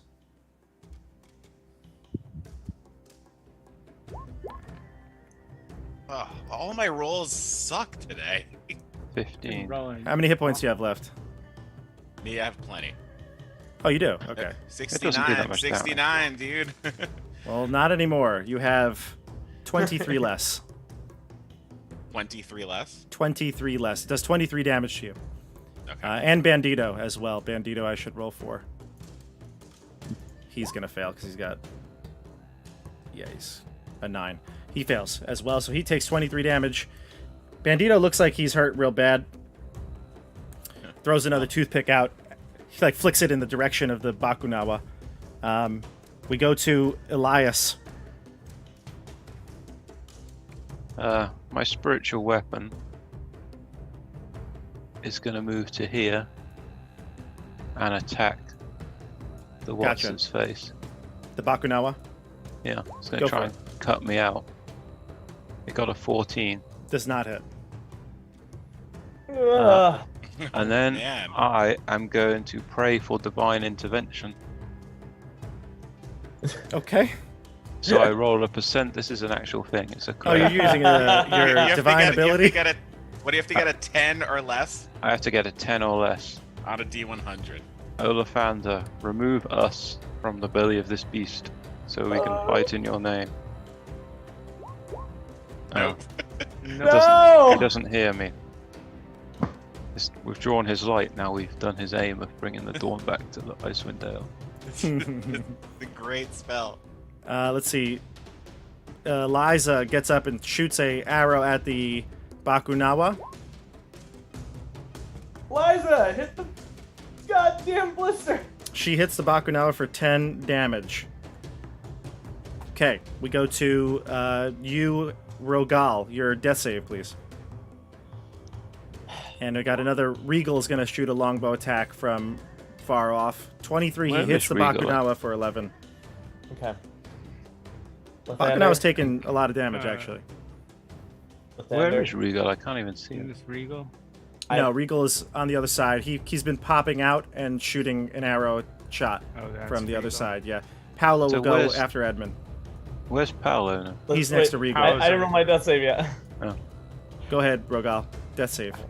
Lathander, I've followed you this far. You've shown me the path of redemption. Please give me a nat 20. 18, there you go. Close, but you're surviving. We go to Edmund. Edmund will attack the creature from inside. Hopefully With not dearth? Killing it. With dearth. Stagger. With dearth. Okay, that's gonna hit. You are restrained, though, Oh, it's yeah, that's right. Disadvantage. so you have disadvantage, yeah. Oh, then yeah, it's a 12. Yeah, that's going to miss. Bonus action? Bonus action. I'll do. Nildar was always my favorite. Yes. Nope. 14. No, that's not going to hit. Damn. Paolo is going to throw another arrow. He just throws it. He doesn't even put it in his bow. Like a javelin. It's like ah. And he hits 19 for 9 damage. This Bakunawa's going down. No. He's hurt. Wait, what? He's cut. What? The Bakunawa's cut. He's hurting. Wait, if he's taking damage, does that mean he has to regurgitate? It has to be a certain only from amount the of damage inside. from the creatures inside. Uh, So, like, if Edmund were to get a hit off with the sneak attack and everything, it would, like, Oh, yeah. be probably the damage to do it. Yeah. Because he's already taken the flame from my... Right. So we go to, at the end of Edmund's turn, the creature, you three are going to take... two. Inside the belly are going to take 10 lightning damage. All right. And 10. the Bakunawa, 10 lightning damage, and the Bakunawa is going to go. It is going to fly directly over Flare and attack you as much as it can. Yikes. Let's see. Bakunawa will bite you first. Okay. Guys, I think we lost. No. No, we've got all the NPCs as well. No, but they're It's not going going to to bite you for 16. Does that hit you? 16 does not hit me. Whew. Okay, what is your AC? 18. 18, okay. And it's going to slam you for 15. Wow. It did not roll Oh my well that god, round. I'm invincible! Oh my god! This is your Okay. purpose. This is why you were Stop brought me. back. This is why, yeah. It is going to hover right over you, though. It's directly over you, 5 feet above you. You go. God. You go, Flare. Alright, I attack it twice with the Nothing rapier. No, attack the blister. No, the blister. I'm attacking the Oh. blister, of course. Also, I have think- one- I think you can move around after you attack. I kind of have one last ditch effort, but It's I don't 5 feel like feet I above have him. another round to go. A 21 One. for. God damn it! How much damage? 5. And Do you have again, a second attack? And a 17. That hits. hits. That is the number. For 7 damage. Stefano, it had 1 hit point after that first attack. Thank God! You blast this blister, you pierce it with the rapier, the miasma spews out, and you can see the last vine that was pumping, feeding this Bakunawa, gives up.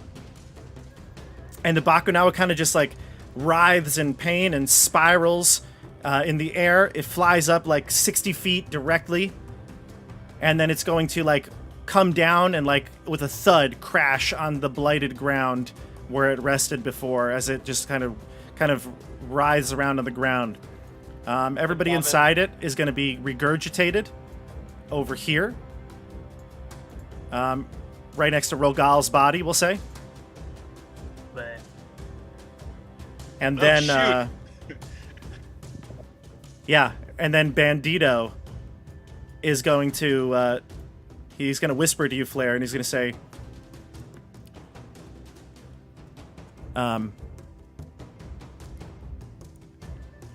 follow my lead. Understand? Yeah, but I gotta Come with me. save this guy. Okay. Come with me. Come with me. I follow him. You follow him around the other side. Yeah, there we go. There we go. Blair, you have to stop him. And at this point, Paolo comes out as well. So does Regal. Bows drawn. Eliza seems more sensible. She stands by Elias. She comes to you. Elias, are you okay? I am fine. Thank you. Your friend is hurt. We will heal him. Do you heal him? I can't. It's not my turn. No, we're out of combat. Oh. Yeah, I'll blow off a healing word. Okay. Rogal, you come back to life. And Paolo and Regal, they walk up cautiously to the Bakunawa, and Paolo says, the deed is almost done. I Hit jump points. up and I go, no! No! I like collapse at his feet because of how like injured I am. I'm like, stop! It's over. The thing is not yet dead. You can see it there writhing. We'll put it out of its misery. No! And I cast something. What are you gonna do? I want to cast something flashy. We popped all the blisters like a teenage boy at junior prom. I cast Zone of Truth. Paolo, you have claimed when we met you to be friend to all. Be friend to the Bakanawa. Can it speak? Give me a And he persuasion has to check, say, CJ. he has to speak the truth. Give me a persuasion check, Bakanawa. CJ. Oh, okay. Persuasion check.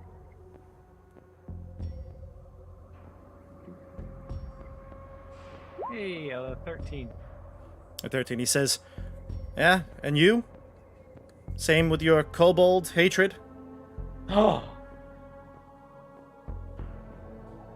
Were this a kobold, would you spare its life?" I look at Edmund and I plead with my dragon face. I have spared many kobolds. It was difficult for me at the time, but I have spared a kobold. In fact, I And gave let them all them- jobs in a mining Yes. town. I allowed them to remain in a town called Tourmaline. This is true. One of them, in fact, even became quite a high-ranking political figure. Tracks! He did. I was not happy about it, but I did give a kobold the benefit of the doubt. Why should I spare this one then? It tried to attack us. Why do you think it is safe now, friends?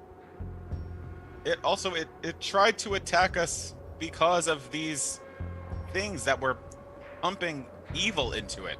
This corruption that has... We have destroyed all the blisters. Me and Bandito did the final deed. And Together. Bandito. Yeah, and Bandito speaks up and he says, and I'm going to be Pulls a toothpick honest out of with his you. mouth. He takes the toothpick out, flicks it at Paolo's feet, takes another one out, puts it in his teeth, and he says, and I'll be honest with you.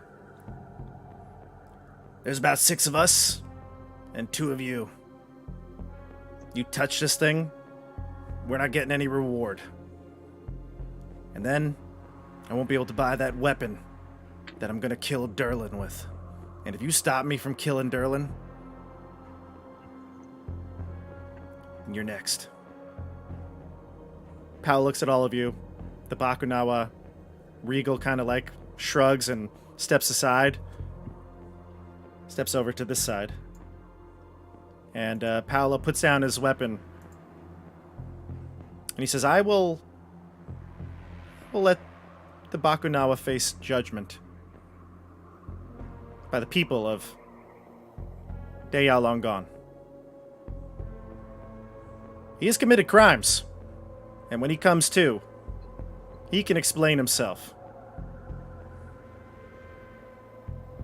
I'm heading home. And he takes his gear, and he leaves. Well, I guess Before he nobody's leaves. going with him. Before he leaves, I give him a hug, and I say, "You're doing the right thing."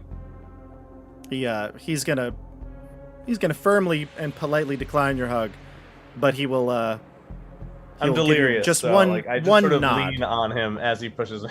Yeah, he'll push you away, but then when he finally shoves you off, he'll give you just one nod, and then sling his bow over his shoulder and head out. I do a 5th level healing word on Rogal. Ooh. All of a sudden, my consciousness has You get come back. 20 healing. And Flair says, I know you would do it to any ally as well. Well, I'm going to do a 5th level healing word on myself if people are doing this. I'm gonna cast Lay on Hands on all of my friends for once. Not the Bakanawa who's dying.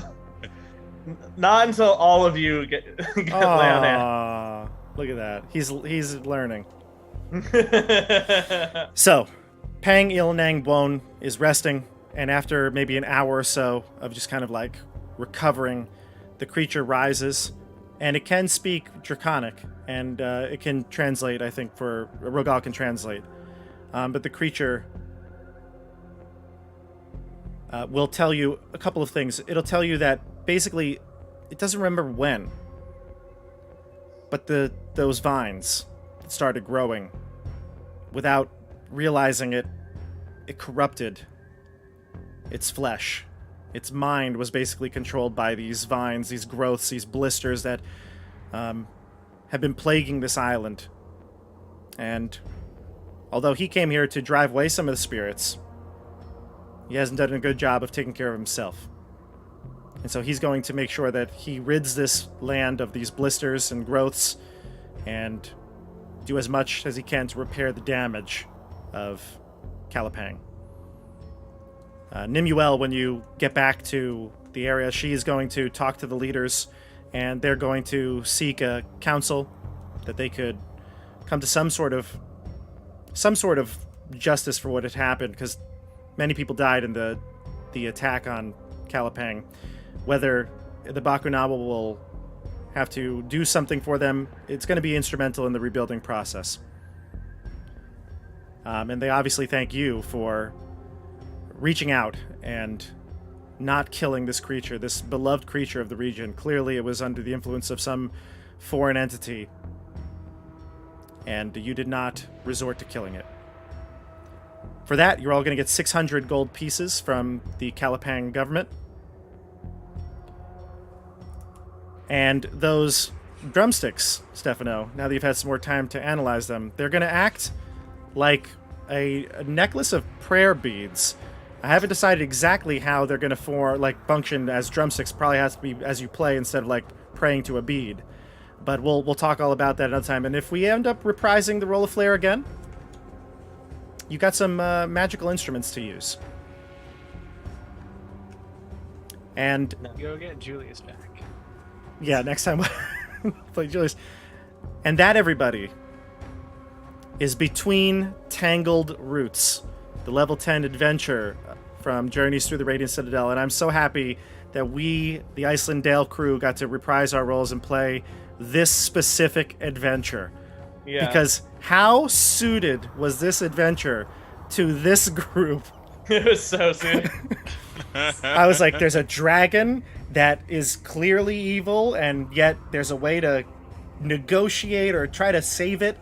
Oh my god, I was like, this is going to be perfect for this group. We've brought redemption again. We traveled with a group the whole time that We wanted had to to- kill it. Yep. Yeah, we had to They persuade were them. basically the mirror versions of us. It was like Oh, they were the Red great. Wizards, or the Brotherhood, right? Oh The my Arcane God. Brotherhood. They were like an alternative group going against Yeah, you. right. Yep. A lot of parallels Iceland Dale here. was so dark. It was. It was pretty dark. The, Here we finally got to flex our peaceful muscle. And my There's a- god, Flair! With the rapier at the end! Yeah, flex I saved the day. couldn't believe it. That like how do these things actually happen? I don't know, that Like, was amazing. You That told was some, perfect. You told some BS story that like Lathander was like, he's got to come back because he needs to complete this quest. And I was like, sweet, let's go. I know, and he was the last one. Last one standing. I had nothing left. we really needed this. Literally, that was Rogal was perfect. unconscious. Both Elias and Edmund were swallowed whole. It was just Flair. And you were Flair. dead. And Bandito. And Bandito. But That was perfect. Bambito was pretty much dead. I have a question. I don't know. I'm assuming since the adventure's over, maybe you can answer. okay. What happens if swallowed characters go down to 0 hit points? Yeah. Oh, they're gonna die, right? It's gonna basically at the start of every turn they're taking the damage. It's gonna be another failed Literally death dead. save, and Yeah. yeah. 2 failed death Um, saves. Yeah. Oh, so you just auto failed that 2 death saves. Yeah. It Whenever might you not hit- count as an auto fail because you technically aren't like attacked. You know, it's like an attack roll, but Oh. it is. It's gonna cause damage. So you'll take 1 failure and then you roll, and it's probably gonna kill you. Plus, Yeah. even if you Oh. survive, you're unconscious and you're still inside it. Yeah, you're gonna die probably. Yeah. Wow, what a great adventure. Yeah. Thoughts before we sign off here? I know it's late, but let's go around the horn. Joey, what are your thoughts on the adventure? I feel like we all kind of grew from Icewind Dale. Like, I feel like there was a lot of character like development since then. Edmund is definitely more of a empathetic character now. Like, that's great. How dare you? Blair's alive. Great. Yeah, Blair's alive. He's like the opposite of what he was. He's alive. Elias is it feels like he's not like on a quest anymore. He's fulfilled his quest. Yeah. Like, He goes where he's told. yeah. And I feel like Rogal has learned how to like just be a little bit more relaxed. Maybe be a better teammate. Be a better teammate. As he Not casts, really. As he casts, he casts Shield of Faith on the monster. And it swallowed me, yeah. CJ, what are your thoughts, CJ? Yeah, I love playing with this crew. The Icewind Dale crew is just so much fun to be part of, and I'm really glad we got to get all our characters back together to do something in a little bit warmer weather. You know, we weren't freezing our butts off the whole time. We weren't worrying about, no, did we remember our winter gear, and where are our sled dogs? Yep. Nice to get the band back together. It's like playing the old hits. Yeah. Playing the greatest hits. Stefano? Always. Well, it's nice to have one of my characters back. Back alive and able to go on future adventures. I'm happy to have Flair back. I had a lot of fun playing him. I do feel like his time was short, and you told me that he was the favorite on the Patreon. Was it Patreon or was it Patreon? Yeah, I asked the Patreon group. That's the group that I play with, the tier that I play with, and they were pretty unanimous in saying, "Don't bring back Julius, bring back Flair." And I was like, "Okay, I'll relay the information." So, I'm glad. I hope I was able to do Flair a little justice for them. I think so. And I think it was. if we have time, I did mention in the group chat that I do have a Flair's new hit single now that he's still alive. Yes. I do have to go. Like, not... Give him a second, Joey. Give him a second. Go, quick. All Go, right, Stefano. go. Well, it's not quick, and I'm not gonna be. If Joey's got to go, then Go, we'll just go, have to Stefano, save go. it. We'll have to save Do it it. for the Nope. next time that Oh, Flair's on screen. We might have to save it then, if it's long. It is late. I apologize. It's after midnight here on the East Coast. It's probably gonna be at least like a minute and a half. Joey, I know it's kinda late. have to I know it's late. now. I know it's late. So we'll save it. Okay. We'll save it. I'm sure we'll reprise Sorry, these roles everyone again. on YouTube.